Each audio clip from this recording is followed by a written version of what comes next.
All right, hello, hi, welcome to the Shark Stream. As it was, as shall it ever be. It's me, it's Gage, and it's a Thursday.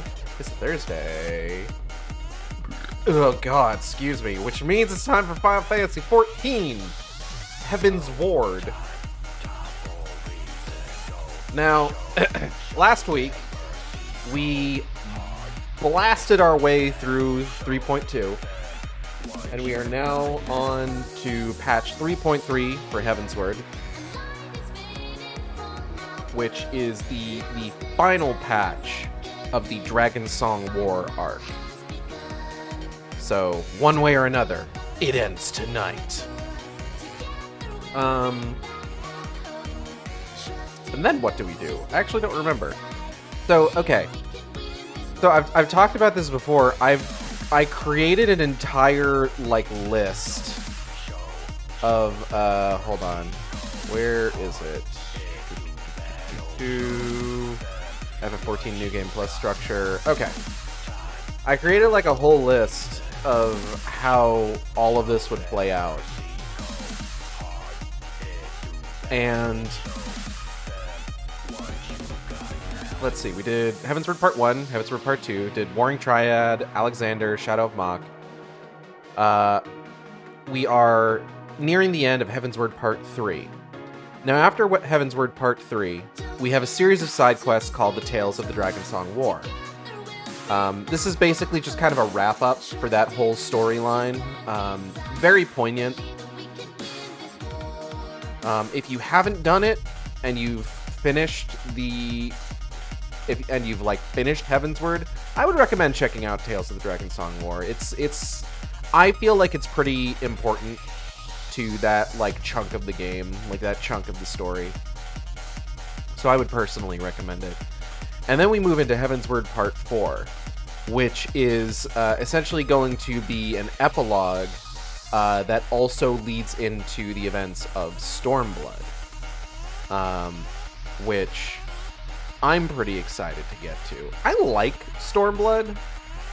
I know that I feel like a lot of people feel like Stormblood might be the weakest of the expansions. I'm not about to necessarily say that they're incorrect, or maybe I am. Oh. What a twist. No, excuse me. But, I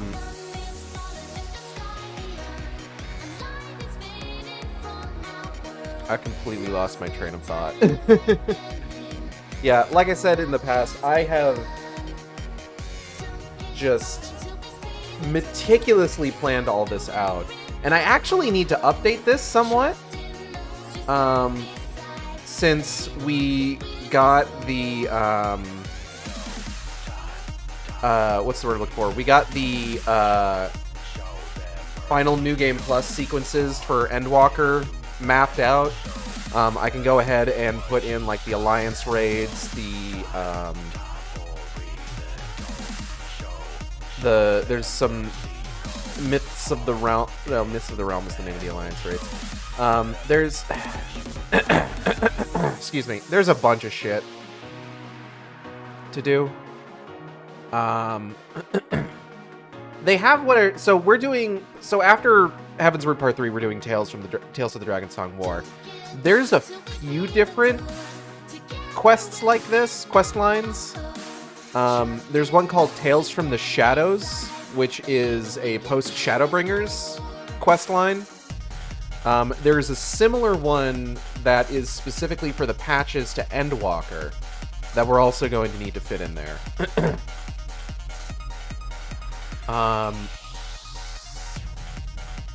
And I think I'm probably going to, once I finish writing all this out, I'm probably going to see about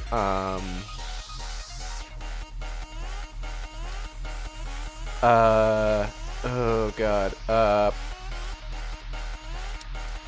Words. Words are hard right now. I'm probably going to see about, like, filling out the rest of it and, like, passing it along to friends, which is like, hey, if you want to do a New Game Plus run that covers as much of, like, the story and, like, important side quest content as possible, I highly recommend doing this. I don't know if I'll replay the Scholasticate questline. The Scholasticate questline is more of a Hildebrand. I tend to categorize the Scholasticate questline with Hildebrand more so than Heavensward, just because Briardian's there. I do love the Scholasticate questline, though. I think it's by far, like, one of my favorite non-Hildebrand questlines. I think it's a fun little thing to just be like, hey, how is, like, the fucking rank and file populace, like, what are the greater effects of, like, the revelation of the start of the Dragonsong War, as well as its end, and, like, the church's role in all this, beyond what we see in, like, the main story. So I would probably put the Scholastic questline in there somewhere. And then, of course, also the Hildebrand questline. Probably fill those in there as well. Just because those are important. The Hildebrand questline is important to the overall story of Final Fantasy XIV. And I won't have anybody tell me different. If somebody tells me different, then, whoo golly, I'm going to be so cross. No.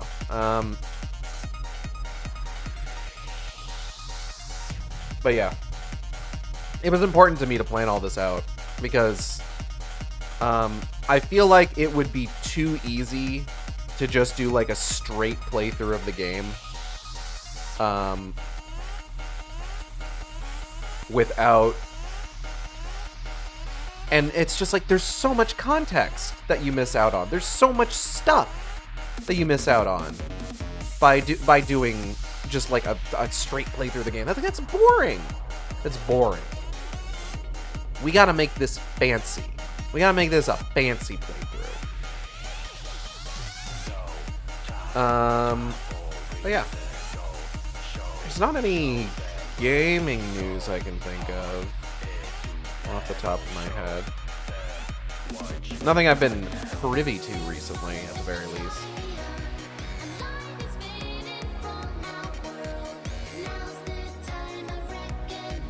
I've been trying to think about...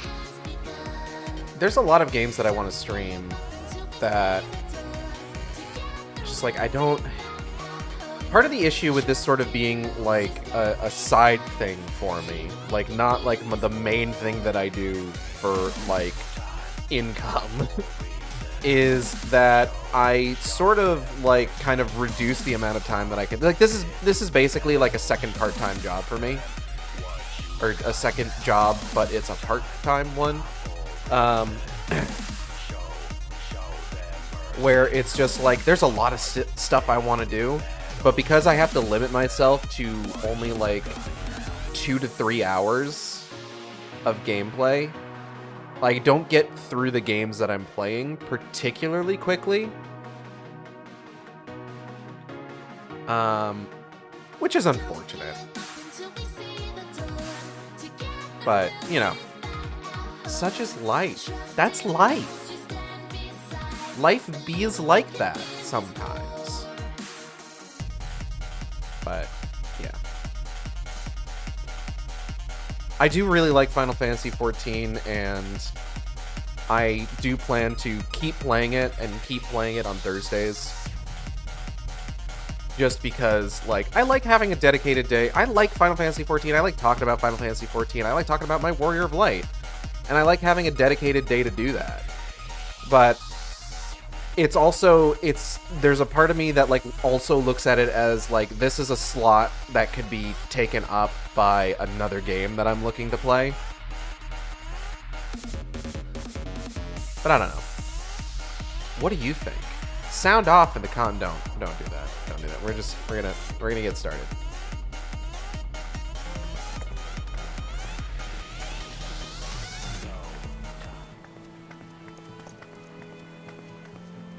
So here we are.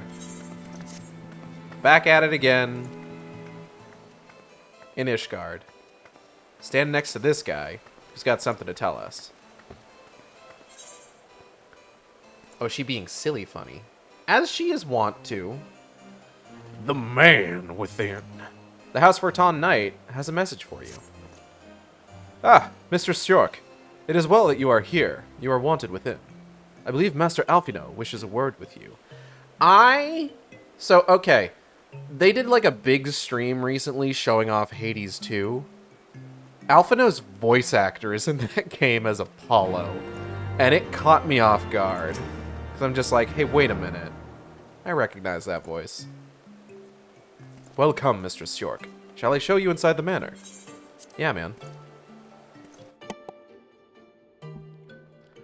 Hello, everybody. Hello, Tataru. The Scions will find a way. I just know we will. What's up, big man? Ah, Eigeld. There you are. Have you a moment? There is something I would fain discuss.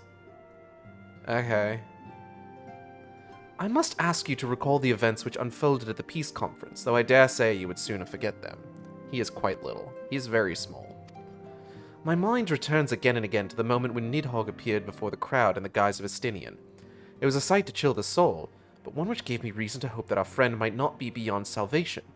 When you described his fateful transformation at Azizla, I feared him lost forever, but the mere fact that some semblance of his former self endures must surely count for something. Alas, I have no evidence to support this impression.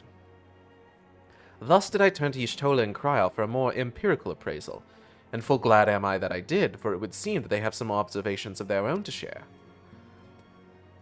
The ladies have saved us a table at the Forgotten Knight. Shall we go? Uh-huh. Excellent. Let us not keep our honored colleagues waiting.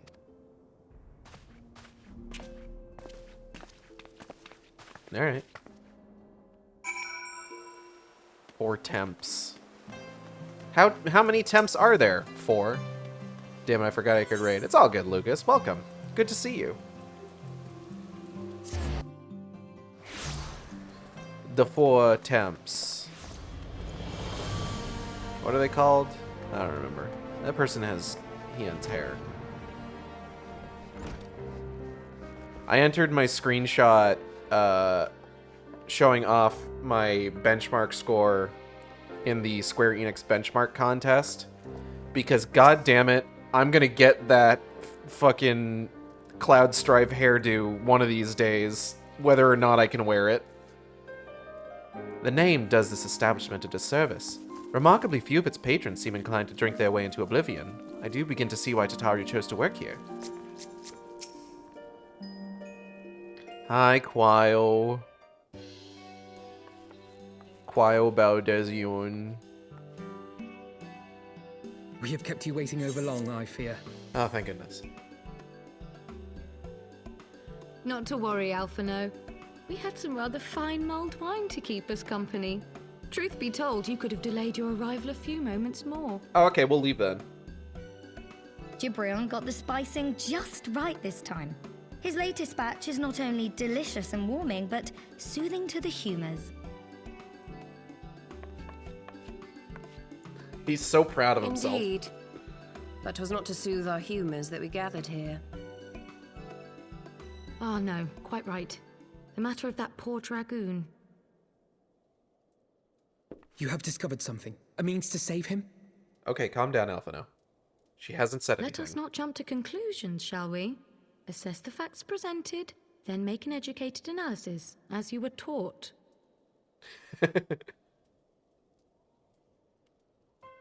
Fucking called Pray, out. cast your mind back to the moment of Estinian's transformation. Do you recall how you described it to us? Not in the slightest.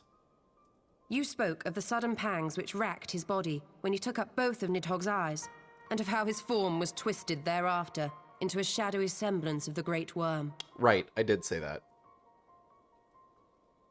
Uh-huh. When he appeared at Falcon's Nest, the worm's eyes were fused to his mail. Yeah, it was real nasty. Would that only his armor had been corrupted. Snaking forth from the eyes, I descried dark tendrils which entangled his very being. His ether has been all but smothered. Then he is lost to us forever? We just talked about jumping to conclusions. What did I just say about jumping to conclusions? Thank you. Y'shtola clearly stated all but smothered. As I later discovered, her impression matched my own. Though Nidhogg's presence filled my mind's eye, beneath his seething aura, I sensed the merest hint of something else. And after listening to Y'shtola's observations, I became more certain of my suspicion that the something else I had sensed was, in fact, the trace of a different will, submerged in the sea of Nidhogg's rage. Fucked up if true. You mean... Yes, 'tis like that Estinian spirit yet lingers. Can we not wrest him from Nidhogg's grasp, then? Tear the eyes from the armor? We know not if that would serve to separate Wyrm's soul from man's. None have ever attempted such a feat. Well, maybe they should try. I don't know, I'm just Should saying. it offer even the faintest hope of success, then by the gods, I shall be the first to try. See, he's volunteering. Alphino. By all means, hold fast to your hope, but be mindful of the dangers. Alpha, no, you definitely shouldn't be mindful of Even should dangers. you succeed in excising the eyes from the dragoon's mail, we have no way of knowing if your friend's soul would survive so violent a separation. And that is to say nothing of the possibility that his would-be savior might become Nidhogg's next host. Remember, everybody, it's a federal crime to excise someone else's mail. That's a joke. It's a pun. It's mail as in, like, armor versus mail as in, like, the postal service. That's the best bit I'm going to have all stream. Thank you for coming. But what other choice remains to us? Should the opportunity present itself, I will tear those foul orbs from Estinian's armor and trust in the resilience of his soul, even at the risk of mine own. Uh-huh. I found you at last. God, everybody just like, yeah. Ottawa! How you doing, little man? A messenger of the Temple Knights came to the manor some few hours past. The Lord Commander humbly requests the company of the Warrior of Light and Master Alphino. Oh, sick. Sir Emmerich would speak with us. Very well, thank you, Ottawa. Thank you, Ottawa. Ottawa. Ottawa. 'Twould seem duty calls. Pray see to yours, and we shall return to ours. Yeah, right. Thank you, Y'shtola, Kryl. Your words have given me hope where there was none. Come then. Sir Emmerich awaits. Okay. Uh-huh. I do sometimes forget exactly how much the Warrior of Light just nods at people. Alphino is allowing his feelings for this dragoon to cloud his thoughts. I worry he may do something rash. Keep an eye on him, would you? Don't worry. When the time comes, I'll do something rash for him.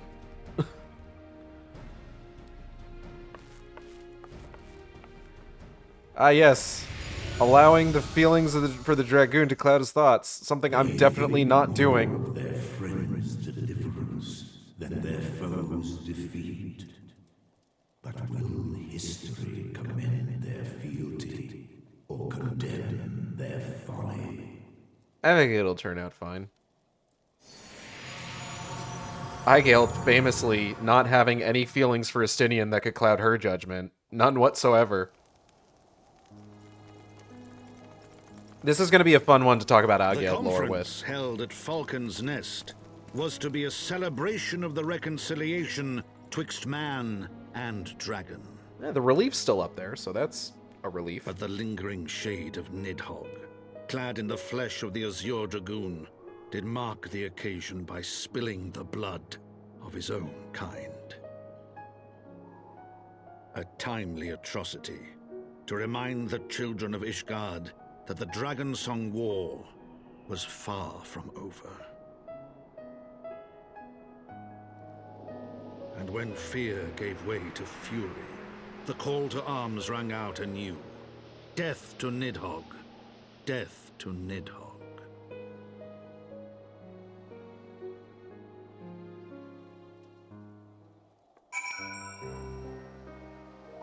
Neat.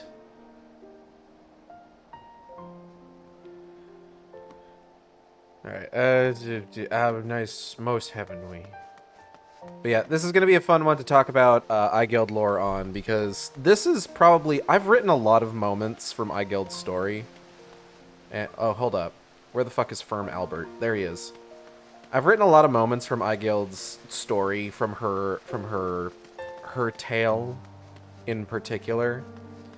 And writing about these sort of, like, clashes between her and Estinian over the course of the Dragonsong War might be some of my favorite things that I've written. What news has Sir Emmerich to share with us, I wonder? Well, we're gonna fucking find out, little man. Alvino is eager to hear what tidings Sir Emmerich has to share. I hope they're good. Might Sir Emmerich perchance have received word of a Dravanian advance? Or mayhap they have located that is to say, mayhap Nidhogg has been found. Come, I would hear what the Lord Commander has to say. Oh, and alright. You go on ahead.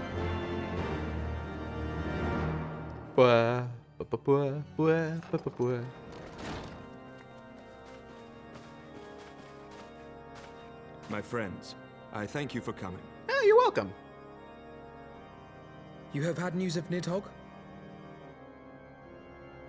Alas, not. No. Our scouts range far and wide. Calm down. But they have as yet found no trace of the Great Wyrm. We dispatched an elite unit of dragoons to reconnoiter the churning mists, but even they returned empty-handed. A pity. Fear not, Alphino. We shall see the Wyrm again soon enough. His words at Falcon's Nest attest to that. Indeed, he is like to come sooner than we would wish. I assume Ishgard's defenses are being bolstered as we speak? With all haste. I mean to call upon every able-bodied warrior at our disposal, from the knights of the Four Houses to the men and women of the Watch. But I did not summon you to discuss strategy. Oh, yeah? What then would you have of us, my lord? I will speak plain. Now that Nidhogg is possessed of both of his eyes, no mortal force we can muster will repel him. That being the case, we must needs recruit an ally of equal strength. I see where you're going with this. You speak of Hraesvelga? I do. To whom else could we turn? He's got a point. There really aren't any... That he is Nidhogg's equal, I do not deny. Nor can I name another. But convincing the reclusive creature to do battle with his own brood brother will be... How shall I put this? Difficult. It will be no small undertaking, yes. Estinian's report was most particular about Hraesvelga's unwillingness to involve himself in the affairs of men. And yet, he did help us at Atzisla. But much has changed since your visit to Somal. And if there is even a chance that the dragon may be swayed, I must plead our case. Whatever price the dragon asks of me, I shall pay it. Such was my oath, to defend the people of Ishgard. The price I require from you is a dungeon crawl. Come what may, my friends, the battle with Nidhogg will mark the end of my tenure as the acting head of church and state. Will you help me discharge this final duty? Maybe. Like, I guess. Sure. Uh-huh. We will, my lord. Though I fear our involvement offers no guarantee of success. My involvement does. I'm super Come cool then. and strong. We will depart at your leisure. Thank you. Both of you. Oh, you're welcome. The city is yours, First Commander. My lord, we should pray for your swift return. For my first decree, I will put soda in all the water fountains.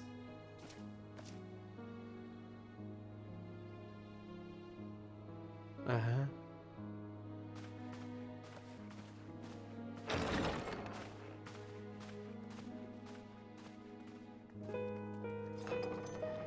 Why is my house shaking?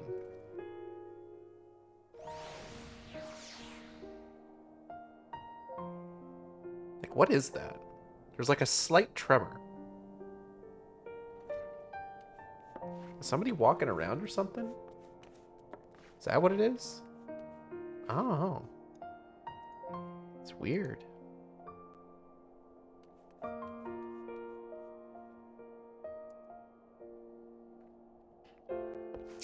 We know. I somehow doubt that Hraesvelgr will be pleased to see us, but for Estinian's sake and that of countless others, I suppose we must risk his displeasure. Yeah, maybe. Maybe he'll be really happy to see us, though. It grieves me to impose upon you in this manner, but you of all people understand the threat we now face.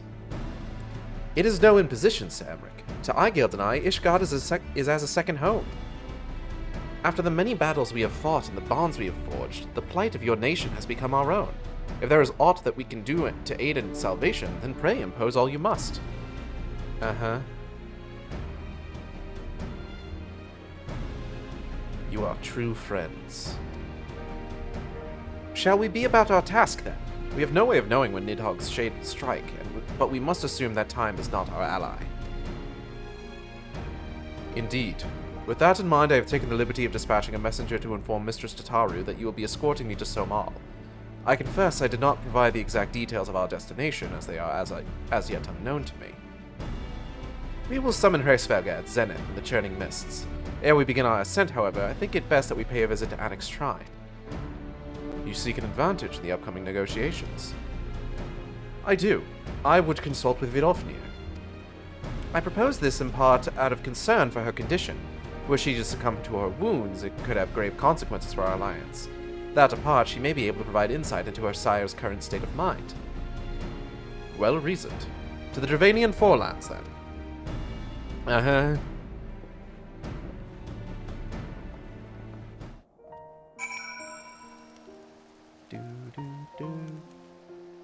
Do.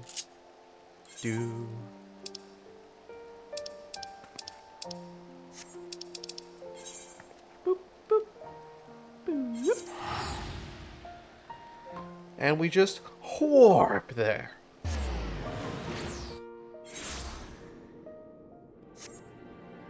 Oh, she up. She up? Up. Torkel time.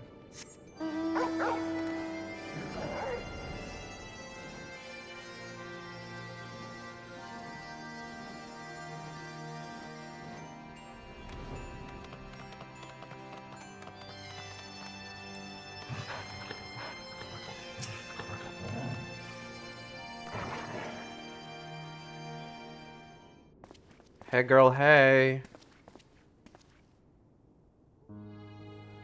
Ah, 'tis the warrior of warriors and her companions. What bringeth you to mine abode? Pray forgive us for disturbing your recuperation, Vidofnir. I hope your wound does not pain you overmuch. Didst thou imagine me close to death? The thrust was deep, but not mortal. I will heal in time. Full glad am I to hear it. You were the guest of honor at our conference, and we failed in our duty of protection. On behalf of Ishgard, I apologize unreservedly. I am a dragon full grown, and thou thought to protect me, mortal. I was tempered by the fires of battle ere thy great-grandsire learned to crawl. Thy words do remind me of a knight whom I called friend some 1,000 years past. He swore to defend me from harm and hardship. Would that we could return to that era of peace when man and dragon knew such comradeship. Would that our every effort to do so were not undone by ancient rancor. For a truth, there can be no peace while Nidhogg's shade yet lingereth. That much is plain, yet we lack the strength to banish him. Thus do we make for Somal, to beseech the aid of your sire once more. Folly, thou knowest as well as I how he will answer. Hraesvelg's heart remains unchanged then. Pity. But if it is folly to hope, then I am content to die a fool. As hath ever been the way with thy kind. Go then, but be warned, the Shade's presence hath driven its minions to frenzy. Thank you, Vidofnir. We shall disturb your rest no longer.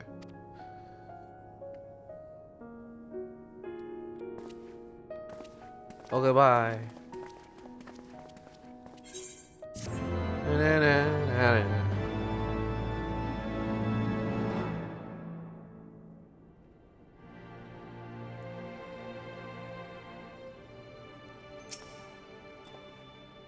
Lucia's report described Annex Shrine in detail, but her words failed to convey the overwhelming strangeness of standing here in the domain of dragons. Winning over the wyrm. Alphino seems eager to press on. Though I expected no better answer from Vidofnir, I take little pleasure from having been proven right. 'Twould seem that our presence at Zenith will be every bit as unwelcome as I had anticipated. But what is the ire of one great worm to a trio of self-confessed fools such as ourselves? Let us begin our ascent. After you, Master Alphino. Scout ahead if you wish, Aigeld. We shall join you outside Mogho.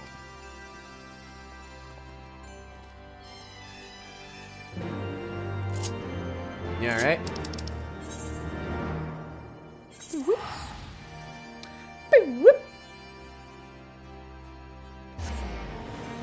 I think one thing that I want to do prior to getting to Stormblood is I want to level up Dragoon, because I know for a fact that there is actually some kind of important stuff for Dragoon in, like, story important stuff through the Dragoon quest line in Stormblood.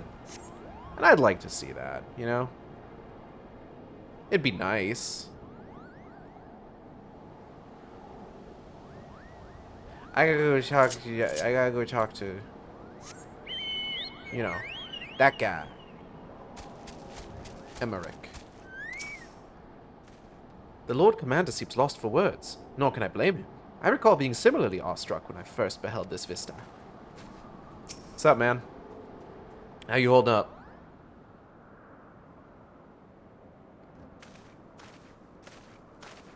Yeah, it's cool, ain't it? I had heard tales of the world above the clouds, but never did I dream. One's mind paints a pale picture of its majesty. Few live to see such wonders. I am reminded of my first visit to this peak, when Estinian and Isael yet walked at our side. Alphino sad.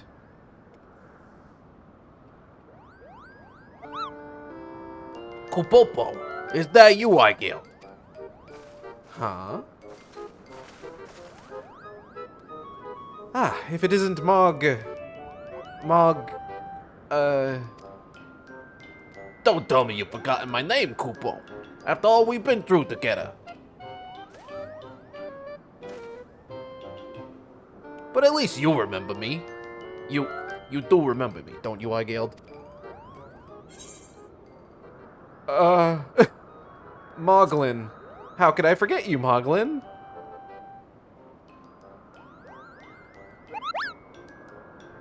How could you mistake me for that overstuffed throne warmer?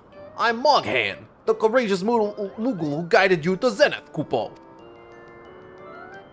But putting our shared history to one side, what brings you and your friends to Mogholm, Kupo? Bunny Manunny. Another audience with old Hraesvelg.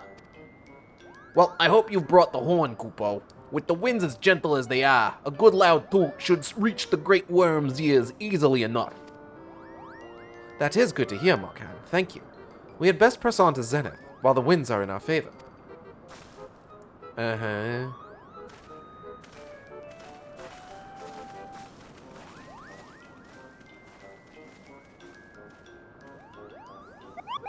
Now that was unexpected, Kupo. Chieftain Moglin will want to hear about this. Oh, Moglin's the chieftain. Whoops.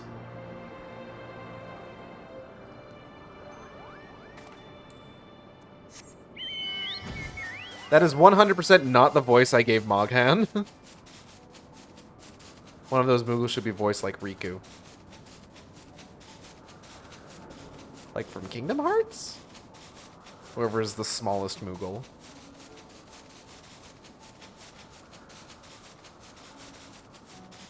I don't know who the smallest Moogle would be. Oh, Riku from Xenoblade 3. Look, there's a lot of Rikus out there. A very popular name for video game characters.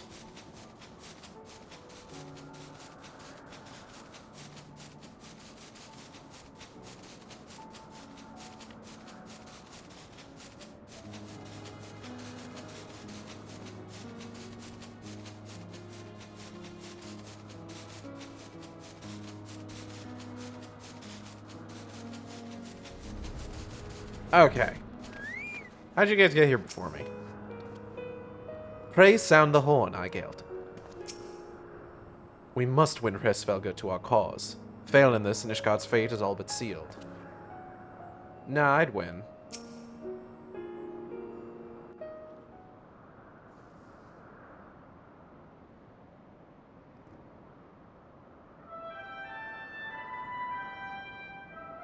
Aigeld Sjork toots as she pleases.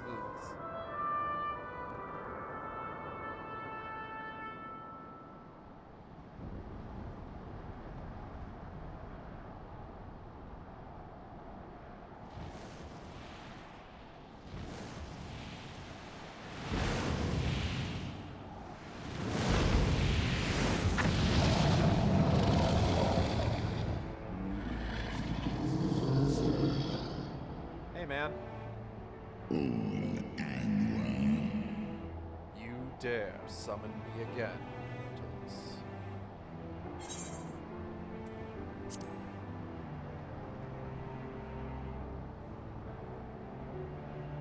Great Hresvelga, 'tis not lightly that we beg this audience. Pray hearken to our words, for they concern the future of man and dragon both. Oh my god, just get around to it.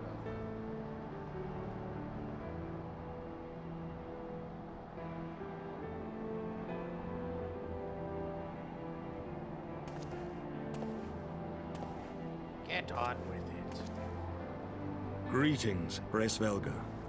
I am Emeric de Burrell, acting ruler of the nation of Ishgard. I am come before you to parley on behalf of my people.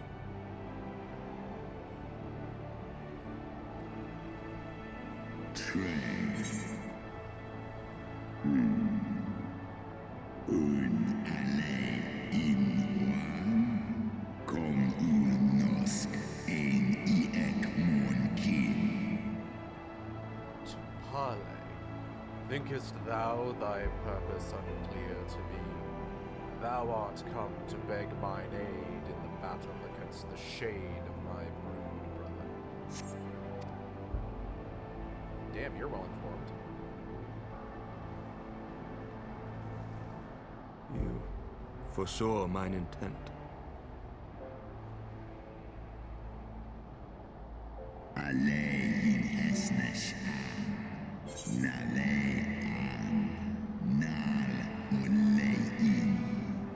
but read that which is writ plain in thine eyes. Would that thou had wit enough to scry the answer in mine. Emeric, he's calling you witless. Are you gonna take that from him?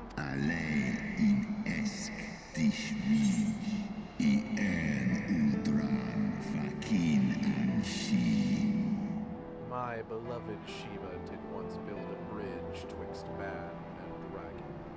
A bridge which thy treacherous forefathers saw fit to tear down, as thou well knowest. Yeah, that happened. Lis ech Nidhogg kasmon ikini. Lis nuan jas an es in. Salem monanesh undying. Thinkest thou Nidhogg was alone and despairing at the murder of our brood sister? Thinkest thou mine own soul did not cry out for vengeance? Know then that upon that accursed day my heart did wither in my breast, and thy kind become unto me the harbingers of despair. Damn, sucks. Nidhogg, Hines iso, alnorfa is Oh no, Nidhogg comes back, but I just saw him die. 'Tis only Shiva's gentle dream that preventeth me from flying at Nidhogg's shoulder. Be grateful that I swore to abjure aggression ere I consumed her. Seth Osk, kom I Nidhogg kinan, Nosk Dagan en. I permit my children to offer or deny thee aid as they see fit, to warn thy people of my brood brother's coming, that thou wouldst dare ask more of me, but affirmeth thine incurable arrogance. He's got you there. We do have an incurable arrogance about us.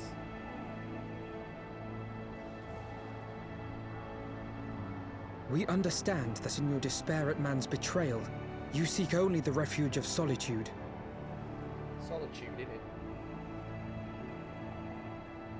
But despite your protestations of spent faith, do you not still nurture the smallest flame of hope?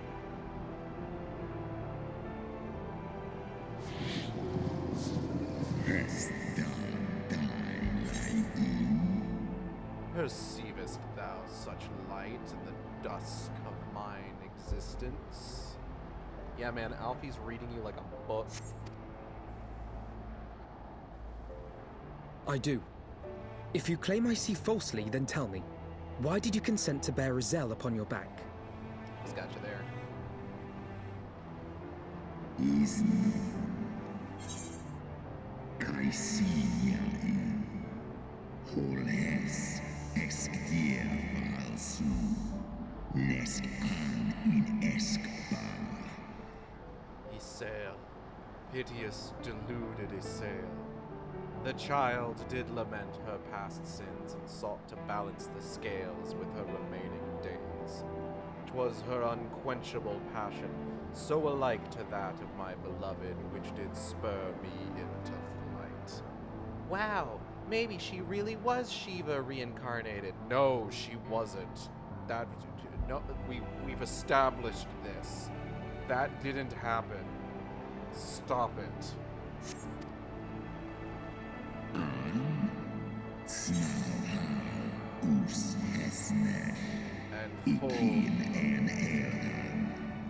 And for mine own part, I would countenance no longer the hands of evil men to use my brood brother's eye for ill. And So yet, you do distinguish between those who acknowledge and repent their sins and those who perpetuate them. Interesting. Oh, got him! Hit him with the fucking interesting! It seems to me that you have not, in fact, lost faith in mankind as a whole. Rather, you weigh our respective merits by how we allow the past to influence our future. Fucking Alphado's going full debate club on this fucking dragon.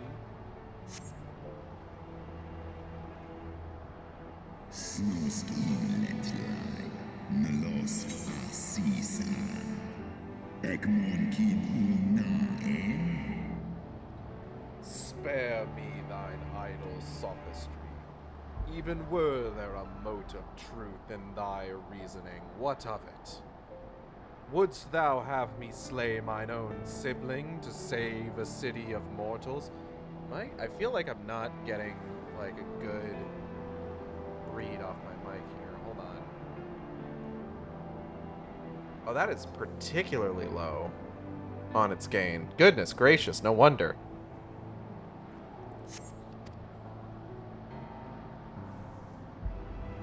How did that happen? Should we suffer ties of blood to bind our hands, then? Nay, if the crime is one of unconscionable evil, we must needs condemn it, even should the transgressor be our closest kin. When my father corrupted himself and his followers with the power of a primal, I beseeched the Warrior of Light to slay him, an act alike to patricide. That he did not die by my hand matters little. If anything, it heaps greater disgrace upon my name. But had my father not fallen, he would have drawn countless thousands into a holy war of hellish proportions, which I hold the greater crime. Thus did I order his execution, sparing the lives of my people and yours. Alas, your brother Wyrm now prepares to murder those whom I sought to spare. What is more, he has taken my comrade's body for his own. But if I must slay my dearest friend to defeat my direst foe, I will not flinch from my duty. Segmon infin, sesk antis ekmon, kill al ud. Thou wouldst strike down thy friend, and, by example of thy righteousness, persuade me to break mine oath and kill my kindred. Thorin the Seventh dies? Oh no, I thought he'd survive the fight against us. That's what I get for being behind. Lucas, come on. I see through your goofs. Your goofs here. I'm gonna burp. Excuse me. I know you've played through this entire game and you're just joking about the fact that you're replaying it on an alt. You can't pull the wool over my eyes. Anyway.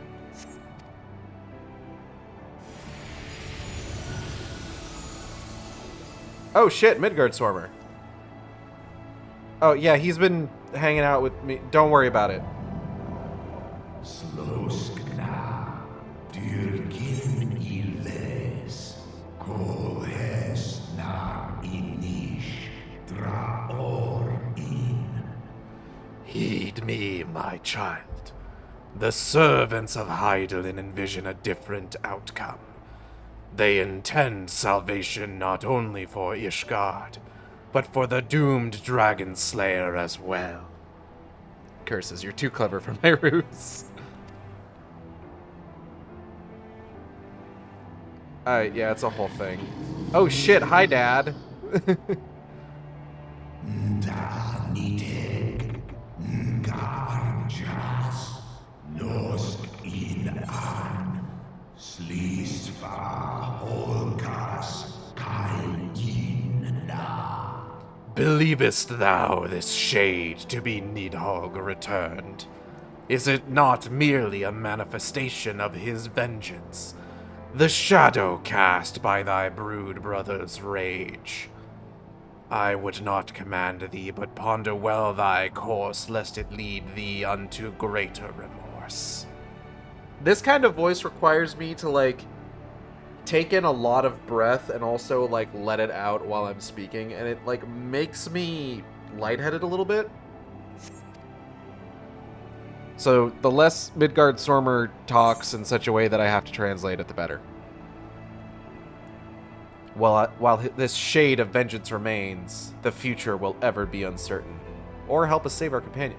I think Eigeld would 100% be, like, very focused on saving Estinian, I feel like. So help us save our companion.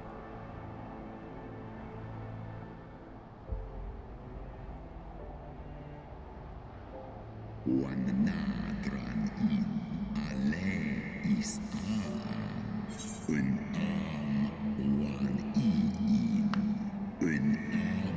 on Kilgar. Thou wishest to rescue the Dragoon from his fate along with all the rest. I do begin to see why Isael entrusted her hope unto thee. Thy purpose is pure, but so too is my brood brother's wrath, and 'tis that which lendeth him his all-surpassing might.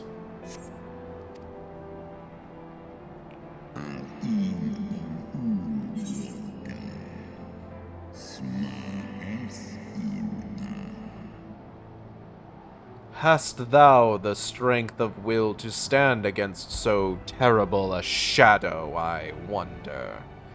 'Twould seem I must put thee and thy companions to the proof. Sway in Ratatoska this die an. Slosk kin. Skor ich les imo. I shall await thee in the ruins wherein Ratatoskr once dwelled. Heed well the words of my children, and hasten thee to the place of thy trial. Sure, man.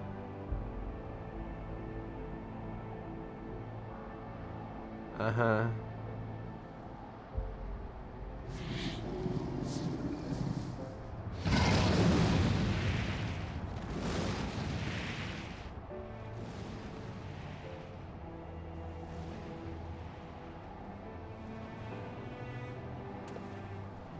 Yeah, sorry I've had to kind of hide the fact that Midgardstorm has been chilling out with me for, like, the last month.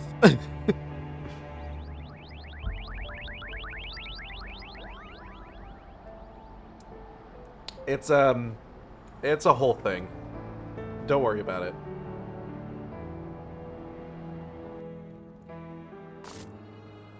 Oh.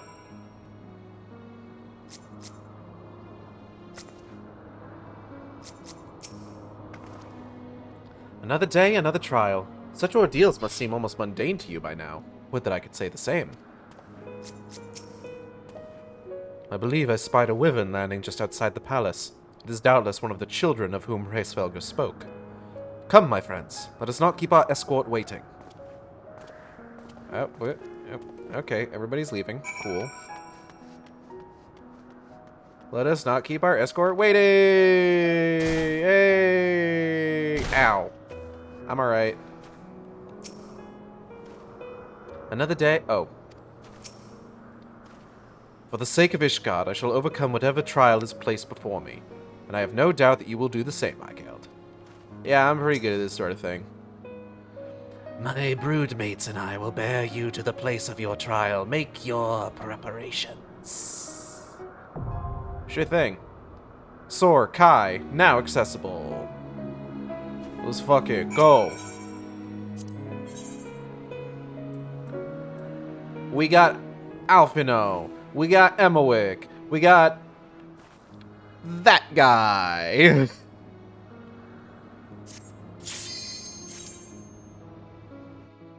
It's time to schmoove.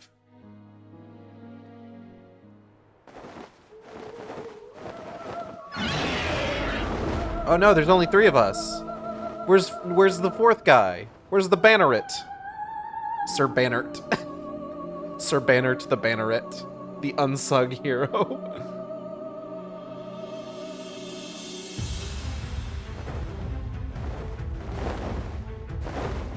He's already there. He's been waiting for us the whole time. He's stuck on this island, actually. He doesn't remember how he got here, but, like, he's been living here the whole time. Really roughing it. There he is. Alright, everybody. Let's kick some ass.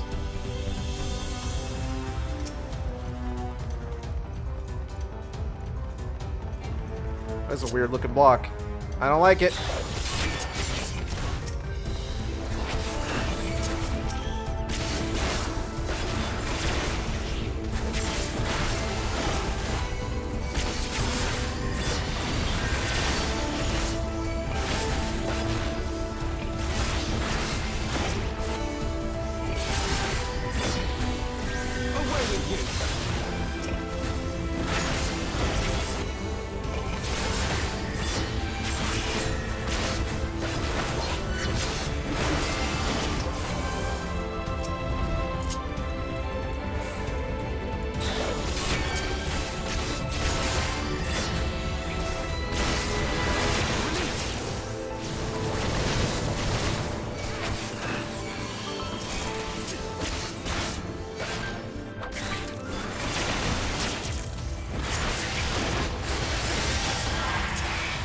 I've been thinking recently, hold on. I should be using my AoEs. What am I doing? I've been thinking recently, in part because fellow streamer Penelope, who we have raided a couple times, is currently doing her first playthrough of BioShock 2, which is quite honestly my favorite game in the BioShock series. I enjoy it quite a bit. I enjoy it way more than BioShock Infinite. Oh, this does something, does it? Whee! We have haste now.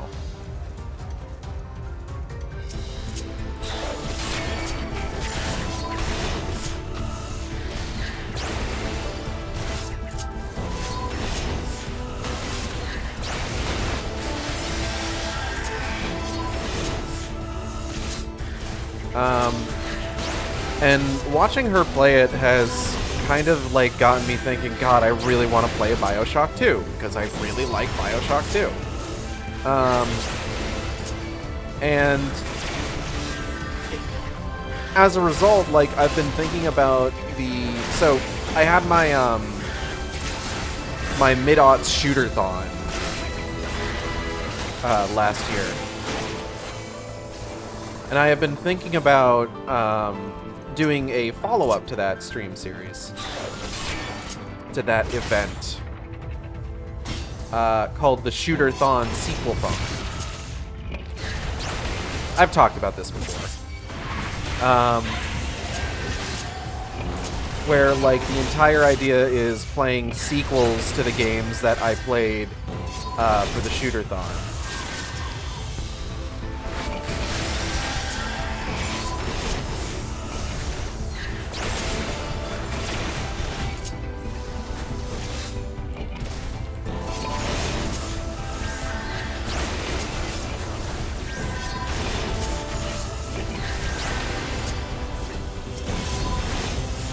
I am not using my mitigation particularly well.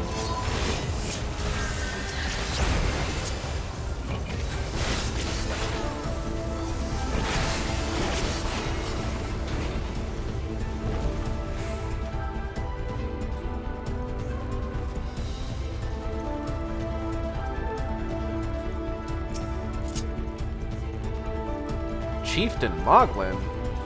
By the 12! That he should be part of the trial. This is as far as you go, Aigeld. You and your ridiculous name won't make it past me, Kupo. Why? You underestimated.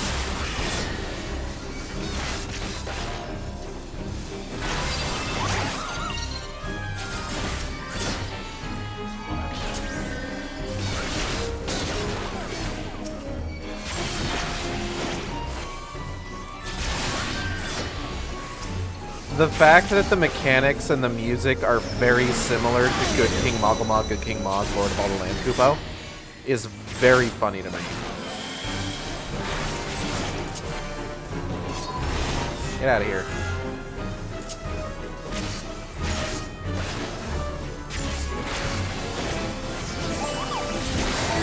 Nobody gets revived. I will not allow it.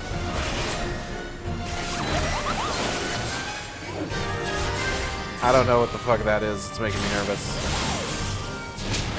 Oh, okay. Ah, beans.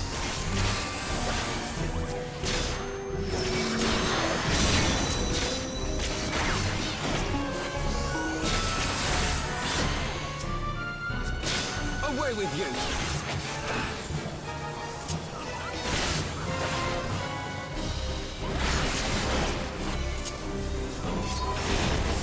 Be gone. Be gone. Get out of there. Not allowed to revive.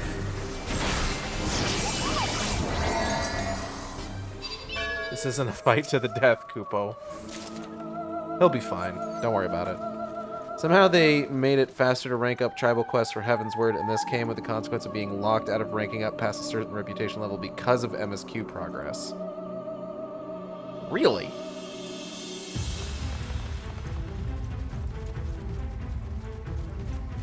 I suppose that kind of makes sense, considering I'm pretty sure some of the tribal quests require, like, there to be, because some of the tribal quests are dependent on like certain events in the story having, you know, happen.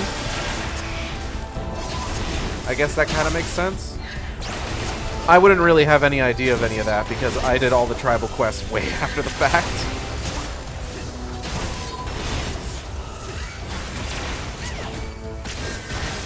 Yeah, Dromar can't get any higher than trusted with the bat. Yeah, that makes sense.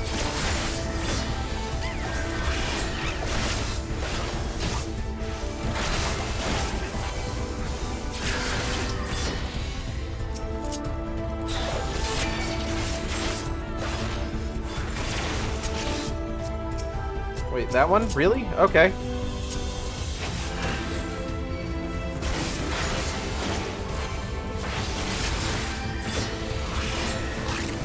Damn. Alright. I really wish we had maybe discussed that before we started throwing hands with eggs.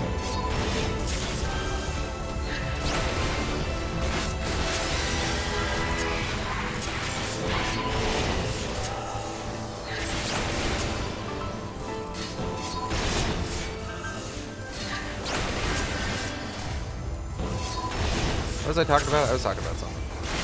Also, doing side quests as soon as they unlock definitely makes more chronological sense without having to keep time bubble in mind.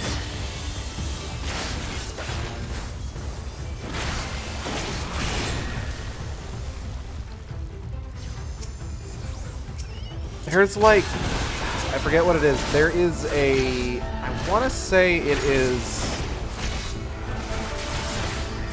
a Moogle quest that requires you to talk to a character that gets, like, freed from their imprisonment during the Shadowbringers patches. I did the Moogle quests after I finished Heavensward, I think? Or, no. I did the Moogle quests after I finished Endwalker, I'm pretty sure. So that was really funny to me, where it's just like, oh, this... Hey, we need to talk to this person. We have to go here. Cool. This person isn't here anymore. And it's just like, well, they aren't now, temporarily. Hi, I'm not late, I swear. Oh, hey, DOTT music. Hello, Cal. Welcome.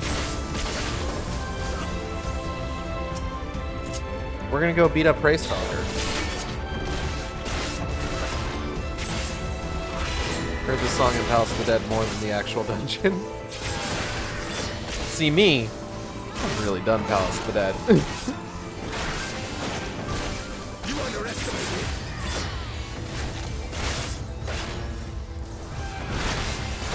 I love punching Dragon Dad in submission.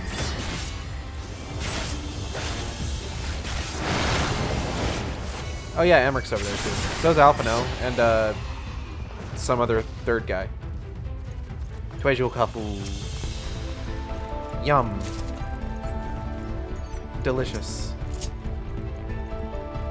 Yeet. Car gas? Yeah, they tend to need that. Ow. Beans. I accidentally hit Living Dead again.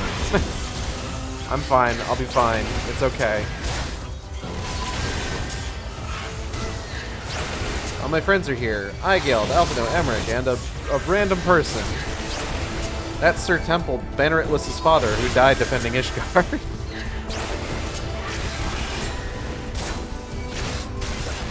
Please, call me Temple. Sir Banneret was my father. Oh, that's fun. I hope I remembered to do mitigation. OniLink Plus on co-host. Real cool person. Violet, she runs the co-host Warrior of Light Question of the Day account.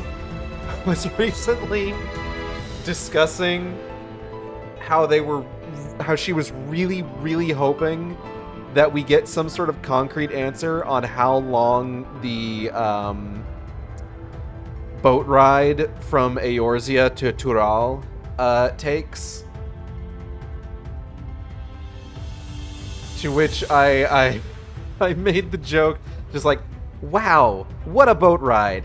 That sure took some time. A period of time definitely passed. Because quite frankly, I find the time bubble absolutely fucking hilarious. It's my favorite thing. It's my favorite dumb thing about Final Fantasy XIV, and I hope they never move away from it. I hope they continuously establish, oh yeah, it all takes place in about a year. I hope that never changes from now until the end of time, which will, of course, be roughly a year or so.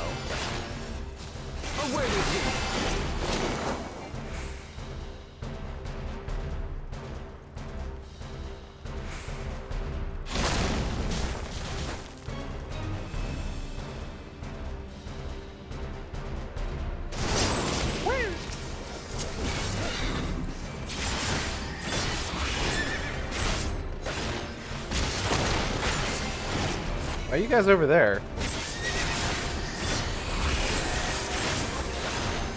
Hey, look over here real quick. I think it'd be funny if you would.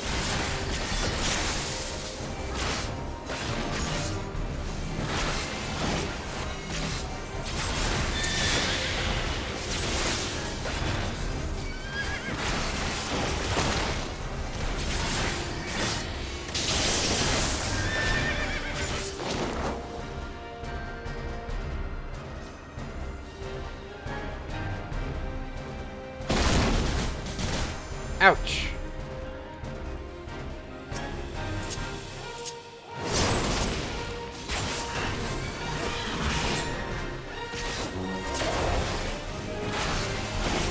I keep forgetting to use mitigation as a Dark Knight because Dark Knight doesn't have a lot of mitigation. And I've been playing so much fucking Gunbreaker recently, and Gunbreaker is just lousy with mitigation options, which I've talked about previously. That I just get spoiled. Alright. Sorry to change the subject all of a sudden, but I was checking the poll and it was like, the votes are so evenly spread, and then I checked the version on Patreon itself and now Wolflink landslide. Good. I voted for Wolflink. They literally say that the trip to Hingashi takes several months. Perhaps, but I believe you'll find that in the Hildebrand questline for Endwalker, when speaking to Nashu, she says that while it has been a while since you last spoke, it definitely has been less than a year. I hate the time bubble, and every time I say it, it makes you like it more. It does!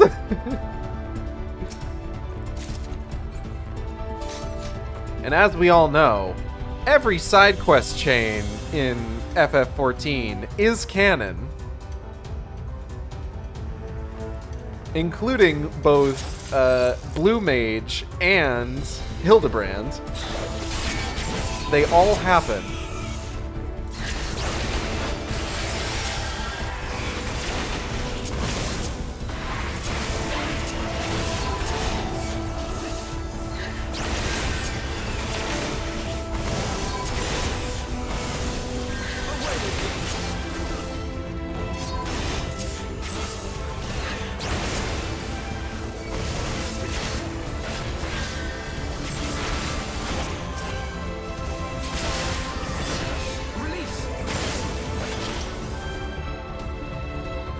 Hey, here's Svelger. We're here to debate with you facts and logic. Also, we're gonna murder your babies. It's fine. They're just knocked out. You see, the problem is you hate the time bubble because it doesn't make any fucking sense. I love the time bubble because you say it doesn't make any fucking sense.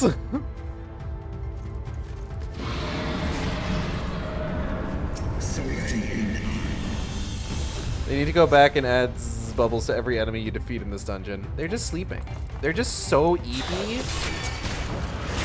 Guys, they're so eepy. Release. I hope you choke on my hatred.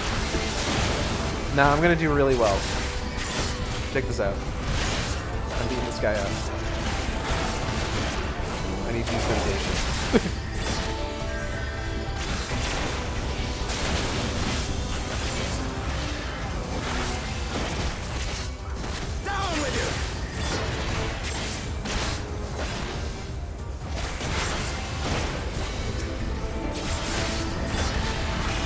Oh, beans.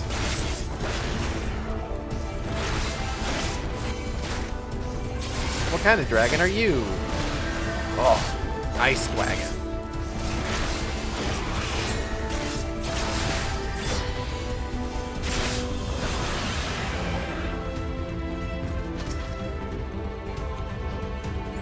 Damn, unfortunate.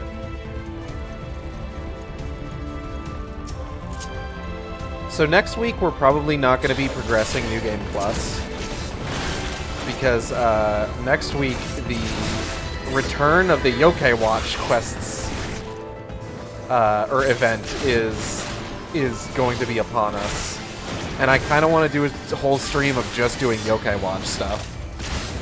Did I say yokai? Yokai. Because here's the thing, I didn't actually get around to doing any of the Yokai Watch stuff last time. Like, I have 5 Yokai medallions in my inventory that I just haven't done anything with. You underestimate me.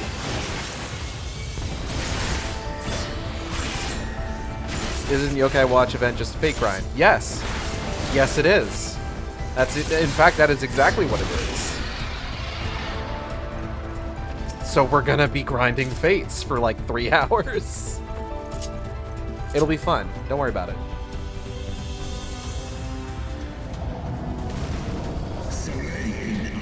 Nidhogg will spare thee no clemency, and thus neither will I. Alright.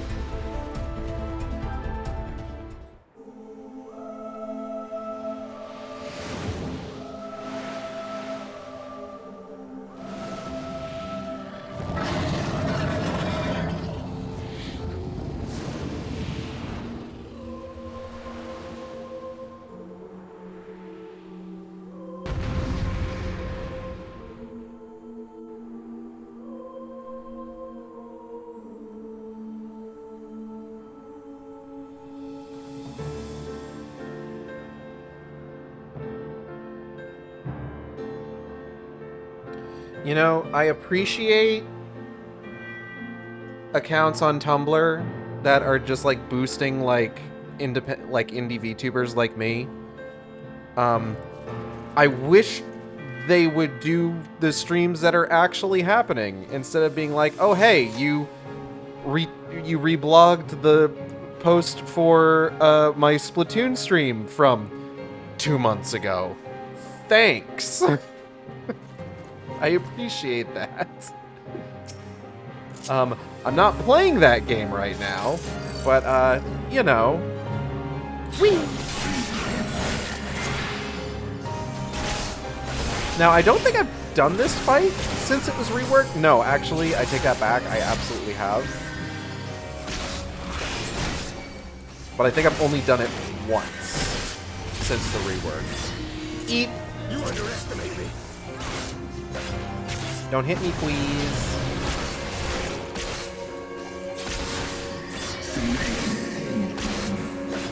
Holy storm, Batman.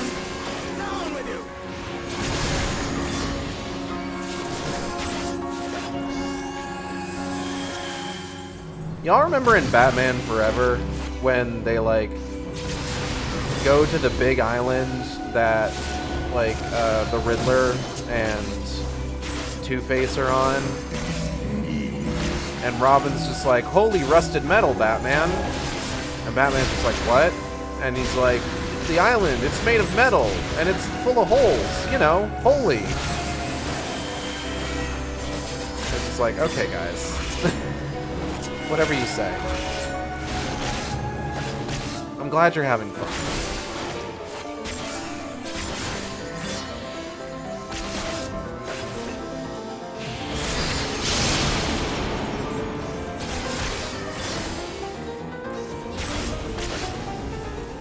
Beep.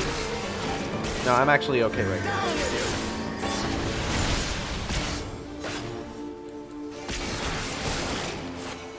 Temple Banneret putting in the work.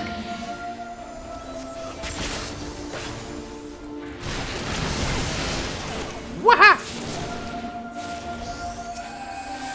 Whoop!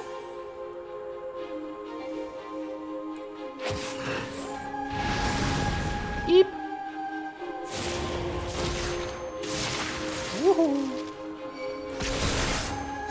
I'm actually fine right here.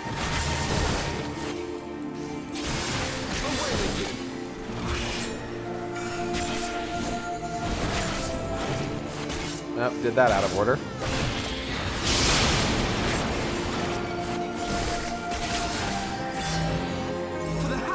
Oh no! Temple Banneret! Look out! He's gonna hit you really hard.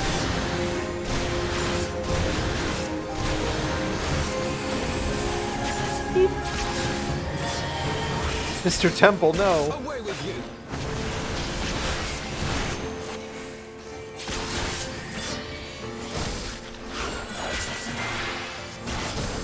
I could probably just put this down.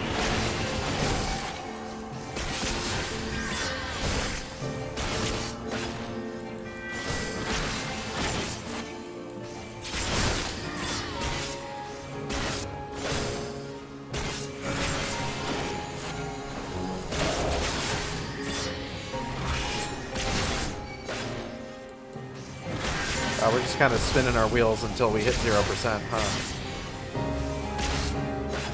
There we go. I did it! He's been deported!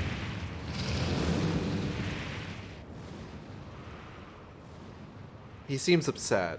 Do you think we made him mad because we kicked his ass so hard? Na na na na na na na na.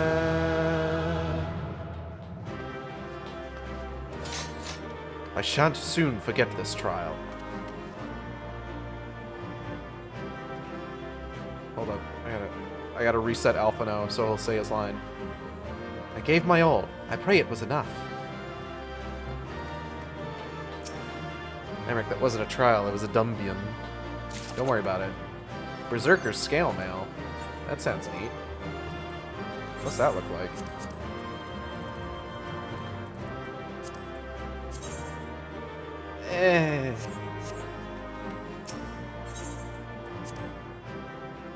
Temple Banneret died on his way back to Ishgard.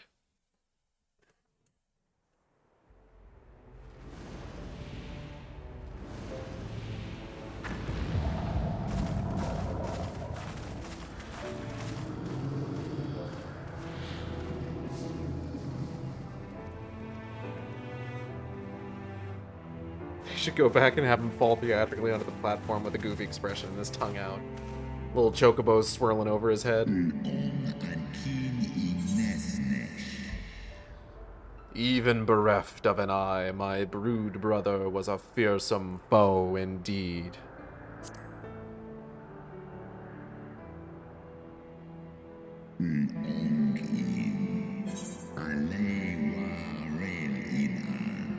But having tasted thy strength firsthand, full well can I imagine how thou didst bring him low. The dread title of Azure Dragoon is no empty appellation. Oh yeah, I do have that title, don't I? That's not canon. Oh yeah, you're also that.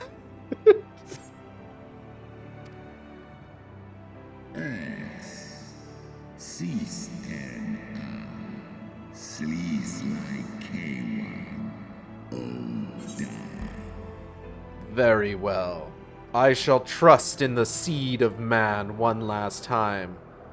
Wait, like right here? Like in front of these two? Alphino is like 16. I don't know if he's old enough for that to see that sort of thing. Anyway. By thy deeds shall the flickering hope that lingereth yet within my heart be kindled anew, or extinguished forever. The dread title is no appellation. Aigil, just staring at him blankly, slowly blinks one eye and then the other. Do you accept Seed of Fire Drake? We did it! Oh, you're fancy! Who are you? Wait, who was that? Who's that one on the left? I don't know you.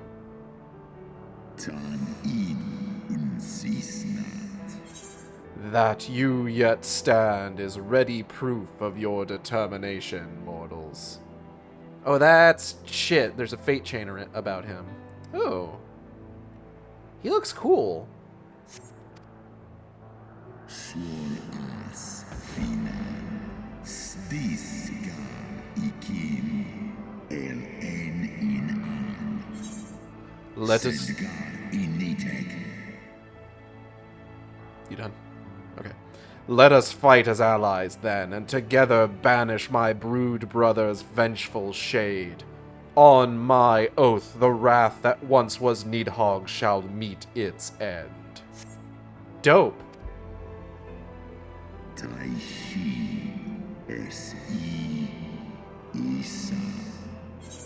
This I swear on the memory of my beloved Shiva, and on the soul of lost Isael. Vedderfolnir. Vedderfolnir? One of those. Yeah, alright, man. We're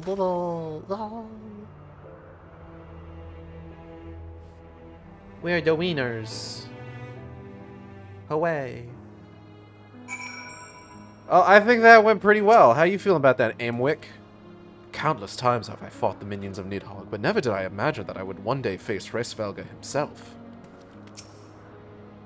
Alphino, how you feeling?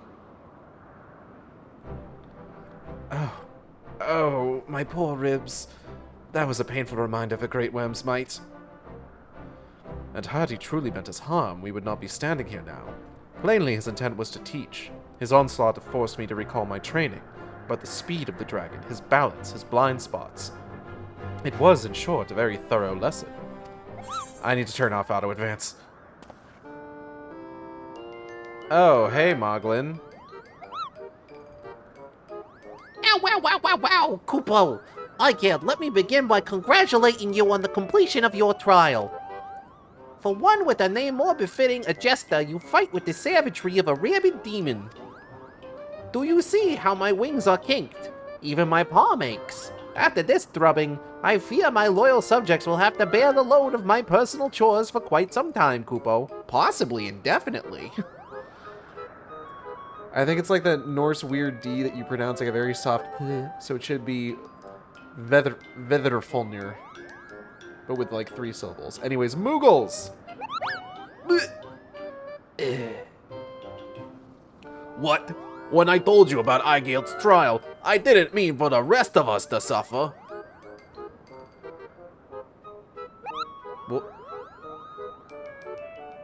That's triple shifts for you, Moghan.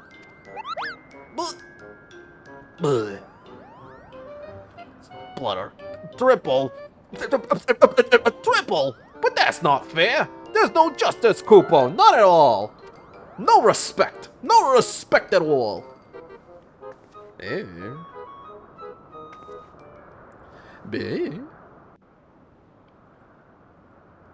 Anyways, enough of that. Our negotiations proved rather more strenuous than I had anticipated, but the results seem well worth the effort. The battle was indeed hard won. Thank you, my friends. I would never have earned Hreysvelga's cooperation had you not seen fit to grant me yours. Yeah, sure, man. You're welcome. It's all good. 'Twas your stalwart heroism that moved the heart of the great worm at the last. Any gratitude I can offer is but poor reward for your continued service to Ishgard. I could use some money. You could pay me. I'm just saying. Like, I'm throwing it out there. That's an option. It would seem our final reckoning with the dread worm is at hand. I only wish we had some inkling as to when he means to strike.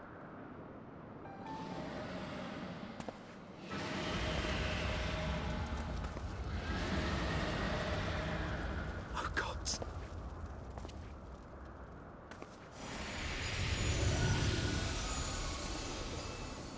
Oh, what's up, man?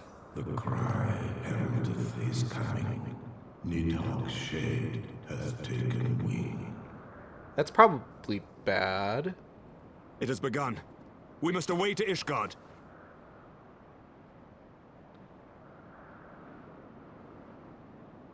.3 is shorter than I expected. I'm sure there's more to it, but... 'Twas your stalwart heroism that moved the great worm. Yeah, but also, like, my sword, I think that moved his face a couple times. I definitely hit him with it, for sure. I bopped him one real good. I pray we are not too late. An end to the song. Ishgard will not last long against Nidhogg and his horde. We must away.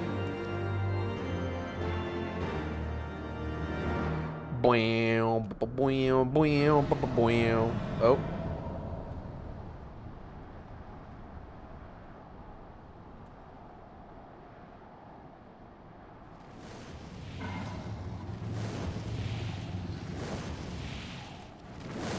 Oh, look who's back.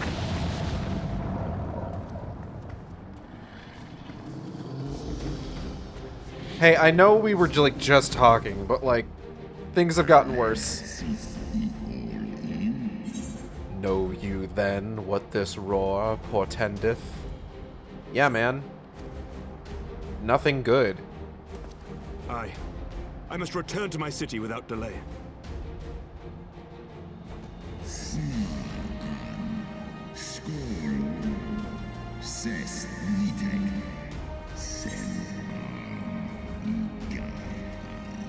Then we shall lend you our wings. Let us meet with Nidhogg on the field of battle, and together bring an end to his wrathful song.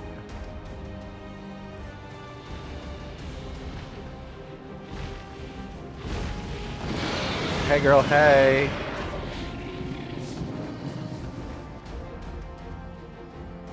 Uh-huh. Oh, I get to right way to go. Away. Big kitty.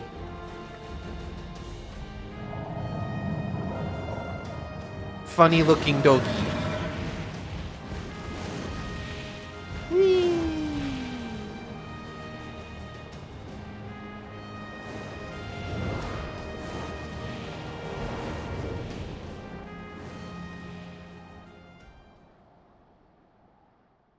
Alpha gets mommy Viddy. Emmerich gets stabbed in the torso a couple times. He's fine. He's got all that armor. Also, he's already been stabbed in the torso, so like he's immune to it now, basically. Sir Temple Benedict. Well, we've established he died on the way back to Ishgard.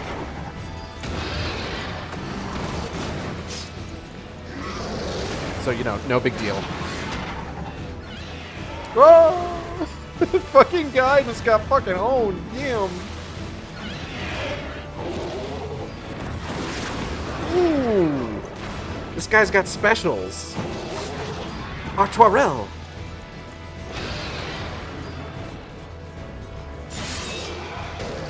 Yeah, get his ass, Lucia.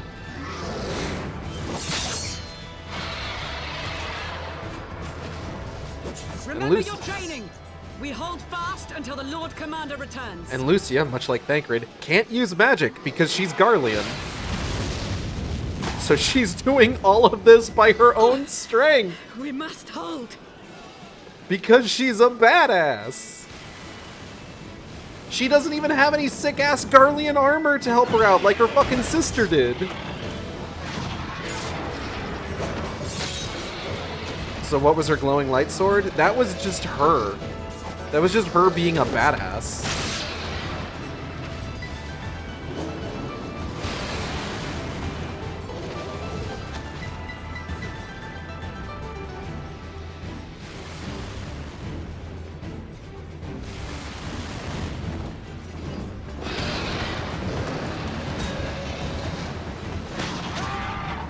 Oh fuck! The guy's getting thrown off the bridge! It's very funny to me. I'm sorry. I know it shouldn't be, but it is.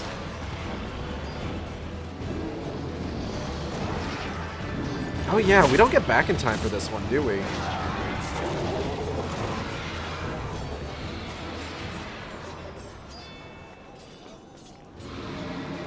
Oh, or maybe we do. By the Fury. That one is the size of Nidhogg. Oh, don't worry, it's me, actually.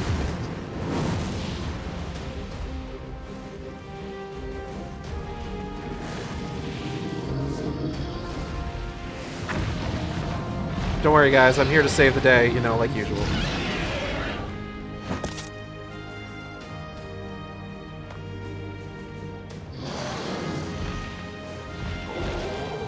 Lord Commander!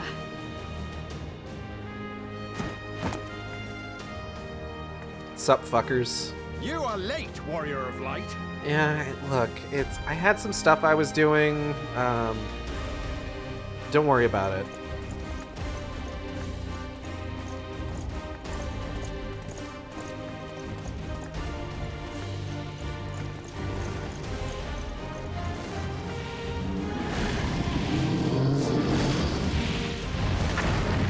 Hey, big fella.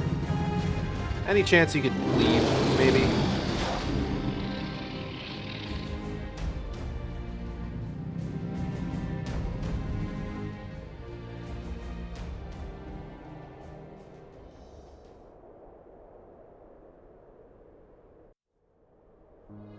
Damn, a lot of cutscenes playing in sequence.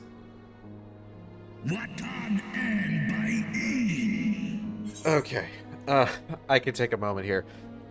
So, one thing to note here. So, as I am to understand it, the way that I understand it is that every single kind of dragonkin in Eorzea is, through one way or the other, descended from the First Brood. Like, from specific, like, bloodlines, generally speaking. As I understand it. This is why, like, whenever you... Like, when you go to fight, like, Nidhogg in Soma... No. Where do you fight Nidhogg? The Aerie. There are a bunch of different kinds of, like, dragonkin there. Like, different, like, kinds of enemies.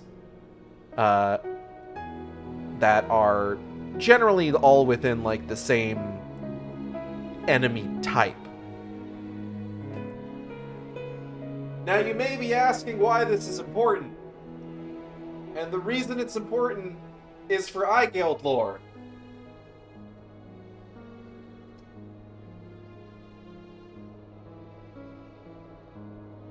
So in Eigeld's lore, she is a very, very distant descendant of Nidhogg's brood.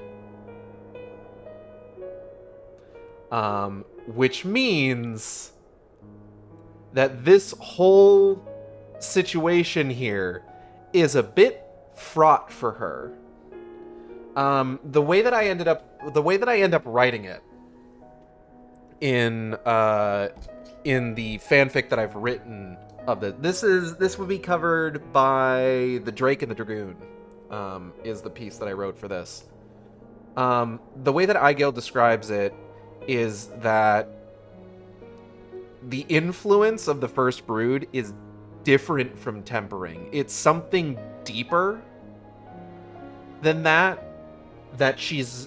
And going into this fight, she's not 100% certain if she's going to be able to resist it. And that kind of scares her. So she has friends on her side that she's fighting alongside with for this whole next sequence. But the only person there that she really trusts, and the only person there who actually knows the story, the, like, details of her past, is Natalie's Warrior of Light, Maya Capra. And Eigelld has to pull her to the side and just, like, listen. I can't promise that something isn't going to happen to me during this fight. If it seems for even a second that I am losing my will, you need to take me out, is essentially how the conversation goes. And we'll discuss how that plays out after the fight. Wherefore standest thou with these vermin, brother? Still walking. Abandon this war, Shade.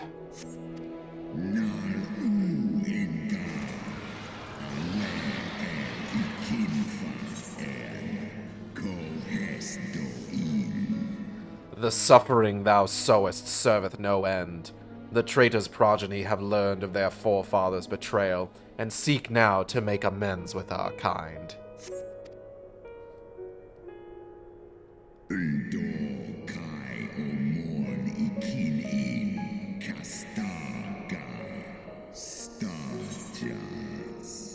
Never shall our... Oh, hold up. He's not done. I like how this is the same as the Heavensward intro trailer, but like, hey, now we don't have to hide spoilers.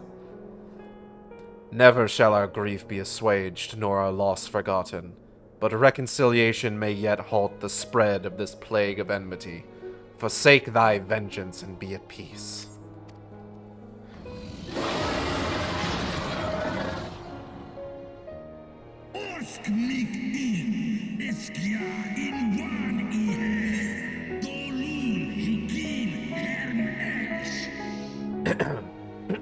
One second.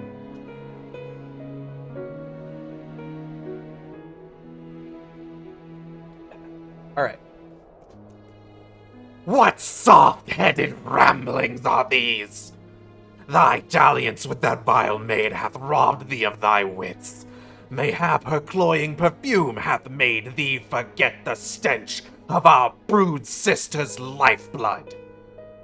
I hope I didn't blow out the mic or, like, trip the noise canceling for that. Did that all come through?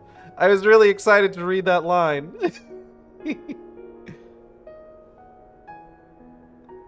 It all came through. Cool. Awesome. I'm happy.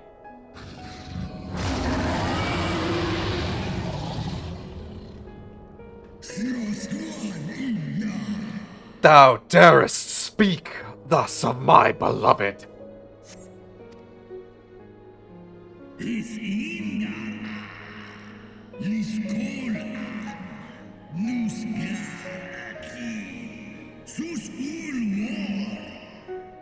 Ah, so the flames of rage may yet be kindled. I feared thy heart's fire had long since gone out. But waste not thy fury on words, brother. Thou shalt have need of it for the battle.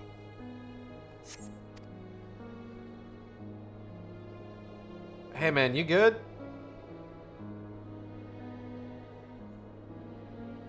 Yeah, he's fine. I'm just gonna step out of the way real quick.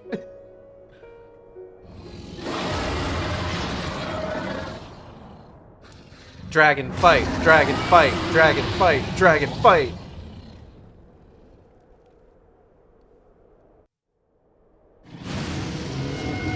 God, this is a lot of cutscenes.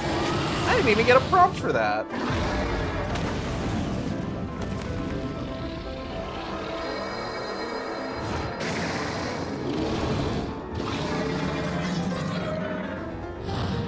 That orb definitely hit something. Dragon fight they actually animate most of. Like, it's cool.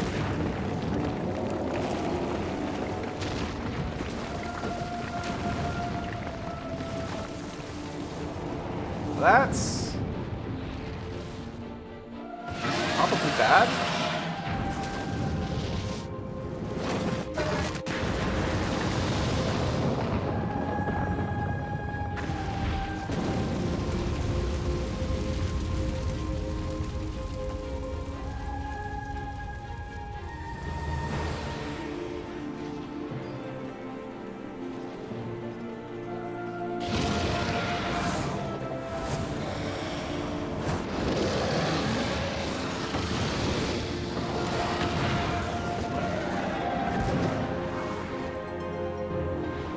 This is pretty sick.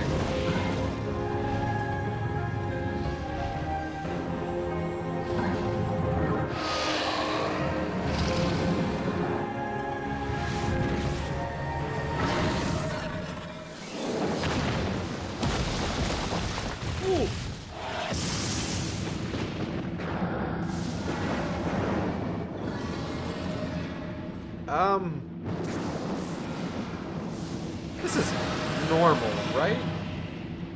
Is this supposed to happen?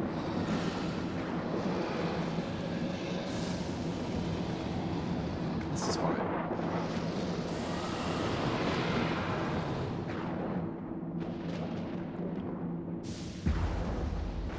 Ah, beans.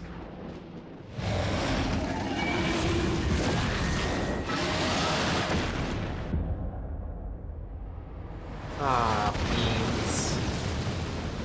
Normal weather. Just another Tuesday in Ishgard. Oh, that's like a whole ass wing, man. Yeah, at least got some buffalo sauce for that.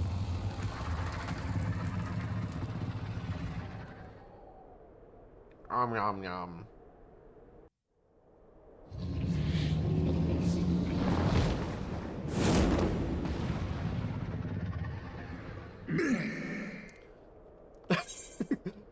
Gah.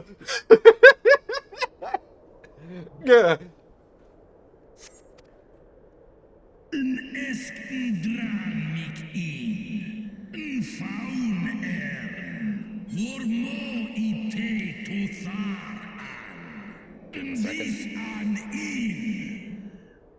Thou art weak, Hresvelga, a slithering worm who fawneth on the vermin who should rightly be his prey.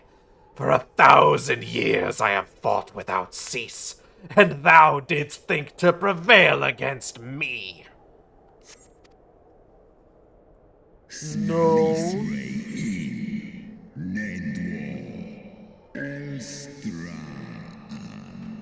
Glory not in thy victory, Shade. The battle is not yet won. My power and my hope have I entrusted to another. Bam!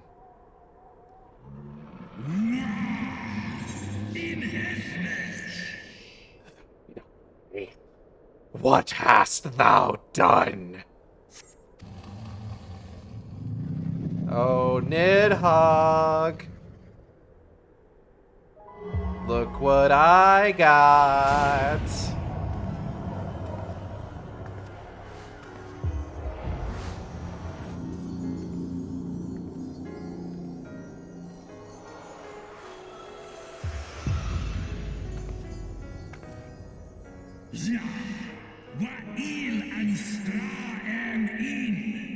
Fool.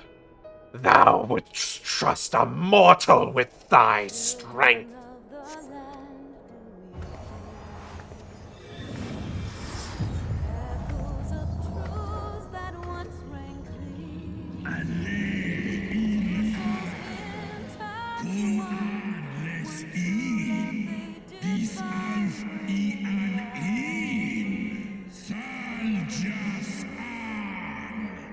Excuse me 1 second.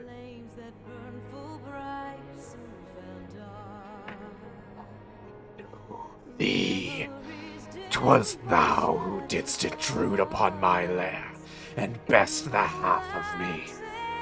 But now I am whole, and naught in creation shall deny me my vengeance.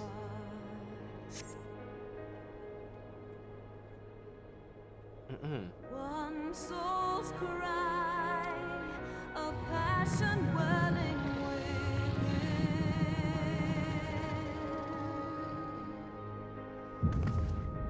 Sacrifice,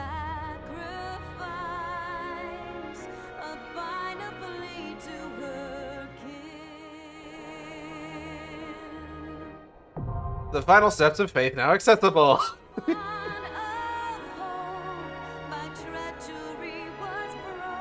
Here comes Dragon Song, baby. That's right. One of the 3 songs Nobuo... No, that's not true. I'm pretty sure he did more than that.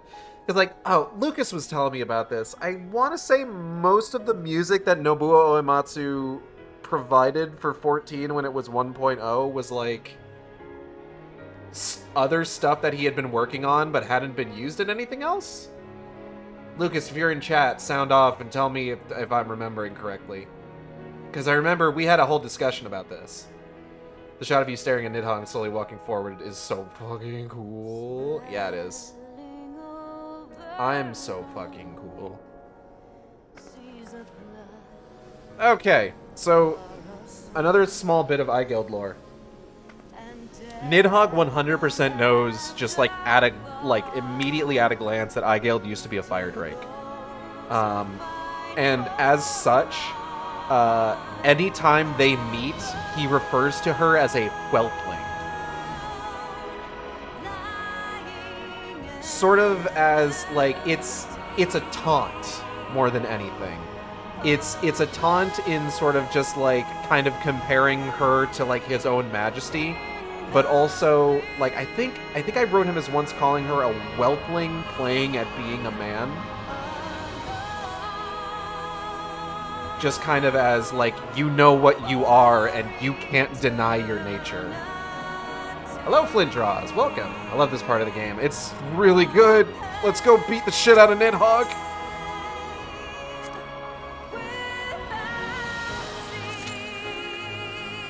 Wait, hold up. Oh, shit. Okay, let's go in with the... Oh, wait, no. Hold on. Do I want to do this with a party? Fuck it. We're doing it with a party. Oh, shit. Am I going to need to be main tank? I don't know if I know how to main tank for this one. I hope the other guy takes lead. I was planning to beat the shit out of him myself, but, you know, this is fine.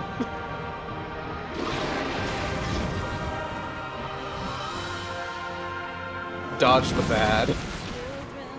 Good tip. Let's make fucking go!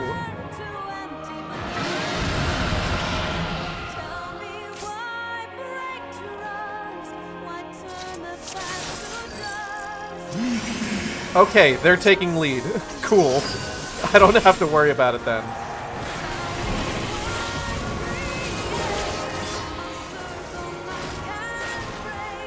I'm gonna go over here, though.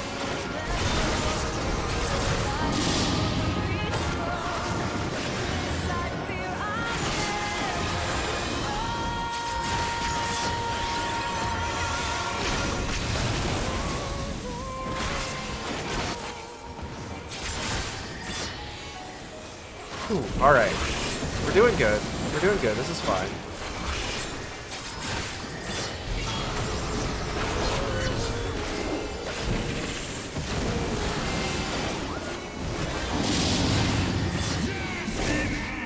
Oh, beans.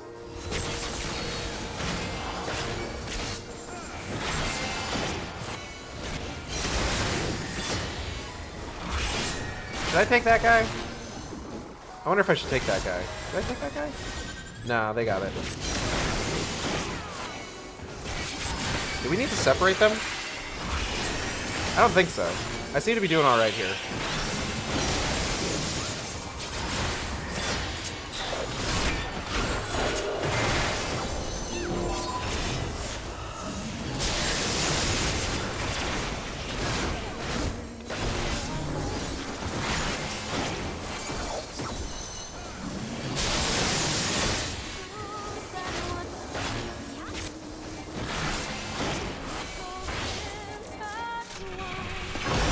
Whoa!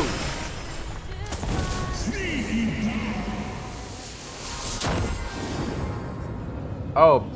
Oh boy.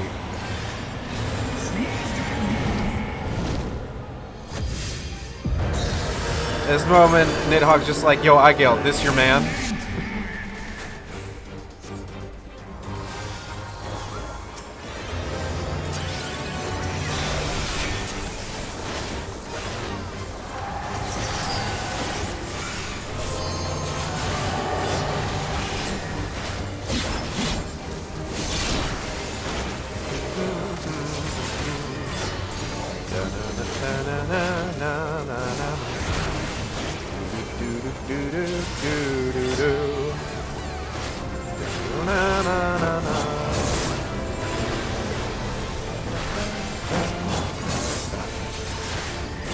Oh. Oh, beans. Okay. Ow, bitch. This seems fine right here. Yeah, see? No problem.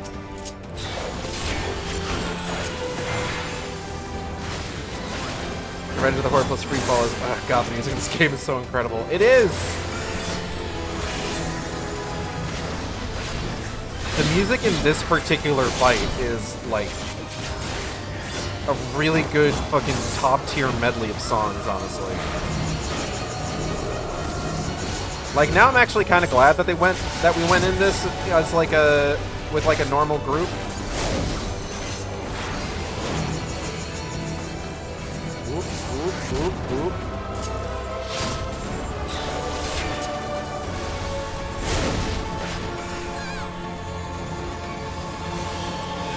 Man, come on. Come out of the thing. Come out of the thing.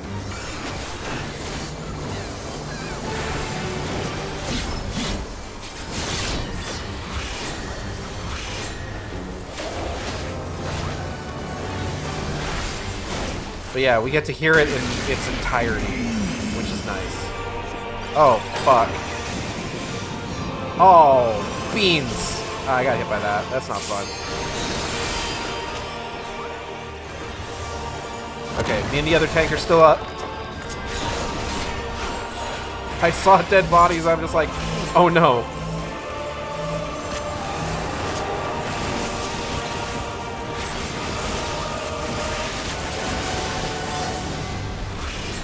I didn't need to do that yet.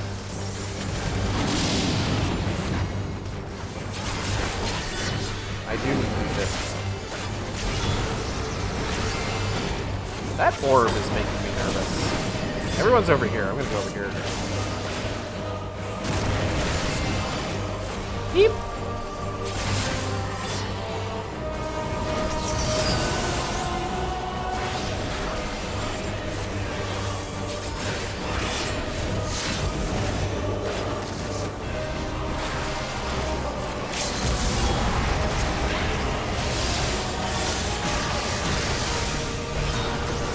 Get shit on, idiot!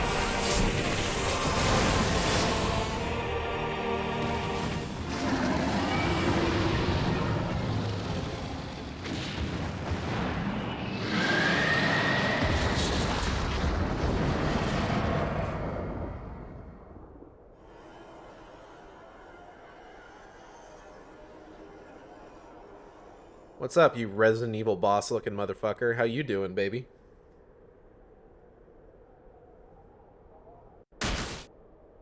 What the fuck was that noise? Oh, everybody left.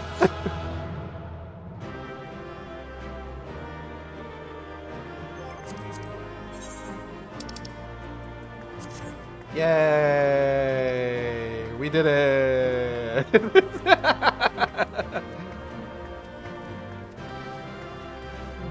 Okay, so... I mean, since nobody else is here, and we can just kind of take our time. So let's talk about this in Eigeld's lore. So, again, Eigeld having, like, not 12 hours prior to the start of Realm Reborn, been a fire drake for most of her life, before, you know, eating a random Fantasia that she found in a dead traveler's bag. She's confiding in Maya Capra that just, like, there's the first brood influence is something that she's not 100% sure that she can resist. And sure enough, she manages to get to do pretty well, all things considered, when fighting against Nidhogg. And then he turns into Estinian. And that's what kind of breaks her. Not breaks her, but like her guard is let down just slightly, and he nearly has her, basically. Like, in Eigeld's canon, she went into this as a monk. So I'm talking like he appears in the Estinian form. She stops, drops her weapons, can't move.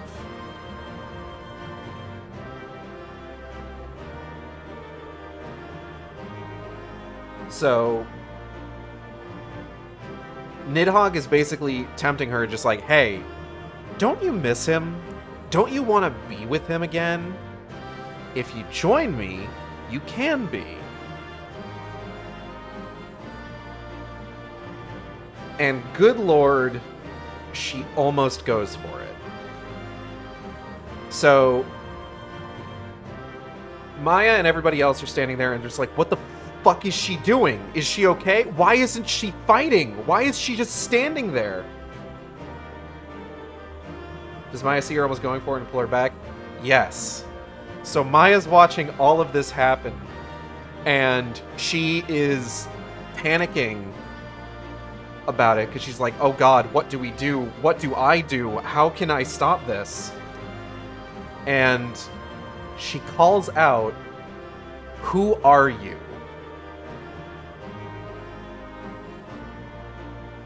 Because if there's one thing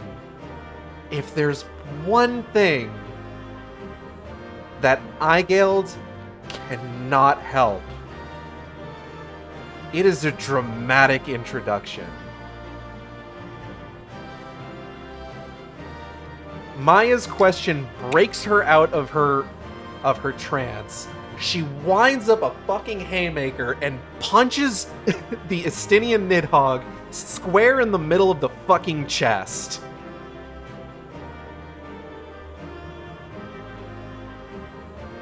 She sprints back, grabs her weapons. He transforms into his, like, overclocked mode and rushes at her. She whirls around, and just as he's, like, barreling down on her, nails him square in the fucking face, and his neck crumples up, and he, like, flips over her. And the best part of all of it, is that Aigeld makes her huge boast, because if there's one thing Aigeld likes to do, she likes introducing herself with increasingly absurd boasts. And she gets Nidhogg to go along with it. In that he responds to the specific boast she makes. And she's just like, I can't believe I got him to say that. Like I said, the fic in question that I wrote all this in is called The Drake and the Dragoon. If you go to my cohost.org/AcidXShark, it should be in the Heavensward section of the big master list that I have right at the top of my page. It's probably one of my favorite things that I've written, and I wrote it for not last year, but the year before FF14, right? 2022, as sort of an epilogue to the whole thing. Estinian!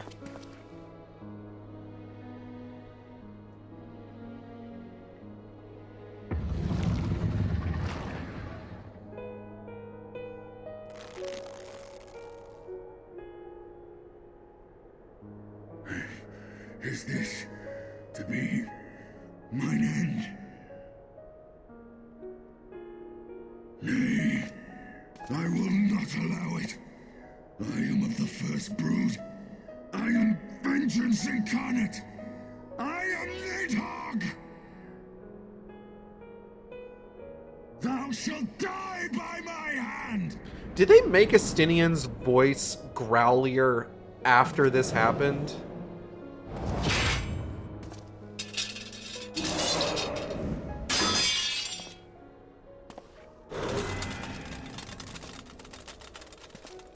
Oh, he got the... This is not your hand, wyrm! He got the fingy wiggles.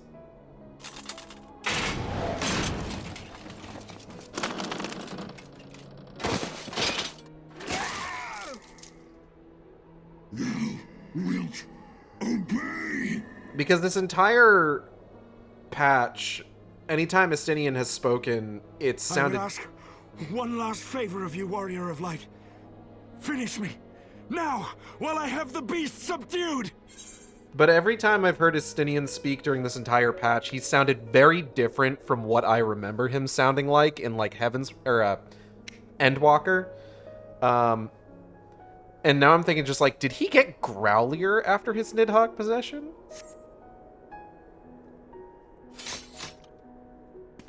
Let's go. Orb.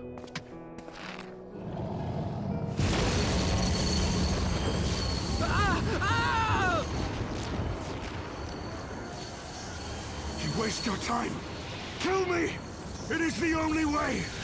Ending Nidhogg will be my final duty! Trying to think of when he actually talks next outside of his series of events. I won't let you! Probably in his, like, recovery room.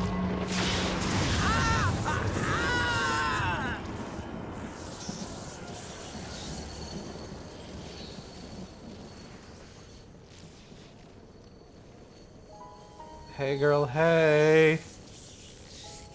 I'm gonna cry.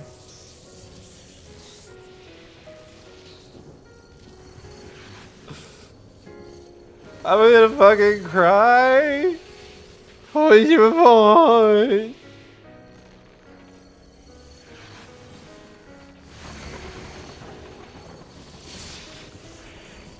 My jawbreaker now! The delicate touch of a dragon fucker empowers you.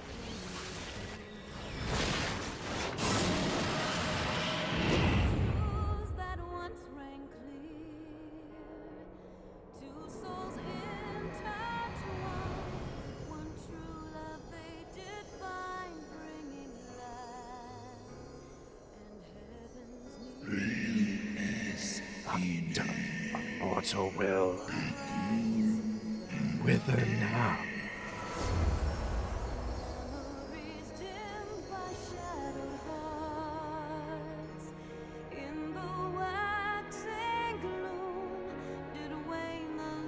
Alright guys, I'll see you a few expansions from now. And then he flew up to Dragon Heaven to be with Dragon Jesus. Ugh.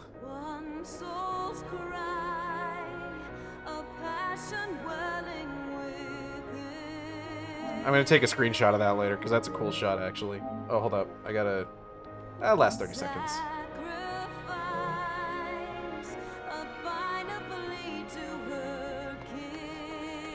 The eyes! Cast them into the abyss! Oh, shit, right.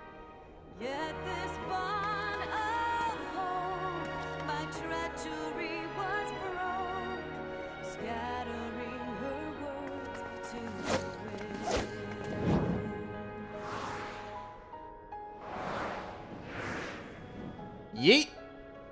What did Aigale think of the Jawbreakers? I imagine her, like, thinking, like, how cool she looks, yanking it out of Estinian's armor, and then she looks at what she has in her hand, she's like, ah! Oh god, it's gross! Ah, it's slimy, I don't want it! Ah, it's on my hands!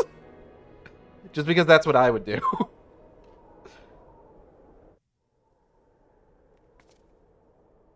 Kicking off the bridge like a hacky sack. He lives.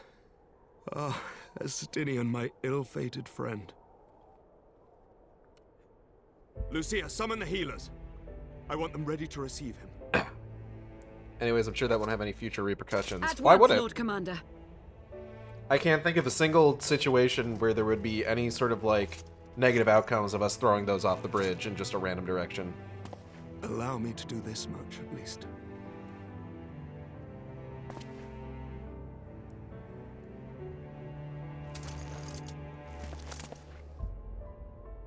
My dog, he's sick. He ate chocolate out of the garbage can.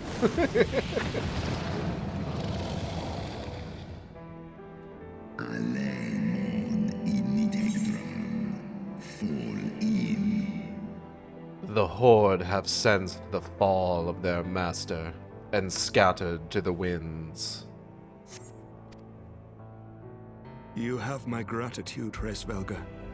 Your deeds this day have saved a great many lives. Hey, did your wing, like, grow back, or did you, like, reattach it?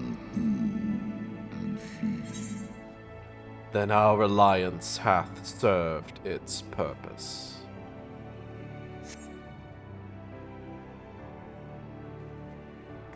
Ustra udin instra rare.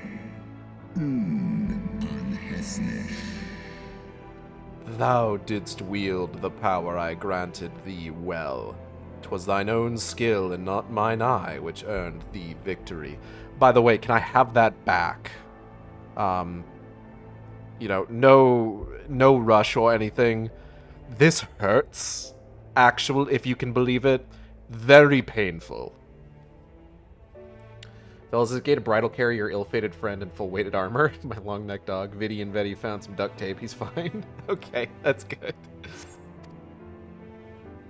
Uh-huh. Oh, he's just leaving without his eyeball? Do you want... Okay.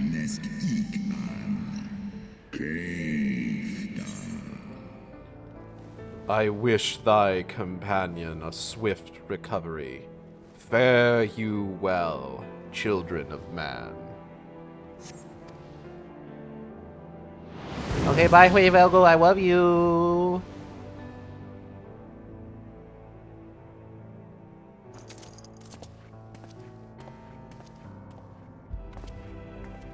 Well, that was weird. The battle is won. We can do no more for Estinian now than bear him home and wish him well, even as Hraesvelgr did. The rest we must trust to the hands of the healers and the grace of the gods. Yeah, that's fair. Like, he'll probably be fine.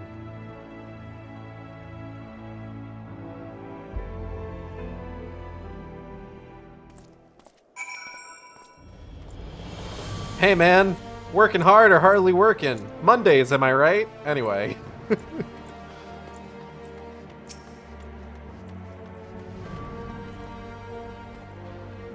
Through the haze of pain, I swear I sensed... But no, the past is done, and we must look to the future. At long last, Nidhogg is gone, his foul spirit cast out once and for all. I only pray that Estinian survives the ordeal. He'll probably be fine. Heroes of the hour! Your battle with Nidhogg's shade will beget many an epic ballad, Aigeld, and rightly so.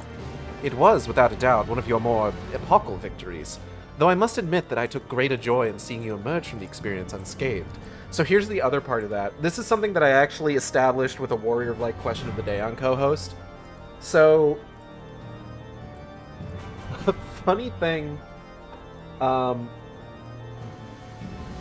so Maya Capra wasn't the only one on the bridge who saw what happened to Aigeld when Nidhogg transformed into his Estinian form. There were a bunch of people who did so. And a lot of that information trickles down. And it trickled down in particular... Oh!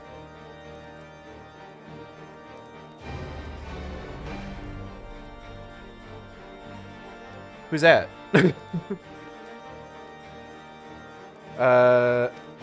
And not only for your own sake, had you not been there to aid me, those infernal eyes would still be fused to Estinian's mail. Yet even with Nidhogg gone, I cannot help but wonder how much of our friend remains. Let us pay a visit to Lucia and beg news of his condition.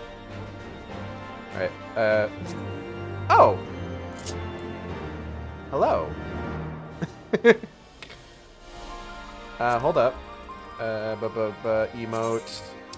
I got the drink one too. Give me a sec. I gotta just... Where the fuck is it? Eat pizza, eat egg, eat chocolate, drink tea. Where the fuck is toast? Hold on. It's in here somewhere. Give me a second. I have got to be... Oh, here we go.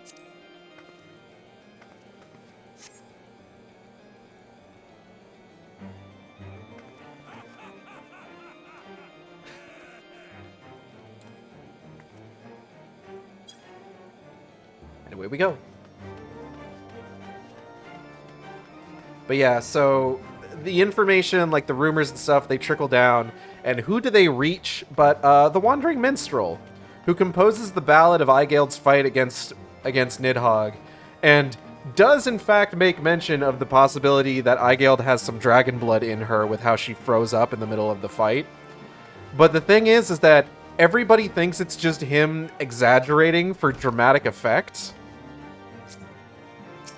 And Aigeld feels kind of bad that, like, there's so many people who are, like, talking about how the Wandering Minstrel is just making shit up now, despite the fact that he's actually 100% on the mark. Let us speak with Lucia. She will know how Estinian fares. Hey girl, hey. Aigeld, Master Alfino. My honored friends, as if winning Hresvelga to our cause were not enough, you took it upon yourself to rid us of his brood brother. I know not how to thank you. My own contribution was hardly noteworthy.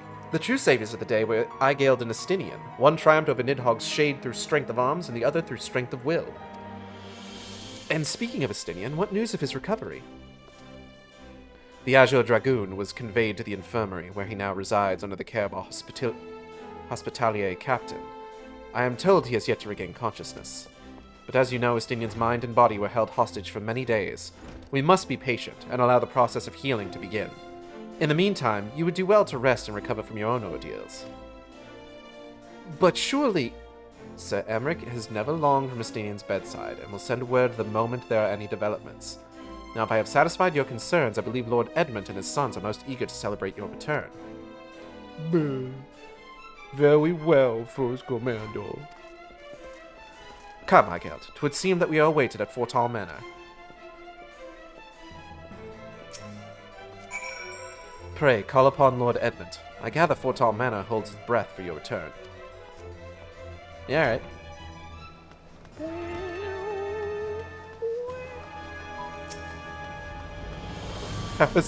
That was very funny. Just like, I'm in the middle of like talking about something else, talking to Alpha, and I was just like, wait, who's that? Who's that? Who's that toasting me? What is this? Who are you? But no, that's always fun. You were in the area. Yeah. I think Cal has definitely, like, gone out of their way to just show up on stream before as Delina. Which is very funny when that happens. Hey, let me in. I have to fucking sign on to your server. Yeah, well, such is life.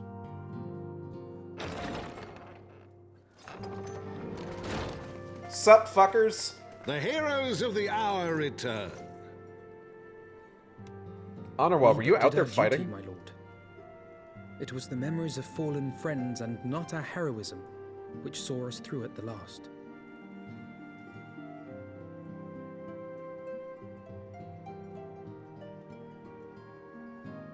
I gave every ounce of my strength, but mine efforts would have counted for naught had the Warrior of Light not arrived to challenge the Great Wyrm. As a sworn knight of Ishgard, I had hoped to do more for my city. Well, we cannot all be heroes, dear brother. Let us put away our pride for a moment and revel in the valiant deeds of our comrade. For your sterling service to Ishgard, we salute you. Thanks, man.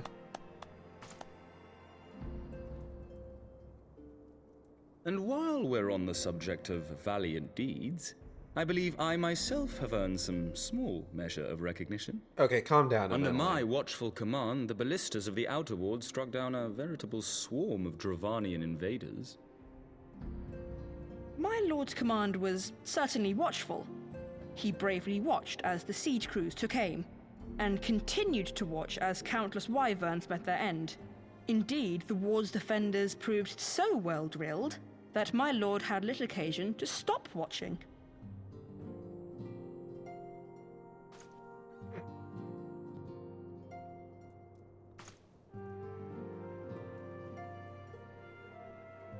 There will be time enough to determine who is most deserving of recognition later. Our friends are doubtless weary from their exertions. I'm so glad they voiced Honor while roasting the shit out of Emmy. I had Chambers prepared in expectation of your return. You are welcome to retire at your leisure.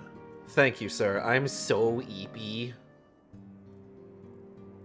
I am most grateful for your hospitality, my lord, but I believe I shall pay a visit to the Temple Knight's Infirmary. Pray excuse me. For God's sake, Alvino, Lucia just told me it'd be fine. You don't have to... And he's gone. Okay.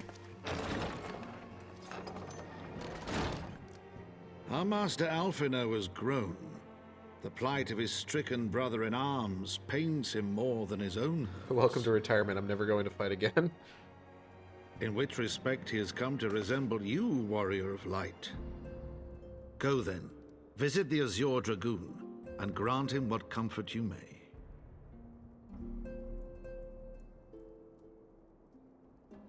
Is that like... Is there like a specific kind of comfort? Because there's a few kinds of comfort that I can think of just off the top of my head. I mean, I'm going to go.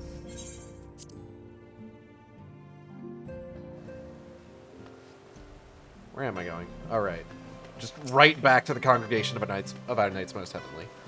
I actually stumbled on your stream looking up stuff for the new Alone in the Dark with my boyfriend. Always love to watch a story playthrough of 14. Great stuff. Yeah, thank you. I also have a playthrough of Alone in the Dark.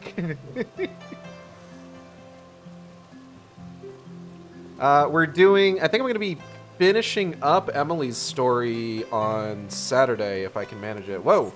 Oh, yep. There's Delina. Hello.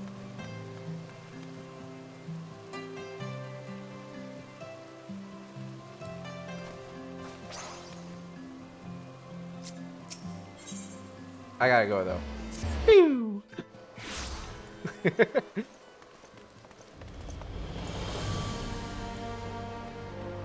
Is this your first playthrough of 14? No, this is the New Game Plus playthrough. I played through... Okay, so... My history with Final Fantasy XIV is kind of all over the place. I played Realm Reborn when it initially came out back in, like, 2013. On a completely different character. And then, at a certain point, due to kind of weird tensions with some of the people that I was playing with, there was a whole fucking thing that happened. I'm not going to get into it. I sort of ended up falling off of 14 for years. Then, more recently, around the time of, like, 5.5, 5.55, Natalie got really into Final Fantasy XIV. And she convinced me to get back into it. At which point I started a new character, blitzed through the whole story, all in an effort to get all the way caught up before Endwalker came out. And then just been keeping up with it since then. I started my New Game Plus run through prior to Endwalker's release,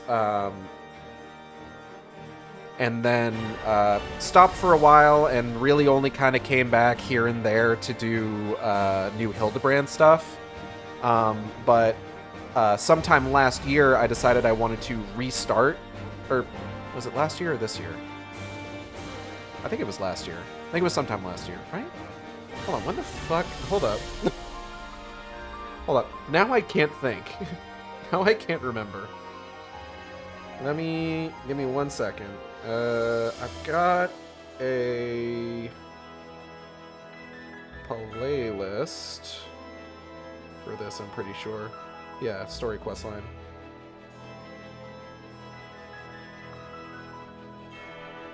Yeah, it was, so sometime last year, I decided I really wanted to get back into running through my New Game Plus run again. My timing for it was actually pretty good because I got through base Realm Reborn before Endwalker came out, which means I've got footage of myself doing the original versions of like Cape Westwind or Praetorium, Castra Meridianum, and all of that, which is fun. And then just since then, I've been just kind of like keeping at it, doing like the main story quest stuff, doing important side content stuff, and all of that. But it's been fun. It's been fun, and I'm excited to keep going through it and then like getting into like newer and newer content. I'm probably not going to play Dawn Trail brand new once it comes out on stream. I'm probably going to do Dawn Trail New Game Plus also. Hello, Zenerator. Zenerator? One of those.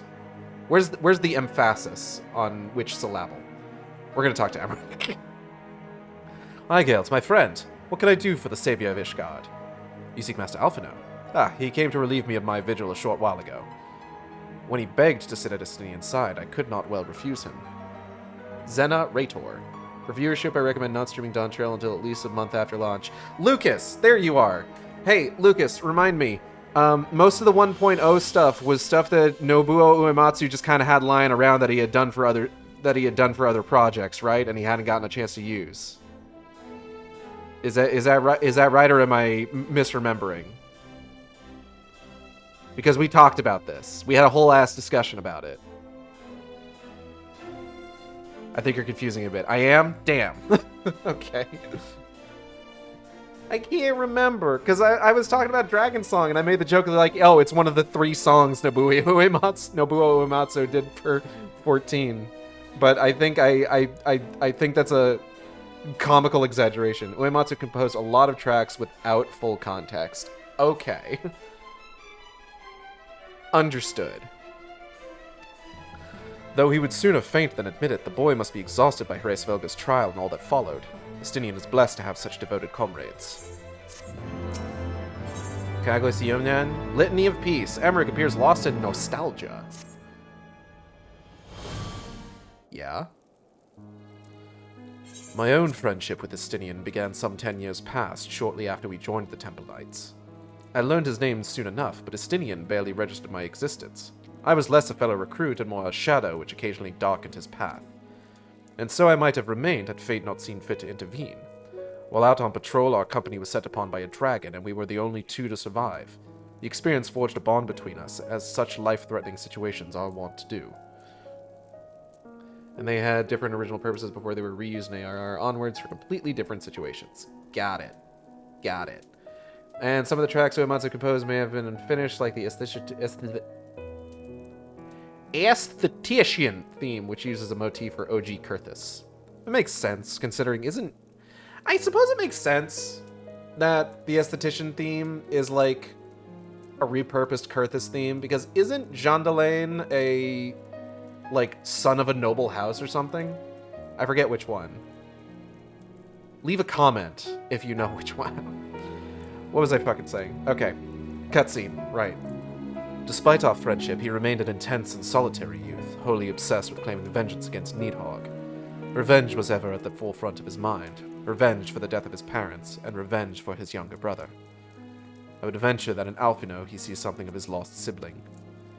And in the ungentle chidings of Estinian, Alphino has found the elder brother he never had. Truth be told, Estinian's tactless observations have saved me from disaster more than once, and I can well understand Alphino's affection for him. He is a friend for whom I would gladly... Abua? Lord Commander, your presence is required in the infirmary. Abua? Is he? Tell them I am on my way. Na na na na na. And some of the tracks... Oh wait, no, I already read that. Whoopsie daisy. Quickly, Hygeld. We must go to him. Upon proceeding to the infirmary, several cutscenes will play in sequence. It is recommended that you set aside sufficient time to view these scenes in their entirety. That's my favorite text box. Was everything between Sorkai and the fucking final steps of faith not several cutscenes playing in sequence? Yeah, let's go. Question, are they all voiced? I need a break.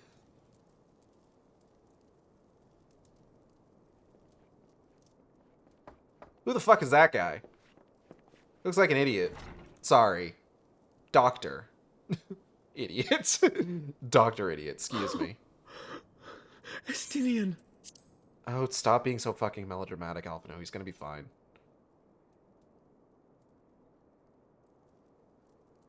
Sir Temple Chirurgeon. Please, call me Temple. Sir Chirurgeon was my father.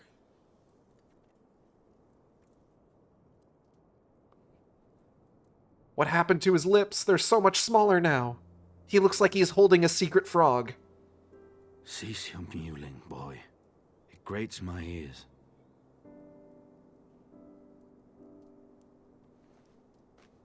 Forgive me. When I saw you awaken, I could not...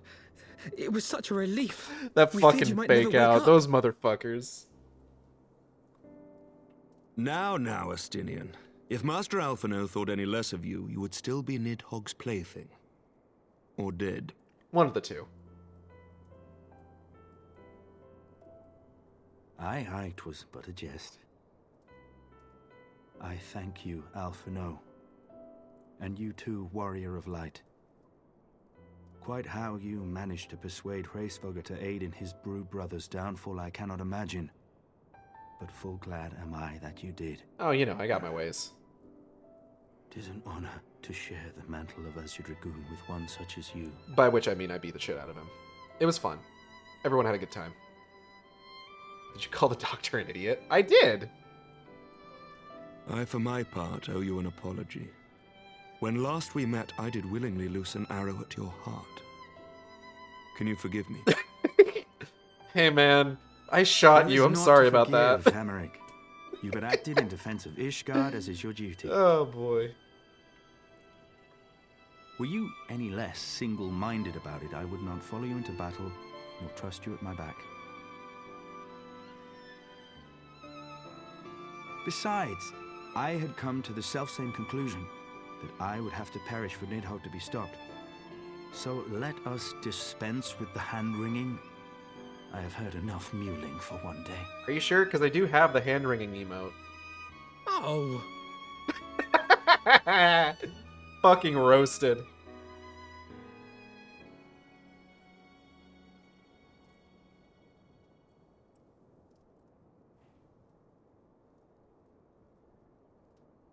The tendrils of Nidhogg's foul presence bound up every fiber of my being, usurping my senses, but I yet retained some trace of awareness.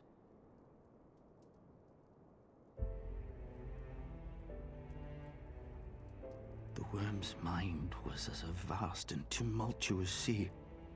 Endlessly its black waters churned, his grief and despair at Ratatoska's murder never calming, never receding.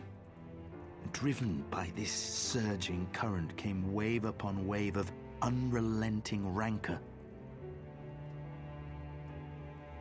It was the very image of my own heart. There I saw the dark reflection of the hatred I felt after Nidhogg slew my family, when no path remained save vengeance against dragonkind.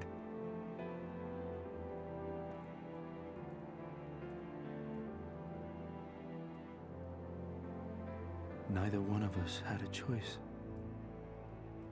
But I was blessed with something Nidhogg was not. Comrades and teachers to console and admonish me. I'm just checking Twitter while this is going on. Had I not had them to gainsay my obsession, it would surely have consumed me as Nidhogg's did him, and we would have been in all respects alike.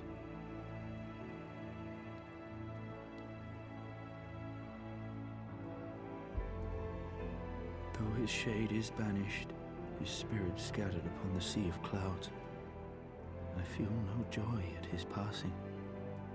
Where once I craved vengeance, I now crave rest. He's so eepy.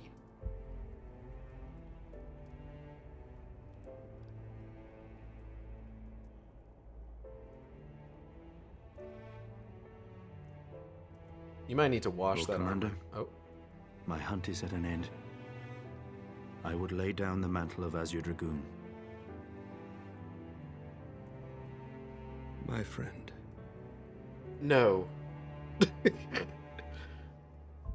Damn, okay, you got me. He has tired himself with too many words. Thanks, Dr. Idiot. I doubt not that he will make a full recovery. Oh wait, he actually must has a allow name. Some few days of quiet. This motherfucker named Abel. Yo, dumbass, watch out for Cain. The fuck am I saying?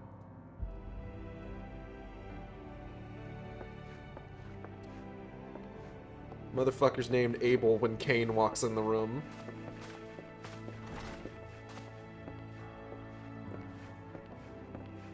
He shall speak only when he is able, the doctor smiles knowingly. I too must see my path to its end. Sleep well, my friend. God.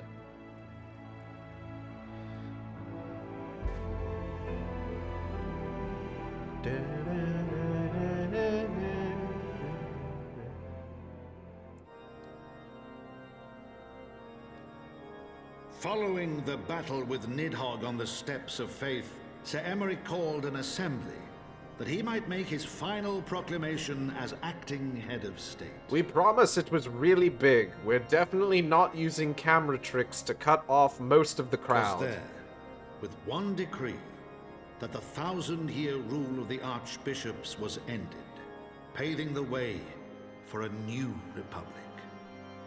New republic, you say? Like Star Wars?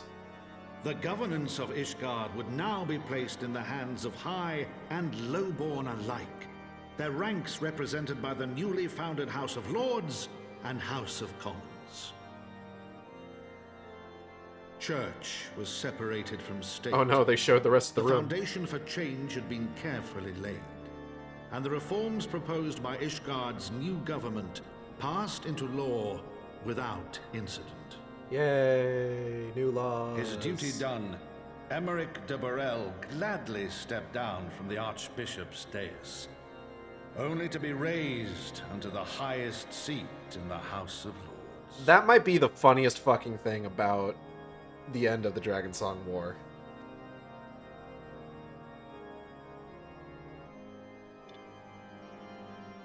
Count Durandare was strove to actually first start to clapping. refuse this honor, the unexpectedly strident voice of the Count de Durandare left him little choice but to accept. Like, he's just like, I don't want to rule anymore, but all the lords are just like, the fuck you don't? You get back in there. And so it was that the winds of gentle revolution came to stir.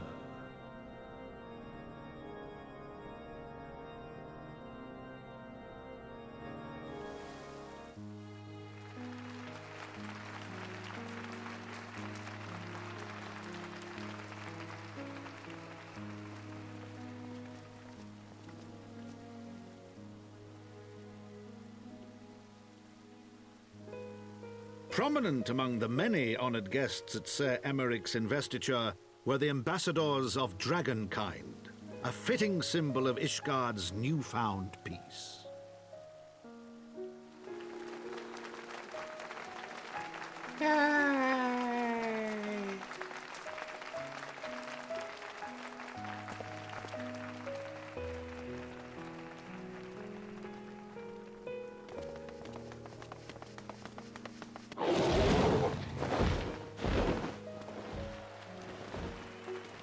The people looked on in awe as he soared through the heavens on Dragonback. And by their cheers did they hail him an Azure Dragoon for a new age. He sure is blue. So, I mean, we've got the first part down at least.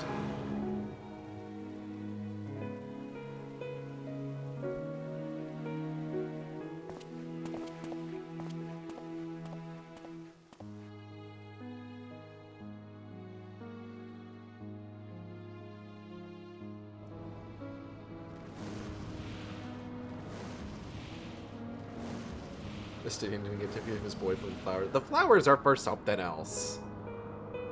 Whee! Thus were the notes of the Dragon Song rewritten, the din of war giving way to a rising litany of peace and hope.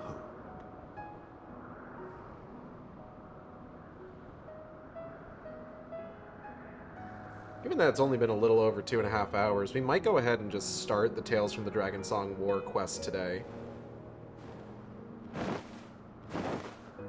So that once we're back, we can just start the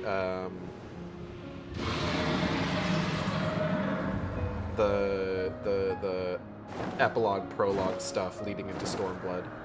From the memoir of the Count Edmund de Forton Heavenwood. Those are words I said in a totally normal voice.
Count Edmund Sweepy.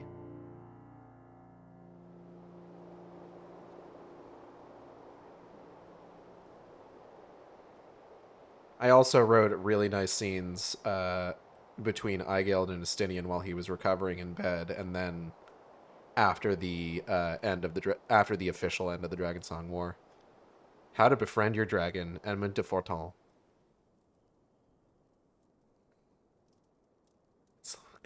It's a lot more complicated than you'd think. What's up, man? So that was pretty neat. I was gazing out at the sea of clouds in an all too rare moment of idleness when I chanced to behold a certain hero wending her way towards the city on Dragonback. Welcome home, Aigeld. Habwa? Nay, 'twas no grave matter that moved me to greet you in person. Between you and me, I merely sought respite from the pressures of office. No sooner do I surrender my role as temporary head of state than I am burdened with a position of more permanent responsibility. I fancy that it echoes in some small measure the way you must feel when your improbable feats of heroism are rewarded with still more impossible challenges. Yeah, but it's fine. I like a challenge. The myth which guided our society for generations lies in tatters. Am I then to be scorned for building upon the system of nobility that I once sought to tear down? And what strange jest is this that places me at its pinnacle, an archbishop's bastard at the head of the House of Lords? Church sucks because they won't let you fuck dragons, Count Edmund de Forton. But these questions are for me to answer. It is not in man's nature to change overnight. This I learned through painful experience. And it was this hard lesson which convinced me to take the path which we now follow. Even as we rebuild the bridge between man and dragon, so must we reimagine Ishgard, one carefully placed stone at a time. We must remember that it is not for us that we lay this groundwork, but for the men and women that our children will become. May their towers rise proudly from the fundament of our legacy. Uh-huh. I hear word from Captain Whitecape that Estinian has vanished from his sick room. His willfulness survives undiminished. Should you ever happen upon our unmannerly friend on your travels, pray assure him that I shall keep Ishgard safe until he deigns to come home. Uh-huh. Thank you, Aigeld. And please, convey my warmest regards to Master Alphino. I think he jumped out the window this time. He'd do that. He'd been doing that. That's the sort of thing he does. When, you know, he's in horrible, horrible condition to be doing such things. Okay, gotta go. Gotta go talk to Alphino. Gotta finish the quest line. Gotta... last vigil. Excuse me. You, let me inside.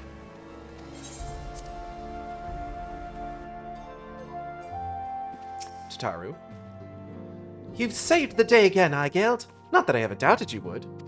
Estinian nursing 5 cracked ribs and just a desiccated outline of himself jumping out a 5-story window. To do it for the bit.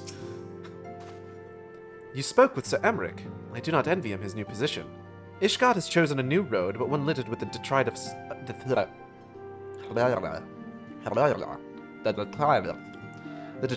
of 1,000 years of broken faith. Yet though her people may stumble from time to time, I know of none better than Sir Emmerich to lead the march of progress. As for us, there remains the small matter of ushering in a new dawn in the shadow of inscrutable Ascian machinations and seemingly endless procession of primals, but we too must walk our chosen path, no matter how treacherous the footing.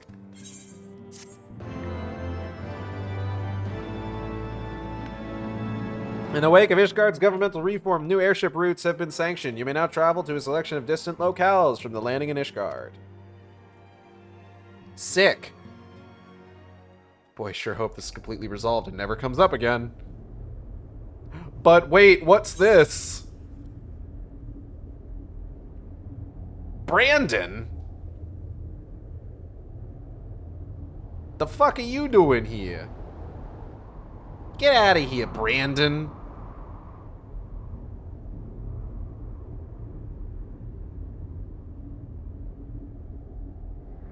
What the fuck is that face?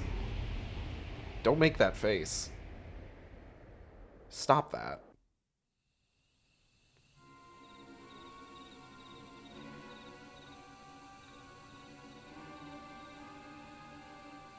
Warrior of Darkness? Oh god, it's not voiced. Okay, hold on. Thank you, bland hairs. Nay, you need not remain there. We shall rendezvous at the usual place. All is proceeding as expected, then. Aye, there is naught to concern us, aside from one overly curious mouse. Completely forgot that's how Elidibus does the thing. Whoop. Girl, you gotta run.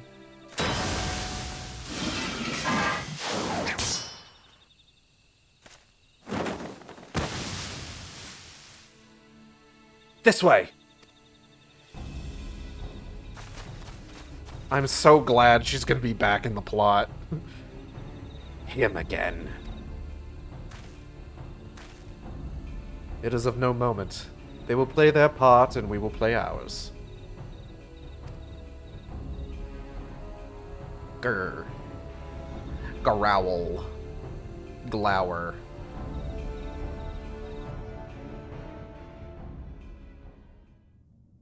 And thus did Grey Mist give way to Azure Skies, Man and Dragon rise above, voices join the song, but beneath shrouded boughs, beyond the scope of light, shadow stirs. Yeah?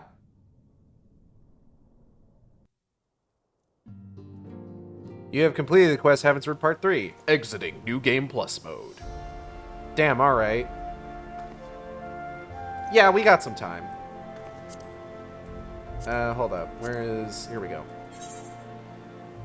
So since the Dragon Song War has ended, where is it? Here we go. Tales of the Dragon Song War. The paths we walk, the oaths we swear, the legacies we leave. Sharing triumphs and bearing burdens, the Warrior of Light embarks on a journey of reminiscence and recollection in a land that now heals from a long and bitter war.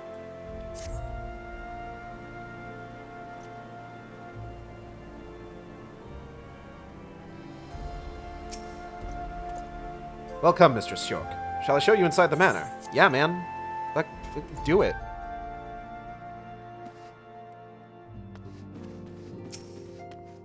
Who the fuck are you? Mr. Sjork! My apologies, miss. I meant to go and visit you in the infirmary, but, well, I'm glad to see you up and about. Infirmary? Oh, okay. The paths we walk. 'Twas bitterly cold when you first came to our city, when I stood waiting for you before the Ark of the Worthy. To think that was where it all began. How much has changed since that day. Forgive me, of late I have been studying the works of a Beledian poet king, who wrote, "To ye who ask of things to come, give thought to what is past and gone." So rarely have we the luxury to reflect on the choices we have made, on how they have shaped our lives and the lives of others. Even I, a mere steward, whose deeds would not merit a footnote in the annals of history, can see the value in this. I say this to you, Mistress York, because as you move, so too does the world. Pray, spare a moment to contemplate your journey while you can. The road stretched on, obscured by an endless veil of snow. Somewhere in the white beyond stood the great iron gates, and on the other side a humble manservant, who awaited the coming of 3 travelers.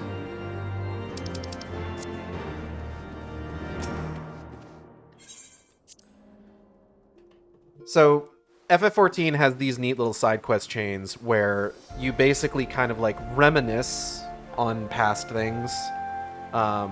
There's Tales of the Dragonsong War, Tales from the Shadows, and then Tales from the Void? I actually don't know what the other one's called. But that's like an Endwalker patches thing. There's other similar ones. There is a series of quests that was introduced in like 6.55 or 6.45 or 6.55, I think, that actually reflects on the events of 1.0, which is neat. Where am I going? Jeweled Crozier, right.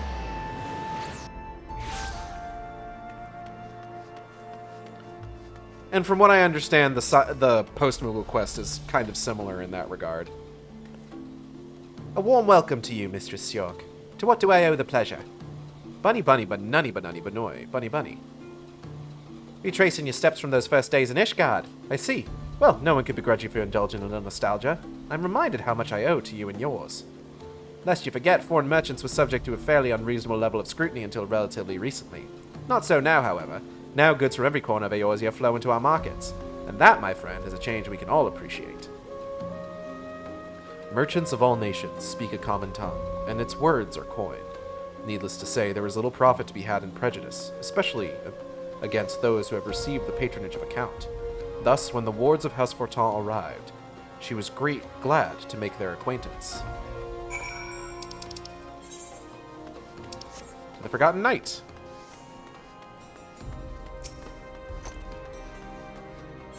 But it's a neat little side quest chain to kind of like... There's so many minor characters in Final Fantasy XIV that like have sort of major effects on like parts of the plot.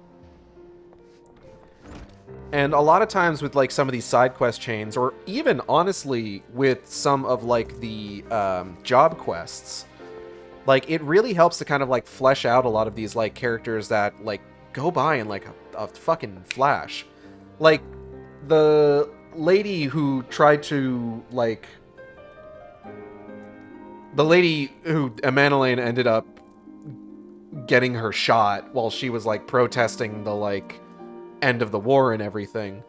She is actually a pretty major part of the Stormblood Dark Knight quests, I believe.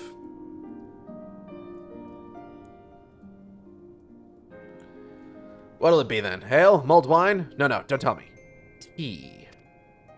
Bunny bunny banunny banoy. Oh-ho. So it's to be memories then, is it? Now there's a bitter draught that'll leave you wanting, assuming you can remember your own name, that is. Take your friend, Tataru. One moment, she's just another girl waiting on customers, clearing tables and so forth, and the next she's got a dozen admirers asking after her every bloody night. I'll be damned if I can remember how it happened. Carrot juice coming right up.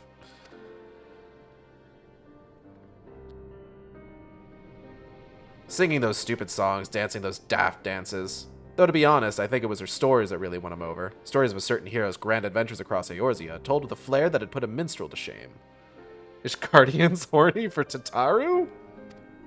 Everybody loved Tataru! Who doesn't love a good hero's tale, am I right? Hells, we've even got one about the man who built this tavern. Was one of the founding fathers of Ishgard, or so it goes. As we know, there's a bunch of knights that kind of like more or less abandoned their duties after they found out like the truth of the way that the war started, and the ones who stuck around are the ones that became the 4 high houses of Ishgard. But there's a bunch who just nobody knows who they are. You could say they're forgotten knights. Now, as the Enchiridion told it, besides Haldrath, the only knights who survived the battle with Nidhogg were the founders of the high houses. Of course, these days we all know better than to put too much stock in the words of the church, eh? Uh-huh. There's more to our tale than just words. There's a sword, too.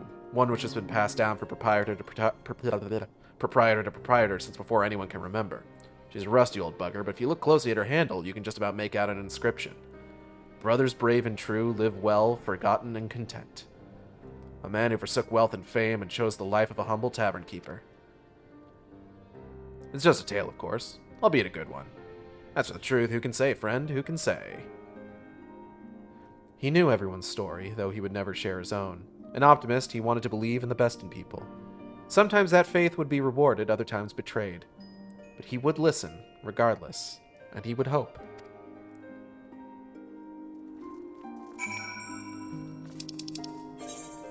Let's go talk to Laniette. Ideally in an environment where she's not constantly being hit on by a Manolane. Torkel time. Whee!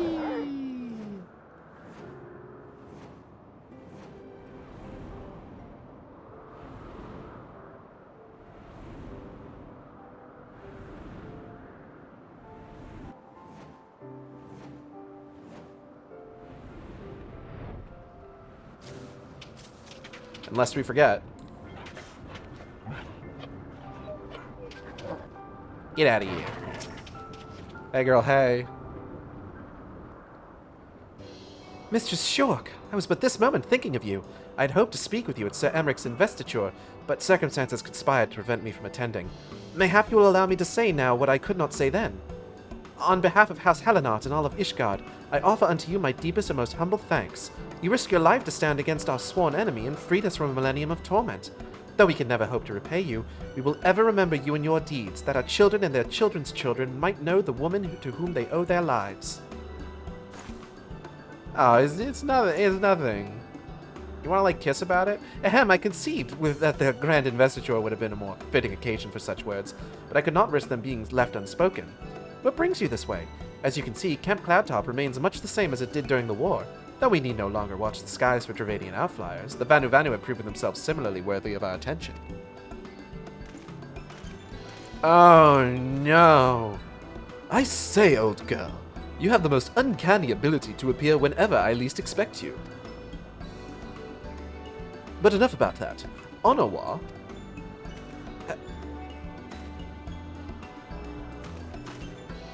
yes, my lord. Lady Laniette, I am pleased to report that we succeeded in infiltrating Vundu territory, and there observed the beastmen harvesting crystals at several different sites.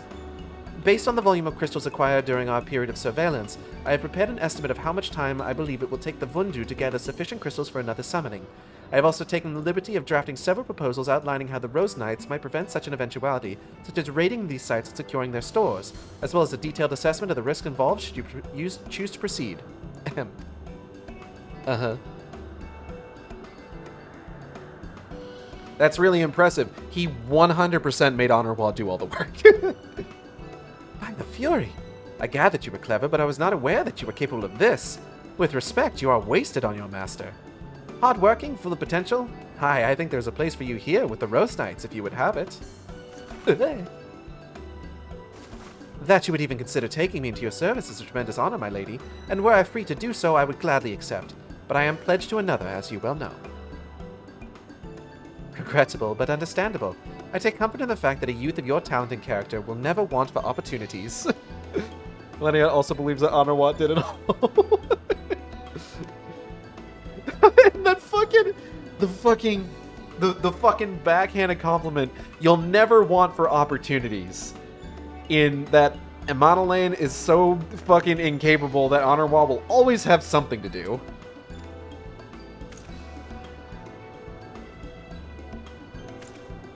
Pledged to another, you rascal. I thought I saw you whispering in young Solet's ear the other day. You certainly wasted no time wooing our newest maid. There'll be no secrets between us. You must tell me everything. Where you've been sneaking off to together, what adventures you've been having, every little detail, and don't you dare leave anything out. When he said pledged to another, he meant you idiot, in terms of his fucking service. He's not romantically interested. Jesus fucking Christ.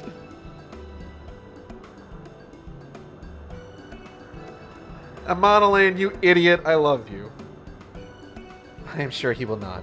In any event, you have jointly exceeded my expectations.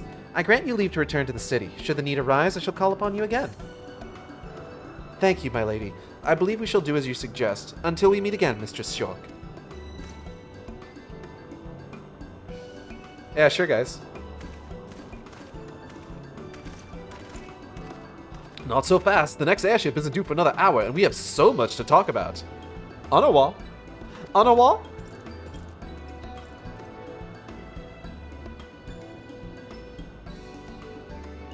But for all the lady's disdain, it was an old, familiar dance. To her, Lord Amanalane would always be the boy fumbling for a compliment.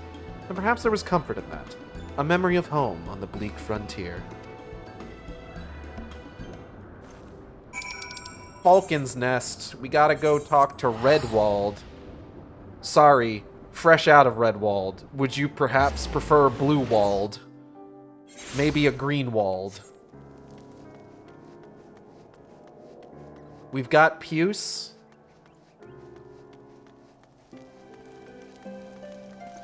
Redwald, Redwald, Red. Redwald, Redwald, Redwald, Redwald, Red. 1,000 pardons, Mistress Shork. Had I known you were planning to pay us a visit, I would have seen that you received a proper reception. A feast, perhaps, or at least a formal welcome with the men in full dress. You're good, man. Don't worry about it.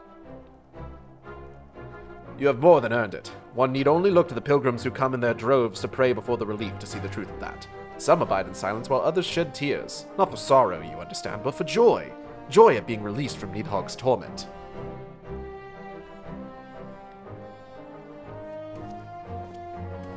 Oh, sup, dude?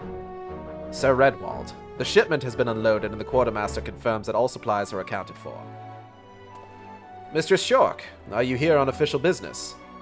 Bunny bunny banunny banoi banunny. A journey to remember and reflect. Aye, much has changed since first we came here together, since I abandoned you to follow the heretic's trail alone. Yeah, you did do that. Come, my lord, mayhap you recall the survivor whom you carried back to Falcon's Nest that day. Well, his wife but recently gave birth to their first child. Is that so? Well, well. Mayhap I should pay him a visit. Though he would doubtless be honored, my lord, you need not put yourself to such trouble. Your responsibilities as count surely leave little enough time as it is. Think not on that. I am still me, and you are still you. Whatever our respective titles, I would speak to you as a friend.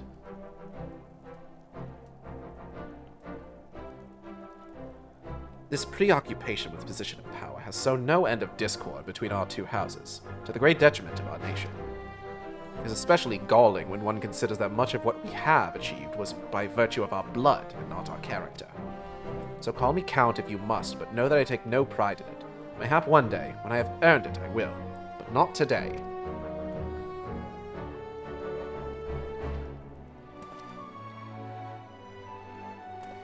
It's Redwald, with a D. There's no mice here. Not Redwald. Still himself, is he?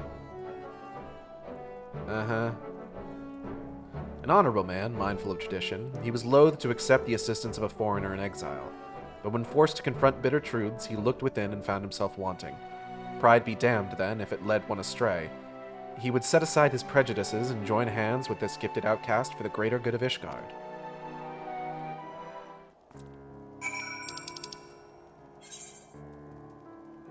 Gotta go here. The tribunal. I would like to go to the Oh, right. I gotta actually go into the city first.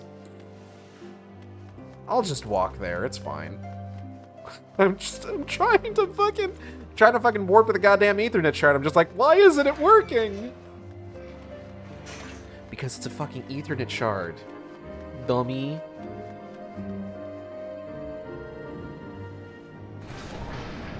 gotta be in the fucking city and talk to the other Ethernet shard. Come on. Get your head in the game.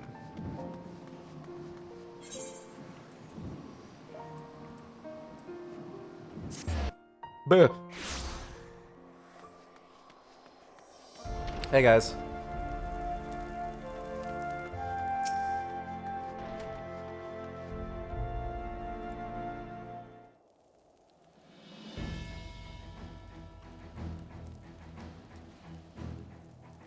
Hey, who's that guy?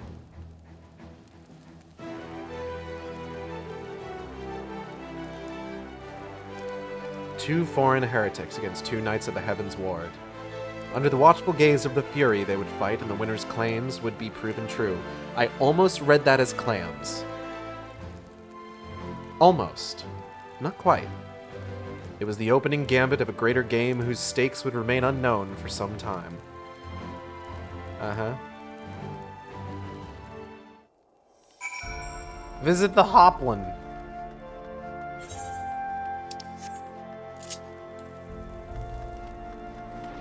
I will do that. Vault Priest, baby, Vault Priest. Vault Priest, baby, Vault Priest, baby. It's a baby that's a Vault Priest. How did he manage to gain that title so young? The world will never know. Oh, hey, man.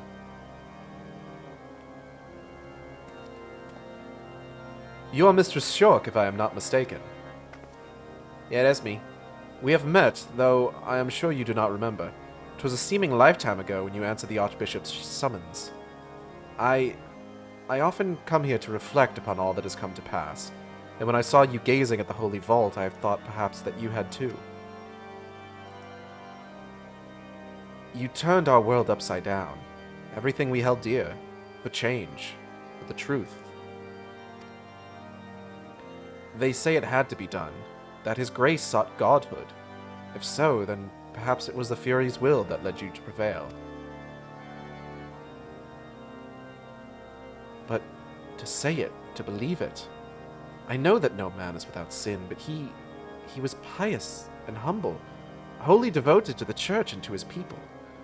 I knew him, miss, and he was a good man.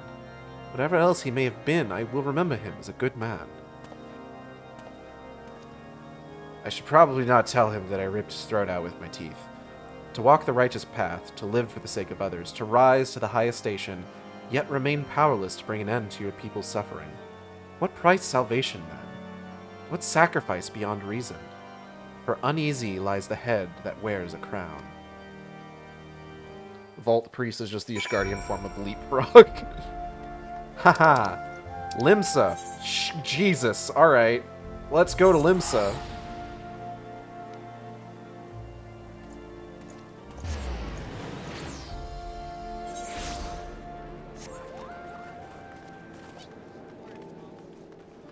Quick, we gotta get out of the Aetheryte Plaza before everybody else fucking loads in.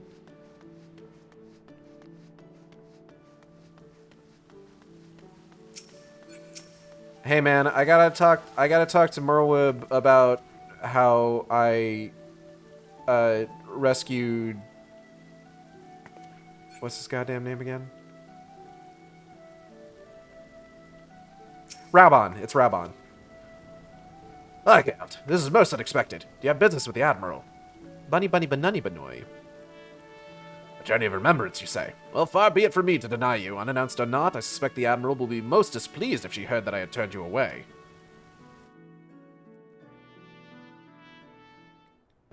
Hey girl, hey! Thank the Navigator. I had resigned myself to another day spent listening to my advisors prattle on about the Beastman's latest movements. Come, Igelt, tell me of your adventures. Bunny bunny banunny banoy banunny banunny. The Ishgardians sail in uncharted waters. Though I hope these new reforms of theirs meet with no resistance, 'twould not be the first grand voyage to run afoul of reefs ere it properly began. But with Sir Emmerich at the helm, they may yet chart a course for generations to follow. Which is not to say that our own doesn't need correcting. The Alliance has grown complacent. Bloody nose you gave us at the melee showed me that. Nor have I forgotten the lessons of the banquet. Rest assured, we will root out any further turncoats before the dagger is at our back. You have my word on that, and Lady Ugiri's besides. Uh-huh. She had never been one to retreat, much less in the face of transparent theatrics. But this had been no ordinary battlefield, its rules of engagement anything but clear. So she would watch, and she would learn, and in time, she would act. Visit Higui and Webbin and Toll. I'm just popping all over the place. Bye, Merlweb.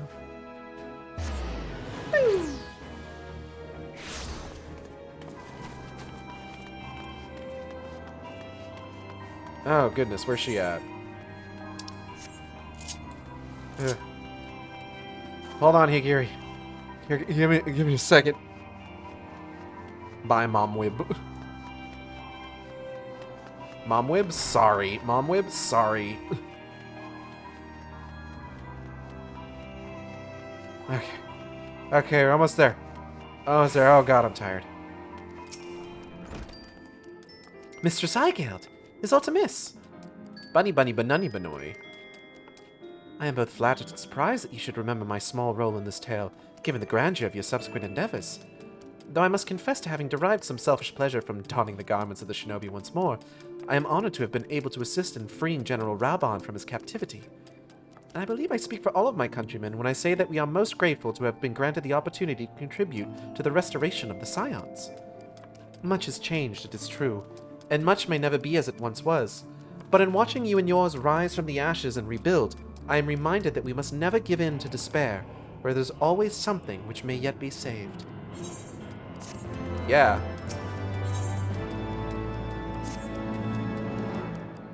What will you be traveling to Ul'dah next? If so, I would ask a favor of you. I have prepared a special what the fuck is that word? Unguent? Unguent to aid in General Raban's rehabilitation. Injuries such as his must be tended to daily, even long after they have healed. You need only deliver it to his man, Commander Swift. He will see that the Flame General receives it. Ungent? I hope it's not pungent. So because this is going to come up, I did switch to the Immortal Flames briefly to see if I could get that one top that I saw during the melee. And unfortunately, you can only wear it if you're a member of the Immortal Flames. So I'm probably not going to stick around because, like, I don't want to have to do all the, like, Immortal Flame stuff again. But I have to wait 15 days and pay a fee in order to switch back to Maelstrom. Greetings, Private Shork. What is it you have there? It's some goop.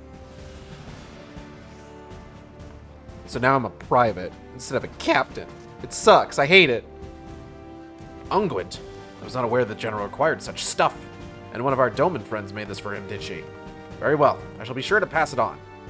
Actually, wait here. We have just this moment concluded a meeting, and I expect he would be glad to speak with you before returning to the palace. 1 second. Sup, bro? So, Commander Swift tells me that you came all this way to deliver unguent. Bunny banani banoi. Daily, she says. Ah, well, mayhap it is best to be prudent. The gods alone know why you agreed to deliver it for her, though. Unless you mean to favor me with that rematch I requested. Ha ha ha ha ha ha ha ha ha ha ha. I jest, lass. You are on a journey of reflection, are you not? Merwib said as much. And now you want to relive the moment you pulled me from the pit Ilberd left me in to rot. I mean, I didn't come here expecting to do that, but it shames me to think of it, that I was so blind to his hatred. Lolorito tells me that it was not always so, that Ilberd admitted to him he once believed that I would return to Alamigo at the head of an army. Years passed, and I did nothing. For all my accomplishments, for all my wealth, power, and influence, I did naught to better the plight of my people. Not for lack of trying, but Ilberd didn't know. He thought the bull of Alamigo had grown fat and complacent, that my story set a bad example for our countrymen. Forget your homeland and chase the Ul'dah dream. A fine, impossible dream which gave men the strength to endure their hardships and try to make new lives for themselves here. So the dream had to die.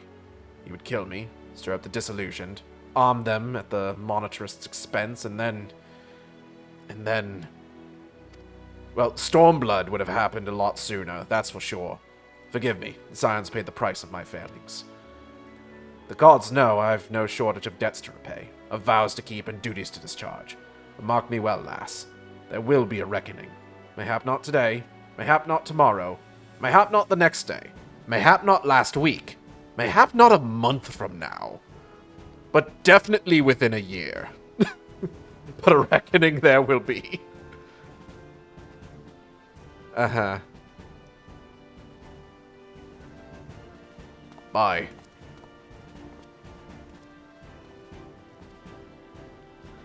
A refugee of a fallen nation, he had risen from the depths of poverty to claim a seat on the syndicate. Yet for all his great deeds, one was left undone, and like sands through an hourglass, the years slipped away, taking with them an old friend's hope. Visit Gorgangine Mills in the Kurthis Central Highlands. Ah, piss. Alright. Fucking Kurthis and its terrible aetheryte placement.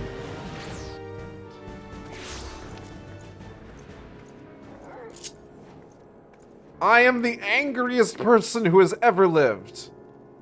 Torgal time.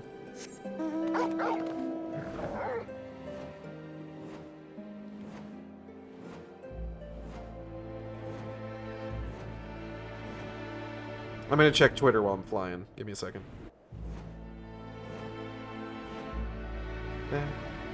Banana, na, na. Bwah. Na, na, na, na, na, na.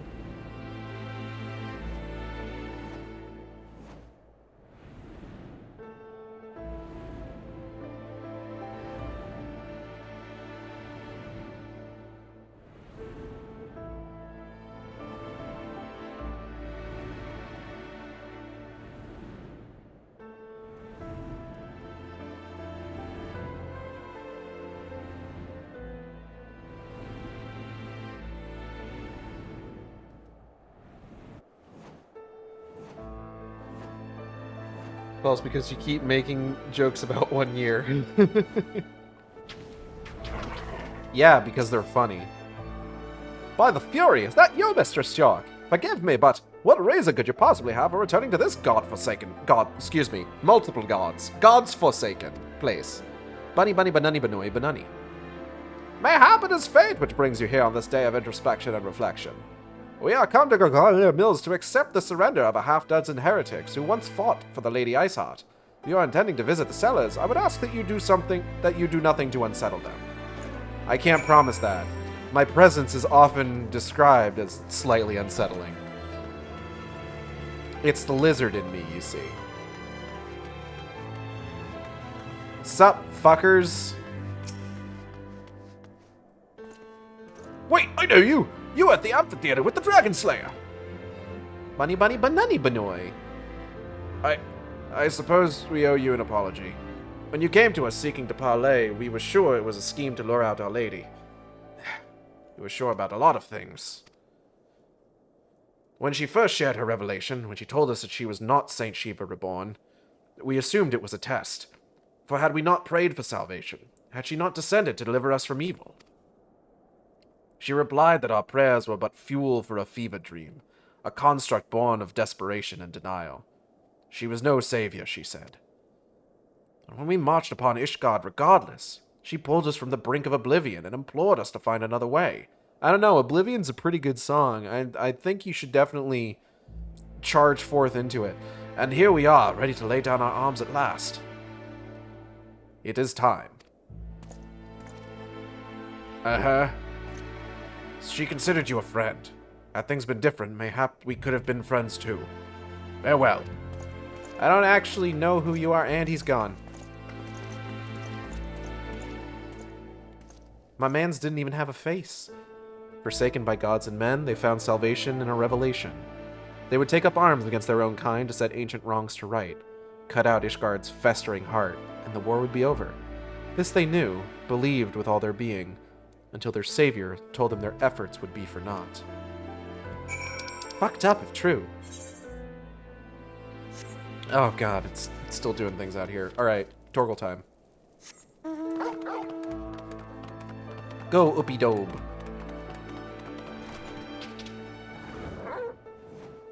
Bark?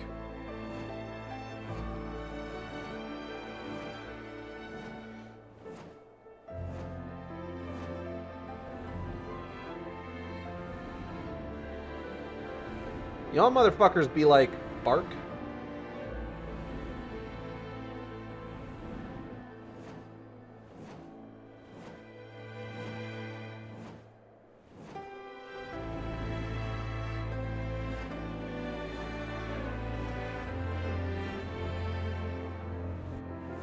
Am I heading the right direction? Hold up, I gotta course correct a little bit.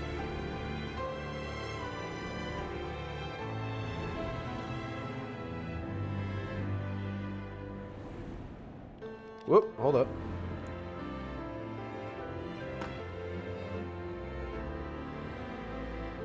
Whee! Oh, not quite, hold on. Whee! Good uppy. Get out of here. Go, wreak havoc. Gentilo! Well, if it isn't the great warrior light herself, she who slew the dread wyrm Nidhogg, bringing an end to 1,000 years of war, and my very livelihood. You're welcome. Well, go on then, strike me down and finish the job. Stab me right in the heart. I'll even lend you my spear if you like. After all, I won't be bloody needing it. Tell me true, for a moment, I had you fooled. Ye gods, as if I could hate the woman who rid us of Nidhogg. Oh, and lest you worry, that business about me losing my livelihood couldn't have been further from the truth. In point of fact, peace is proving surprisingly lucrative. As our nation's ties with Reiksvelga's brood have grown stronger and our interests in Dravania have begun to expand, we've seen a marked increase in the number of travelers on the road. Needless to say, said travelers require protection, which we are only too happy to provide. Granted, such work will not earn you a lordship like slaying a dragon might, but it pays well and is far less prone to end in incineration, which seems a reasonable enough compromise, all things considered. As long as there are wars to fight, there will be those who take up arms not out of hatred or even a sense of duty, but for want of better employment. When presented with an alternative, such individuals may gladly trade their swords for sides, or, failing that, pledge them to a more worthy cause. Also, we started trading with a bunch of weird bugs. Yes, that did also happen. Marsham! You're near an aetheryte, thank God.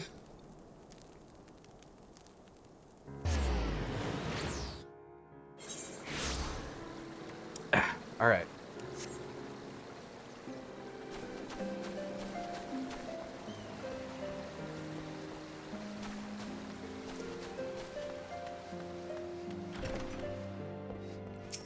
Sup, fucker? Something the matter, lass? Nath giving you trouble. Bunny bunny banunny banoy banunny. The journey of remembrance, eh? Gods, it feels like only yesterday that a sail turned up at Tailfeather with you in tow. Or maybe last week. Or a month ago, but definitely less than a year. Back into our lives and gone all too soon. Did I ever tell you how we found her 5 years back? In a torpor out in the forest all by her lonesome. Aye, well, we weren't about to leave her there, so we carried her back here and tended to her till she woke up. Didn't say a word for days, Assail. Just sat there and stared up at the sky as if the ground held nothing for her. And it didn't, we learned, when she finally spoke. You might think she's not one to smile, but if you'd seen her in those years that followed... And one day, all of a sudden, she says she's got a truth that must be shared. Up and leaves for the gods know where. That was the last we heard of her, for a time. It was 11 months and 20 days ago, in fact. All of ARR happened in 3 days. Wildest 3 days of the Warrior of Light's life. Redemption's not beyond us, friends. Come and hear the truth. Come and hear the Lady Iceheart speak. And they did, from far and wide, so the story went. Some said there was nothing in it. But I knew. I knew. I think, Aigel, that deep down most folk want to do right by themselves and by others. And they try. Oh, how they try. They try all the time in this institution.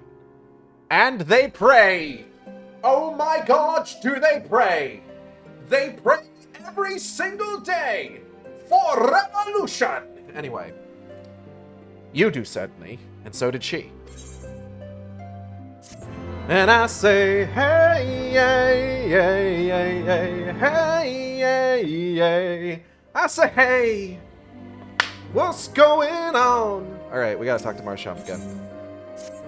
Apologies, you came here to think on your own memories, not listen to mine. I take it the Natha next. Right then, if we're to do this properly, you'll need to gather up your incentives, same as before, in case you've forgotten. That's a basket of fresh Calum tree fruit, a good-sized jar of landchap nectar, and a dirty great cartload of young Nanka flesh. Ugh. Ah, come on, lass. Surely you can't be that bloody daft. You're more than welcome in their village already. Safe travels. Everybody's fucking trying to pull jokes on me. Oh my god, do they pray? Next is a conveniently placed stack of crystals. Hey, what's this weird light? Torgle time. Bark, bark. Boof, boof. I just realized. Give me a second.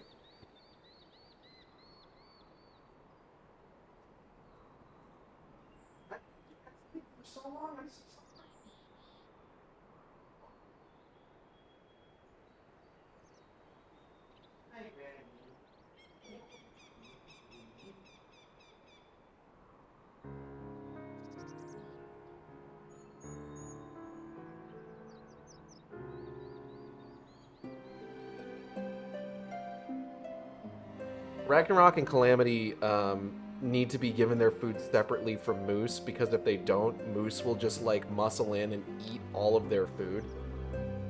So when they all need to be in the master bedroom, I have to put Mitty and Raggy in the master bathroom and keep Moose out here. I call this banishing them to the food zone, and they've been in there for about 4 hours. And I feel really bad. I'm so sorry, Raggy. I'm so sorry. I didn't mean to leave you in there for so long. Can you forgive me? Mitty won't remember. Mitty won't care. But Raggy knows. Big guy. Oh, you're getting squirrely now. I said the food zone. Food. Goodness gracious. Don't use that kind of language on my stream. Anyways, they're out now.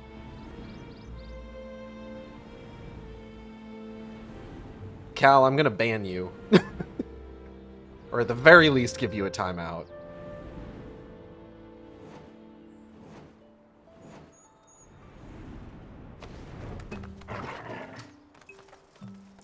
Oh boy, I love voicing the Nath. Or the Va, excuse me. Hunter of dragons and gods, I bid you welcome. What would you ask of me this day? Bunny bunny banunny banoy banunny. Once we would have had no conception of what you speak. The one mind does not forget, but we do. It can be most distressing. Who are you again? To remember it is not enough. One must strain and give words to memory, and inscribe words upon parchment. This is the chronicler's calling. He wrote of how you came to Lothast Vath, and how you left to slay Ravana, and how the young hunter trained with the old hunter while you were away. We shall treasure these moments, this history you have given us, and when new Vath join us, we shall share it with them as well. Bound no longer to the will of the many, they were now free to walk their own path, thus reborn. They would write the first chapter of a new history to be passed on to future generations. And as their culture grew older and richer, so too would their story. I gotta go talk to Vidofnu. Vidofnu. Oh, excuse me.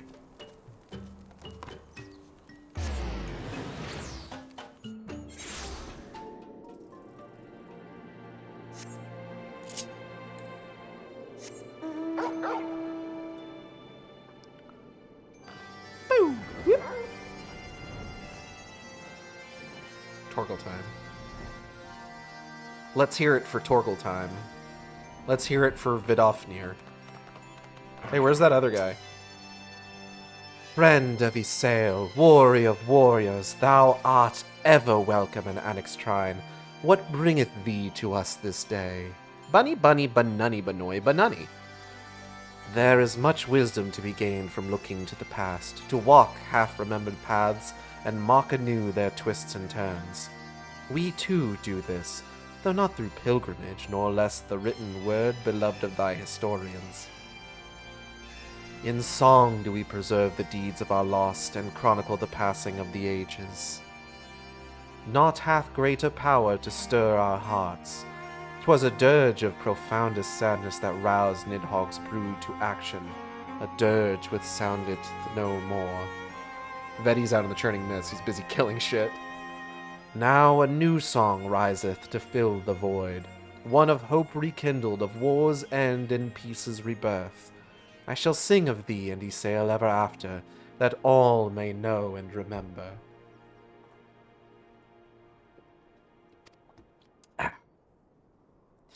In the chorus, the fallen could rise once more, for none are dead whose names yet echo in the heavens, and the song would not end until the last voice fell silent. Heroes and villains, sinners and saints, all would live again. Damn, that is neat. Oh god, I gotta go talk to Moglin. That is fucking poignant. Torgal time.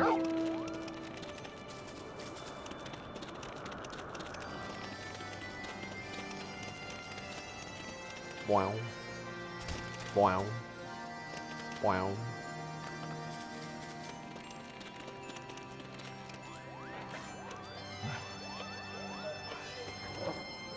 What's up, fucker? Mogging. Mog champ. Well, yank my palm and call me a molebat. I certainly wasn't expecting to see you today. Still calling yourself Eyegeld? Yeah, there's not that there's anything wrong with that, Kupo. Anyway, what are you doing here? Bunny, bunny, banunny, banoy, banunny. Thank heavens for that. I was sure you were going to ask for help with yet another one of your exciting quests. But by all means, we'd love to pass the time reminiscing about the good old days. And when better than now, Kupo? What with your friends visiting and all? Wait here and I'll fetch them.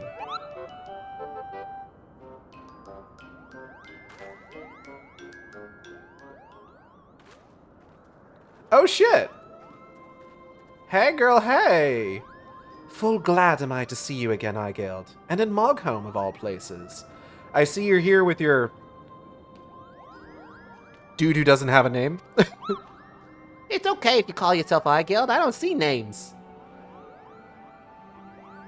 Kupopo, it really is you, and just when we were about to leave. Uh-huh. I think it wonderful, this pilgrimage of yours, a final reflection upon the past, that you might face the future with eyes unclouded and a heart at peace. Kanye Senna. Few would deny that the events of recent days warrant such contemplation. When last we stood in this place, I dare say none among our number would have believed what was to follow, young Estinian least of all. Upon learning what befell him at Azisla, I confess I thought him lost, but when Master Alfino told me of your great struggle and of his salvation, I was reminded of your talent for the impossible. Yeah, I'm pretty cool. Uh-huh. If you ask me, he seemed altogether too stubborn to die. Though I suppose it is no small feat to evict a spite-filled wyrm once it has made its home in one's head. With Nidhogg's passing, the children of Ishgard and Dravania may at last look into the future. It is my hope, however, that they will not forget the deeds of history, nor the many thousands of lives lost in their conflict, for only through remembrance will they avoid the mistakes of the past. Past prologue, etc., etc. Reflecting. Okay, we're done. We thank you again for your hospitality, Chieftain Moglin, and pray that you will one day allow us to extend you the same courtesy. I wish you well on your journey, Eyegeld. May you ever walk in the light of the crystal. Until we meet again, Kupo! Bye!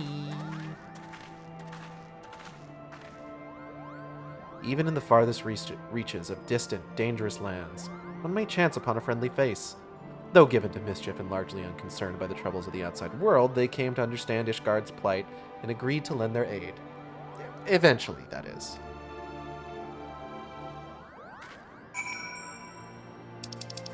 Make camp in the ruins southeast of Zenith. Torgal time. Bork! Bork!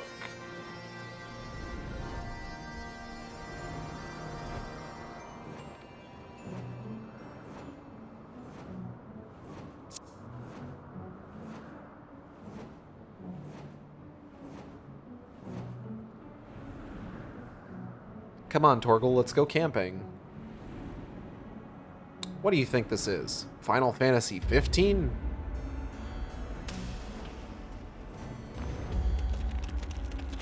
Be gone. Oh wait, hold up. Come back.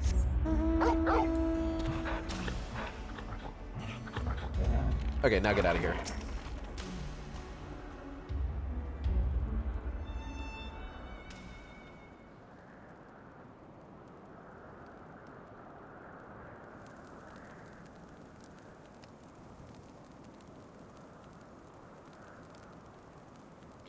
The crackling warmth of Alphino's campfire, the savory waft of Ysael's bubbling stew, the soft snoring of Moghan asleep on the grass.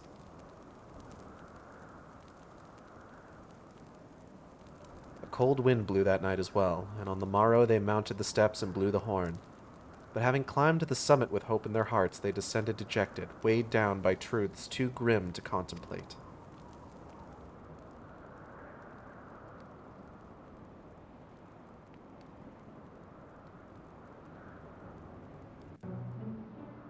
Aw, cute smile. Oh, Royal Promenade. Really? Okay. Oh, we're probably gonna go talk to Nanamo.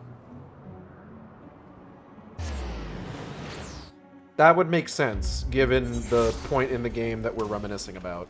Oh god, there's a lot of people here. More than I expected.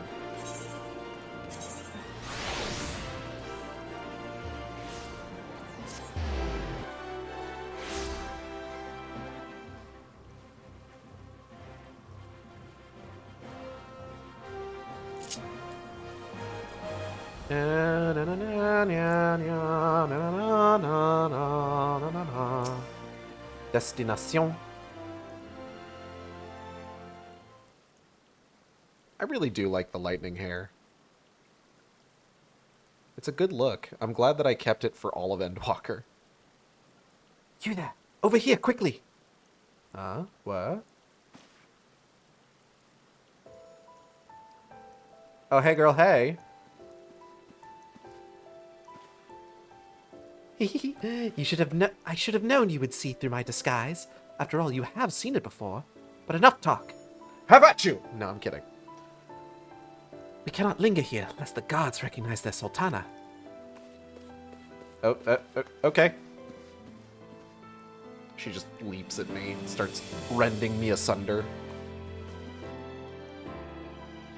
As you may have deduced, I was taking the air outside the palace when I saw you standing there, staring off into space. Have you something on your mind? Yeah, bunny, banani, banani, banoy, banani. I understand completely. So much has happened, so much has changed, and all in so short a space of time. Even now I struggle to make sense of it all. But one thing at least is abundantly clear. I owe you an immense debt of gratitude for all you have done on my behalf and on behalf of those whom I hold dear. Mm-hmm. Yeah, you do. After I awoke, Papa Shan told me everything. It was a lot to take in, but nothing could prepare me for what Lord Lolorito had to say. That ruthless, manipulative swine came before me and expressed regret for what had come to pass, and, thinking to make amends, offered all of Teleji Adeleji's assets as well as half of his own personal fortune to the crown. And I accepted. Long did I debate how best to use his wealth. There is no end to the troubles facing our nation and no shortage of worthwhile causes, yet none among our people have suffered more than the refugees, and it is they who shall be first to receive aid and succor. Succor this dick, more like. Anyway. There is also the matter of the terrible wrongs committed against you and yours, for which I am in large part responsible.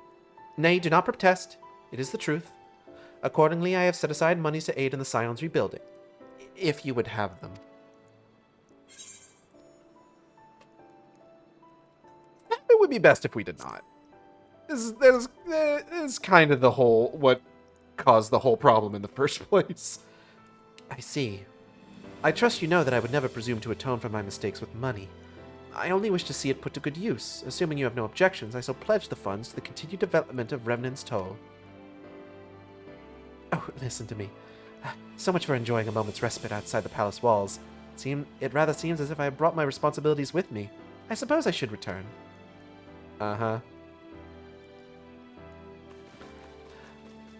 Lady Lilira, you must come home at once. Father is worried sick, you know. Confound it, you lot, search this area. I know she came through here. I do think it's funny that the outcome for Lolorito isn't kill him for being a conniving traitor. It's the billionaire is now fucking scared and gives away half his money. It is very funny. I do wish I could have murdered him. No, I'm kidding. Or am I? On the other hand, it is essential that a ruler see firsthand how his subjects go about their daily lives, and I have not visited the markets in weeks. It would seem a shame to let this opportunity go to waste. Aigelt, might I impose on you to have a brief yet cordial conversation with those Sultan sworn? I leave the rest of I leave the choice of subject matter up to you. Take care. Like, I wish. It would have been very nice. I hate Lolorito so fucking much. Ah, well.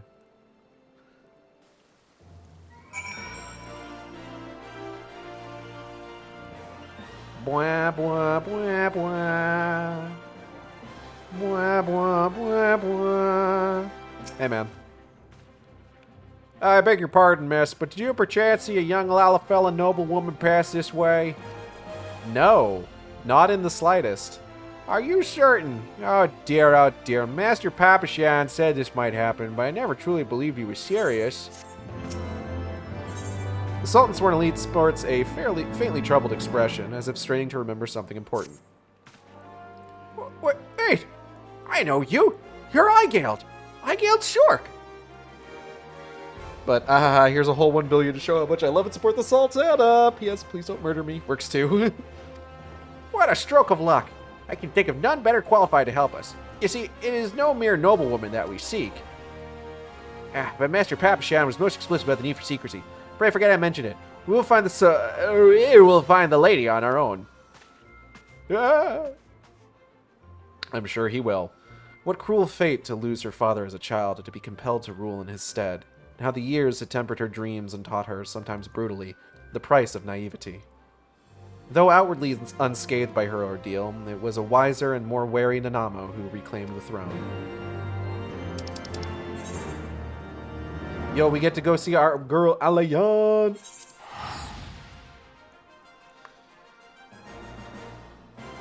Just like seeing Telegiata get fucking bisected just scared the shit out of Lolorito, and I think that's fucking hilarious. Hey girl, hey. There you are, Aigelt.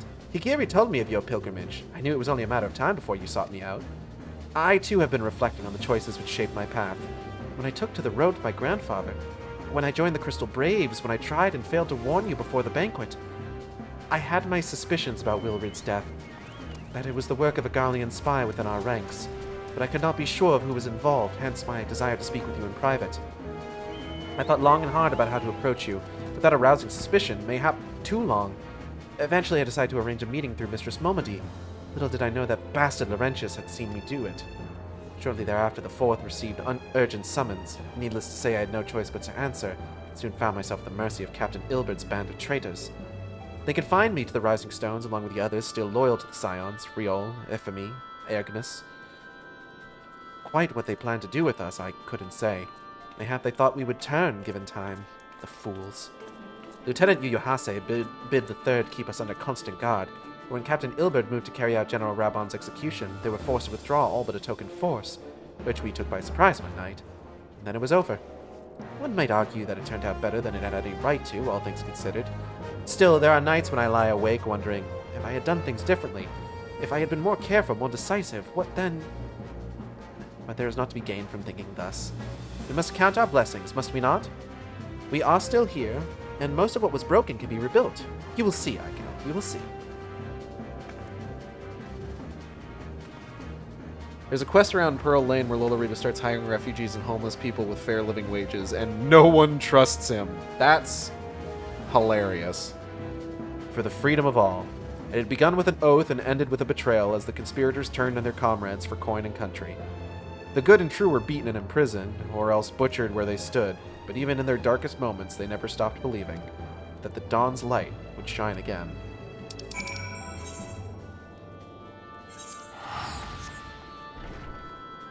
I maybe misremembered how long this quest line was. We're gonna finish it.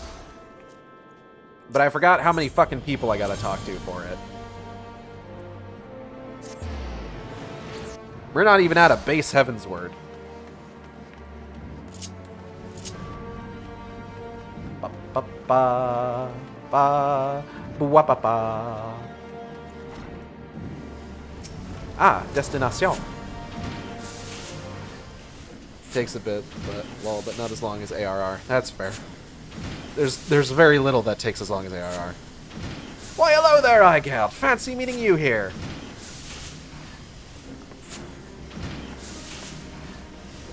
Wait, hold on. Which one's Wedge? Bunny Bunny Banani Banoi. Oh, right. Biggs is big. Wedge has a wedge-like hairdo. Reminiscing about the glory days, eh? Aye, we spent many a sleepless night hammering away in that corner of ours. How's your manor cutter holding up, by the way? Great. Ah, that's good to hear. Not that I had any doubts, like our craftsmanship's second to none. Quite right. It will take more than swirling winds and raging dragons to bring her down, and that, my friend, is an Ironworks guarantee. Uh-huh. Speaking of which, on the back of the field test success, we've gone ahead and licensed the design for mass production. Soon, the Sky Steel manufactory will be churning out mana cutters by the dozen. Yeah, I heard a lot of pirates are buying them. Which is why we're here today, as a matter of fact, to make sure that machinists don't bugger anything up. Apparently, Adventure has been queuing up to place an order, and even some sky pirates. Yeah?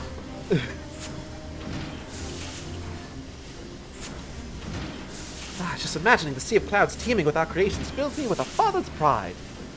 Right then, that's enough patting ourselves on the back. We've got to make sure the cutters are up to snuff, but Jesse will never let us hear the end of it. Now, till we finish, there'll be no more breaks, distractions, and not one wink of sleep. You hear me?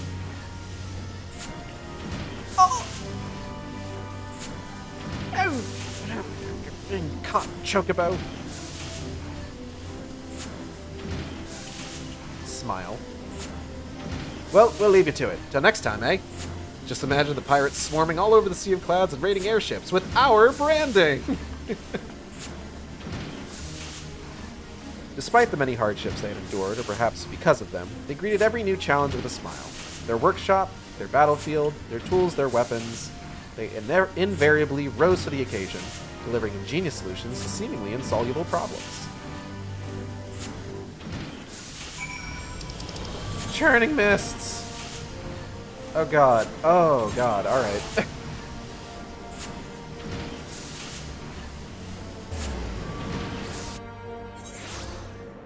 Oh, these goddamn aetheryte placements are gonna kill me before the length of the quest line does. Alright.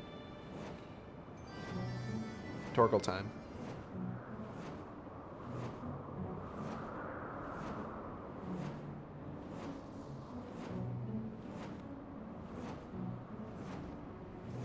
This would be an excellent opportunity to check Twitter.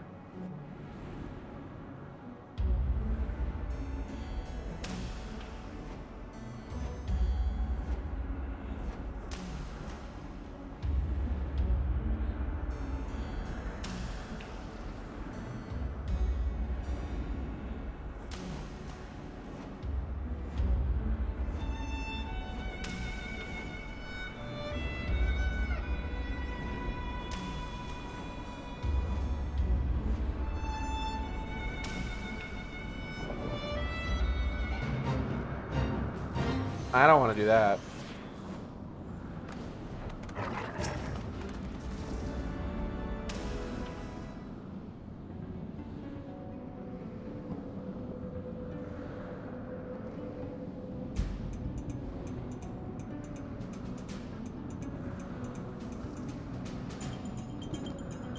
Though through tempestuous winds they carved a path, breaching the dread worm's sanctum, and there did they put him to the sword. Yet in the wake of hard-fought victory were secrets laid bare in a vision dark and disturbing. The legacy of the fathers, bequeathed to their sons and passed down through the generations. Old blood enduring in the new, the mark of original sin. Fucked up if true.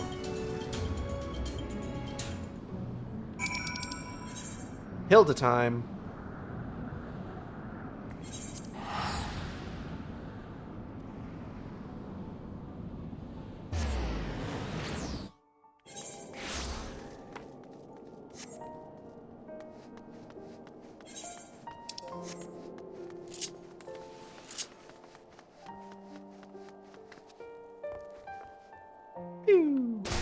Ow! My ankles. Hi, Hilda. Oh my god, hi. Hey girl, hey. And there she is at last. Gibberlon said you were wandering all over, reminiscing about days gone by. Seems a bit too soon if you ask me. It's not like I don't understand though. Some days I'll be walking the broom, same as normal, and it'll hit me all of a sudden just how much has changed for us. Though I know it's a bit different from what you've been through. Puts me in the mind of the first time I saw her and her friends up near the Aetherite being showed around by that houseful tall man. I don't know why I have this voice suddenly. Oh? You never told me you'd met before. Maybe. It weren't so much a meeting as a heckling, to be honest. When I heard their guide warning them off paying a visit to the broom, it stuck in my craw. And you've got to admit that Master Alphino is a spitting image of a snotty little lordling. He's more than the spitting image. That describes him pretty well. A little lordling that went on to fight 2 knights of the Heavens Ward with Aigeld here in trial by combat, not to mention helping retake the vault from the True Brothers. Fury of mercy, it feels like a bleeding lifetime ago, don't it? Because it was. What we've got now is nothing like what came before. It's a bleeding rebirth, that's what it is. A Final Fantasy VII rebirth? Cold comfort to the folk who died getting us here. Still, this piece is ours, and we owe it to ourselves to make the most of it. Meaning we've got to work twice as hard to make the broom a better place. No more harassing blue bloods, neither. You can maybe harass a couple blue bloods. Oh, that second one, that was last week. Definitely less than a year ago. Aye, aye. A world apart from the opulence of the pillars, they had toiled, shrouded in the haze of the broom. Sentenced to a life of hardship by birth, they dreamed of revolution as children dream of fairies. Then one came and went, and they suddenly found themselves with a seat at the table.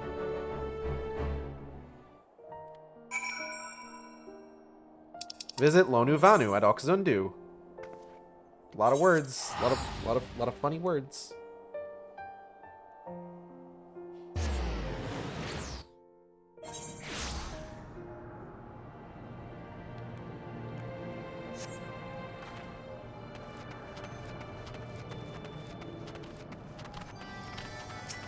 Weird dancing haka birds. Ho! Clouds part and let shine brilliant sun upon Lonu Vanu. Great Netherling warrior returns to Oxzundu and on pilgrimage of remembrance. Well, well. We bid you warmest welcome, slayer of false gods and champion of fallen Gundu, whose fledgling village continues to grow and prosper, now free from the shadow of Vundu oppression. But Lonu Vanu is not one to forget Netherling's first coming when she saves us from certain death at the hands of the Black Ones, distant memory though it is. Yes, her many deeds are the stuff of legends. We shall remember the stories and the hero's name, Aigeld Shork, for they are worthy of celebration now and ever after. An earnest, good-natured people, they had borne witness to the rage of their beloved god's twisted manifestation, and proclaimed it to be false. By the grace of kind travelers were they duly delivered from its wrath, the mad god's death signaling the birth of a new hero. Ymitra! We get to go talk to Ymitra, guys!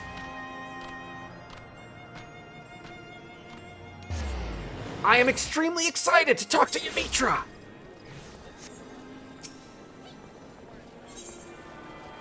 What the fuck is that outfit? And it's gone. Never mind.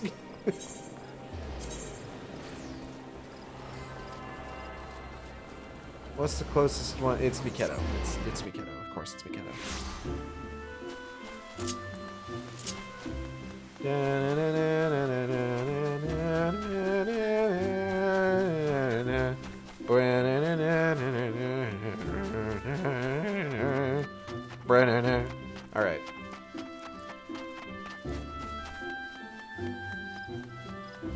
Fucking... Where's she at? There she is.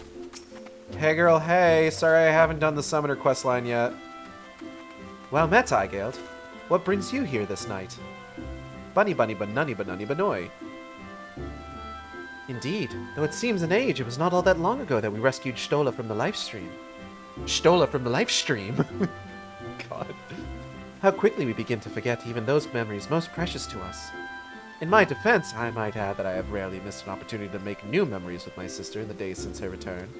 Our conversations are largely on matters of scientific and professional concern, ancient elegant technologies, primals, Asians, and so forth. She has an insatiable thirst for knowledge, as you know. Yet while I understand her desire not to burden those around her with her troubles, and to carry on as she did before, I do worry that her willingness to manipulate her own ether to compensate for the loss of her sight may have dire repercussions. Don't worry, Alphino will never forget that day. She never told you then? But of course not. Would rather have defeated the purpose. You should know that the technique she employs places a tremendous strain on her body.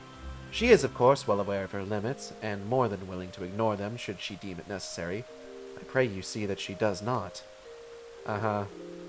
Regrettably, she is wont to ignore my advice when it does not suit her. Yet given your shared experiences, mayhap she will be more willing to heed your warnings. She'll be fine. Nothing bad's come of it yet. Don't worry, Yamitra, the writers will forget about this plot point later on. They probably haven't. Y'shtola's just really good at knowing her limits. It's probably fine. You'll see. Her sister was under no illusions as to the dangers of the life she had chosen. Should the worst come to the worst, Y'shtola would do what needed to be done, pay any price, make any sacrifice, and that without hesitation. She was a woman of conviction, deserving of respect and admiration, and no small amount of worry. Remember when they put Y'shtola in the library, surrounded by books that she can't fucking read? No, she can see the ether of the ink. It's fine.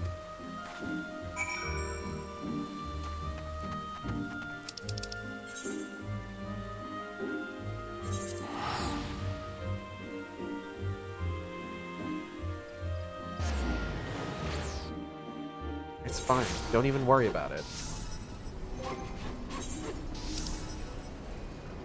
Like, look, all of the ink is enchanted.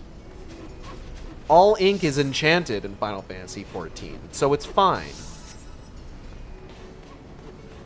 What do you think I'm making these fucking orchestrion rolls out of? Hey, Slowfix. Why must governing great Gabi nation be so difficult? Like Erding Curls, stupid Curls with muchly differing views on glorious nation's future direction. Hey, bunny banunny. Calm down. Yes, Lofix knows he is letting emotions run wild. Uplander is welcome voice of reason. Not like when Uplanders first returned to Idleshire, yes? So much venom in that one's tongue flaps calling Gabi flock thieves. But Slowfix saw a way to mutual understanding. Citizenship in society first steps in strengthening communal ties, gives all vested interest in continued prosperity of egalitarian utopia. Yeah, man. For the final objective of this quest, you will receive no guidance from the journal or the duty list. You will need to read the text carefully and decipher the clues to determine your next course of action. The burdens we bear. And now, Slowfix bids Uplander fulfill civic duty as a citizen of Idleshire with hand-lending of great import. In caves south of settlement lives Old Crone, wielder of powerful magics used to crafty make frogmen that chase away curious gubbies. Uplander has made many busy deals with Old Crone, yes? Then Uplander can appeal to Crone's better nature and make her call off frogmen harriers. Yeah, I could probably do that.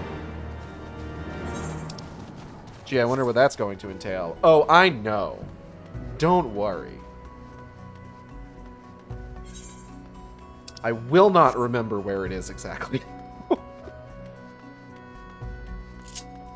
Oh, wait, what am I doing? Torgal time.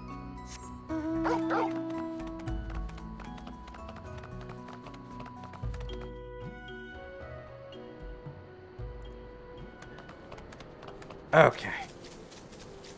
That does mean that we're nearly done, which is nice.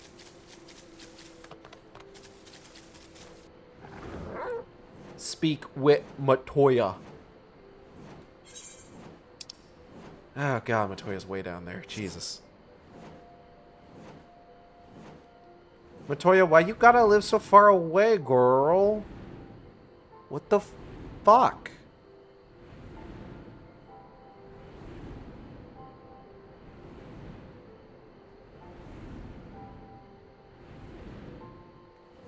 Look at those paw pads.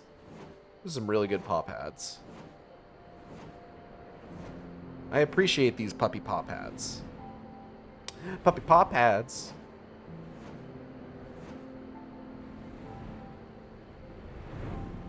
I just want to squish them. I want to squish those paw pads.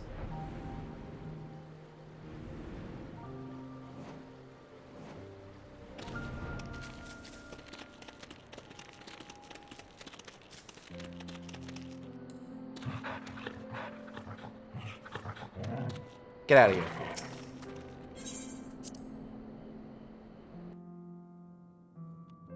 Hey, girl, hey. Matoya, where you at? There you are.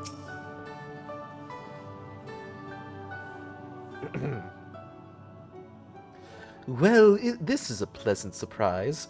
I'm well aware that you're only here because you want something, but at least you didn't bring your little friends, so out with it.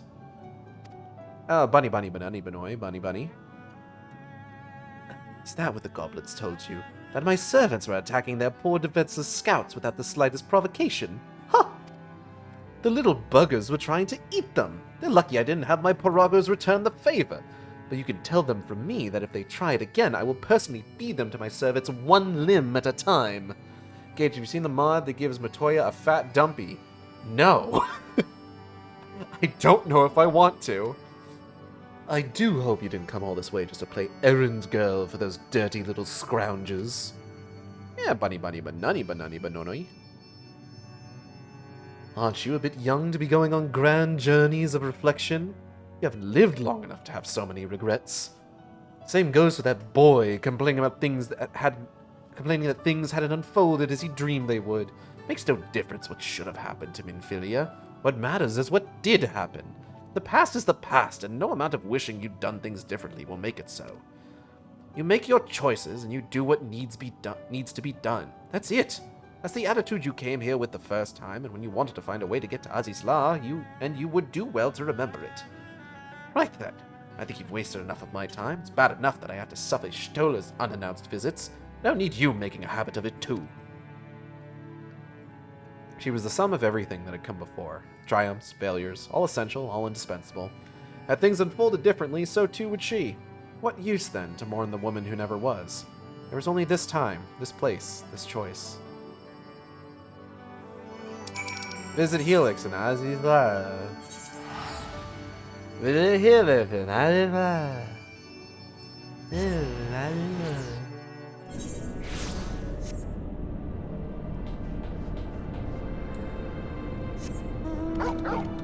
And of course, here is where we discover what happened to that mysterious bouquet of flowers. I think. That Estinian was holding. Pretty sure. Huh? What's that? Just beyond the draw distance. He spies something on the ground at the landing's edge. I suppose I do. Blue bouquet. A bouquet, if you will.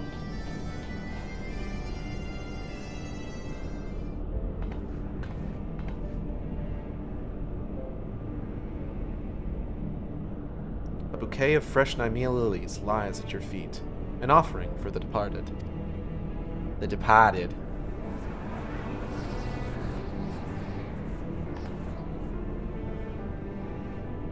A thousand fires blossomed around her as she fell towards the battleship, a crimson star shower amidst the impassive clouds.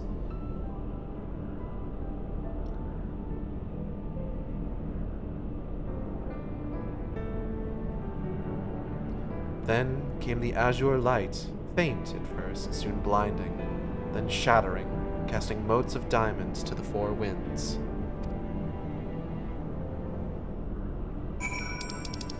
Visit Tiamat. Sure. For those we have lost.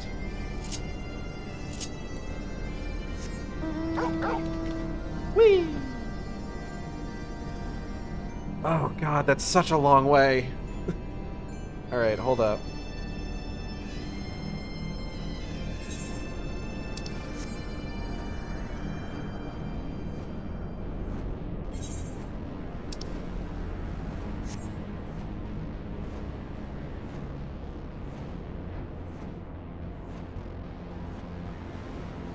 Set myself on the path, and I'm going to check Twitter again. Actually, no, I've got a message on Discord. 1 second.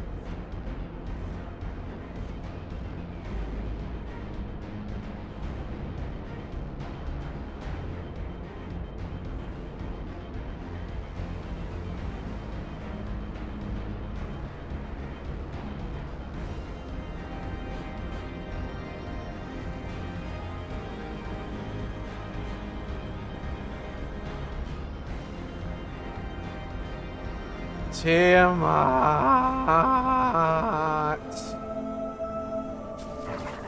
Oh god, it technically doesn't register that she's here. Because this is absolutely a quest that you can do well after Heavensburn has ended. Child of man, chosen of Hydaelyn, naught remaineth for thee here save the delusions of the condemned. In my madness did I spy my departed brood brother in yonder skies, though I know it cannot be so. Bunny bunny banunny banoy. What sayest thou? My senses are yet mine own? Then he whom I saw was but my dead brother's rancor clad in mortal flesh. Bunny bunny banunny banunny banoy. And thou didst deliver him unto death's cold embrace. I bear thee no ill will, child. 'Tis beyond me. All my hatreds are bound up in moments ephemeral and eternal, my beloved's passing and his resurrection. I am no better than Nidhogg, consumed by love, twisted by rage. I too sought vengeance without end. Oh, sup, man? Yet thou hast since renounced it, hast thou not?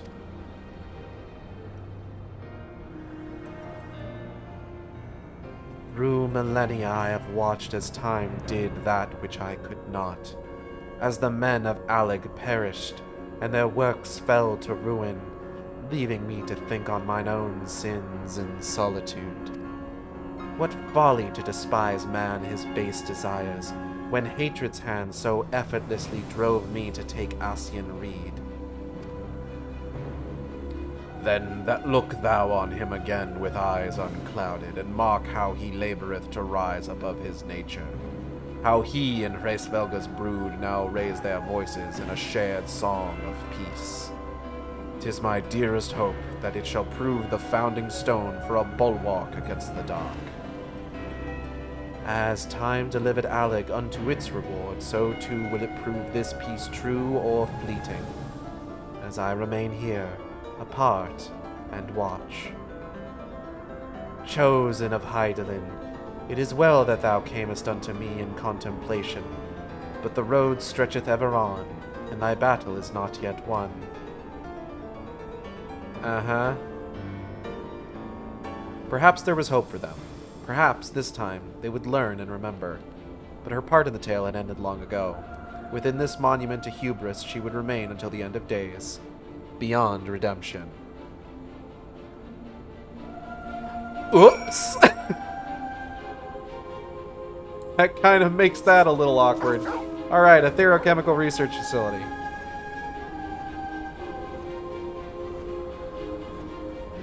Until the end of days, beyond redemption.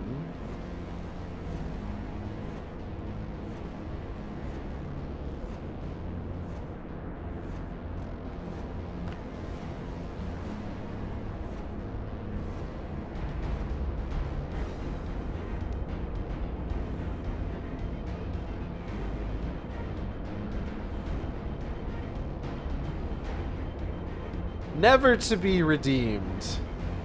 There's no chance. Not gonna happen. Don't worry. She's not there. Don't worry about it.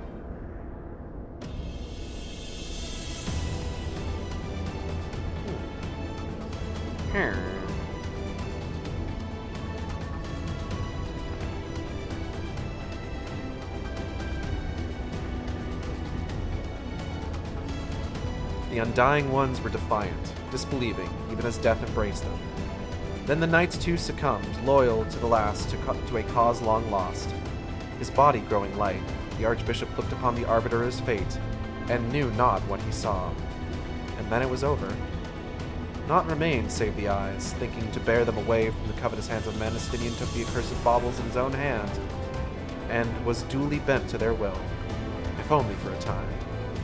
At a friend's behest had they embarked upon their journey, and so, after their triumphant homecoming and all the pomp and circumstance, there was but one way it could end. Pay respects to a friend.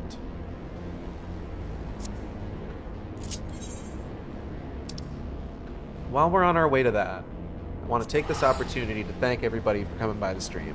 I hope you all had a good time. I know I did. I love this game. I love playing it. I love the story. The Heavensward fucks. Torkel time. Alright, now let me think. It should be here.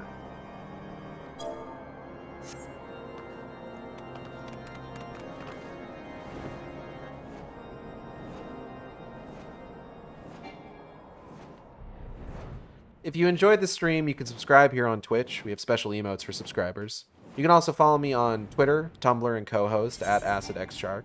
That's AcidXShark, where I post all the streams as they happen. Or you can follow me on YouTube at AcidXShark, where I post all the streams after they happen. Art for the stream, VTuber was done by Audrey and B of Team Capel. You can find on Twitter, Twitch, YouTube, Tumblr, and co-host, VGen, Blue Sky, at Team Capel. That's TEAMCATPLE. Chat blocker was done by Molly, who you can find on Twitter at GingerIsASpice. That's GINGERISASPICE. Molly is also on Tumblr and Blue Sky, I believe. So check her stuff out there as well. Team Capel and Molly are both in taking commissions. So highly recommend checking their stuff out and commissioning them if you can.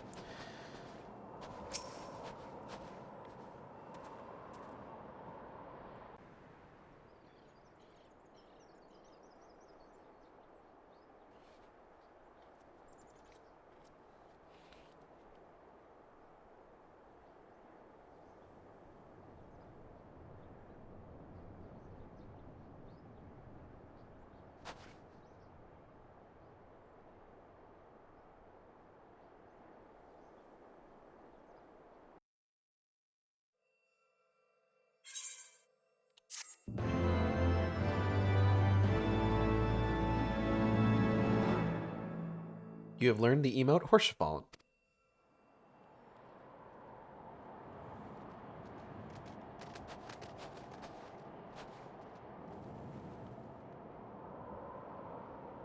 Wow, I can't see Ishgard for shit.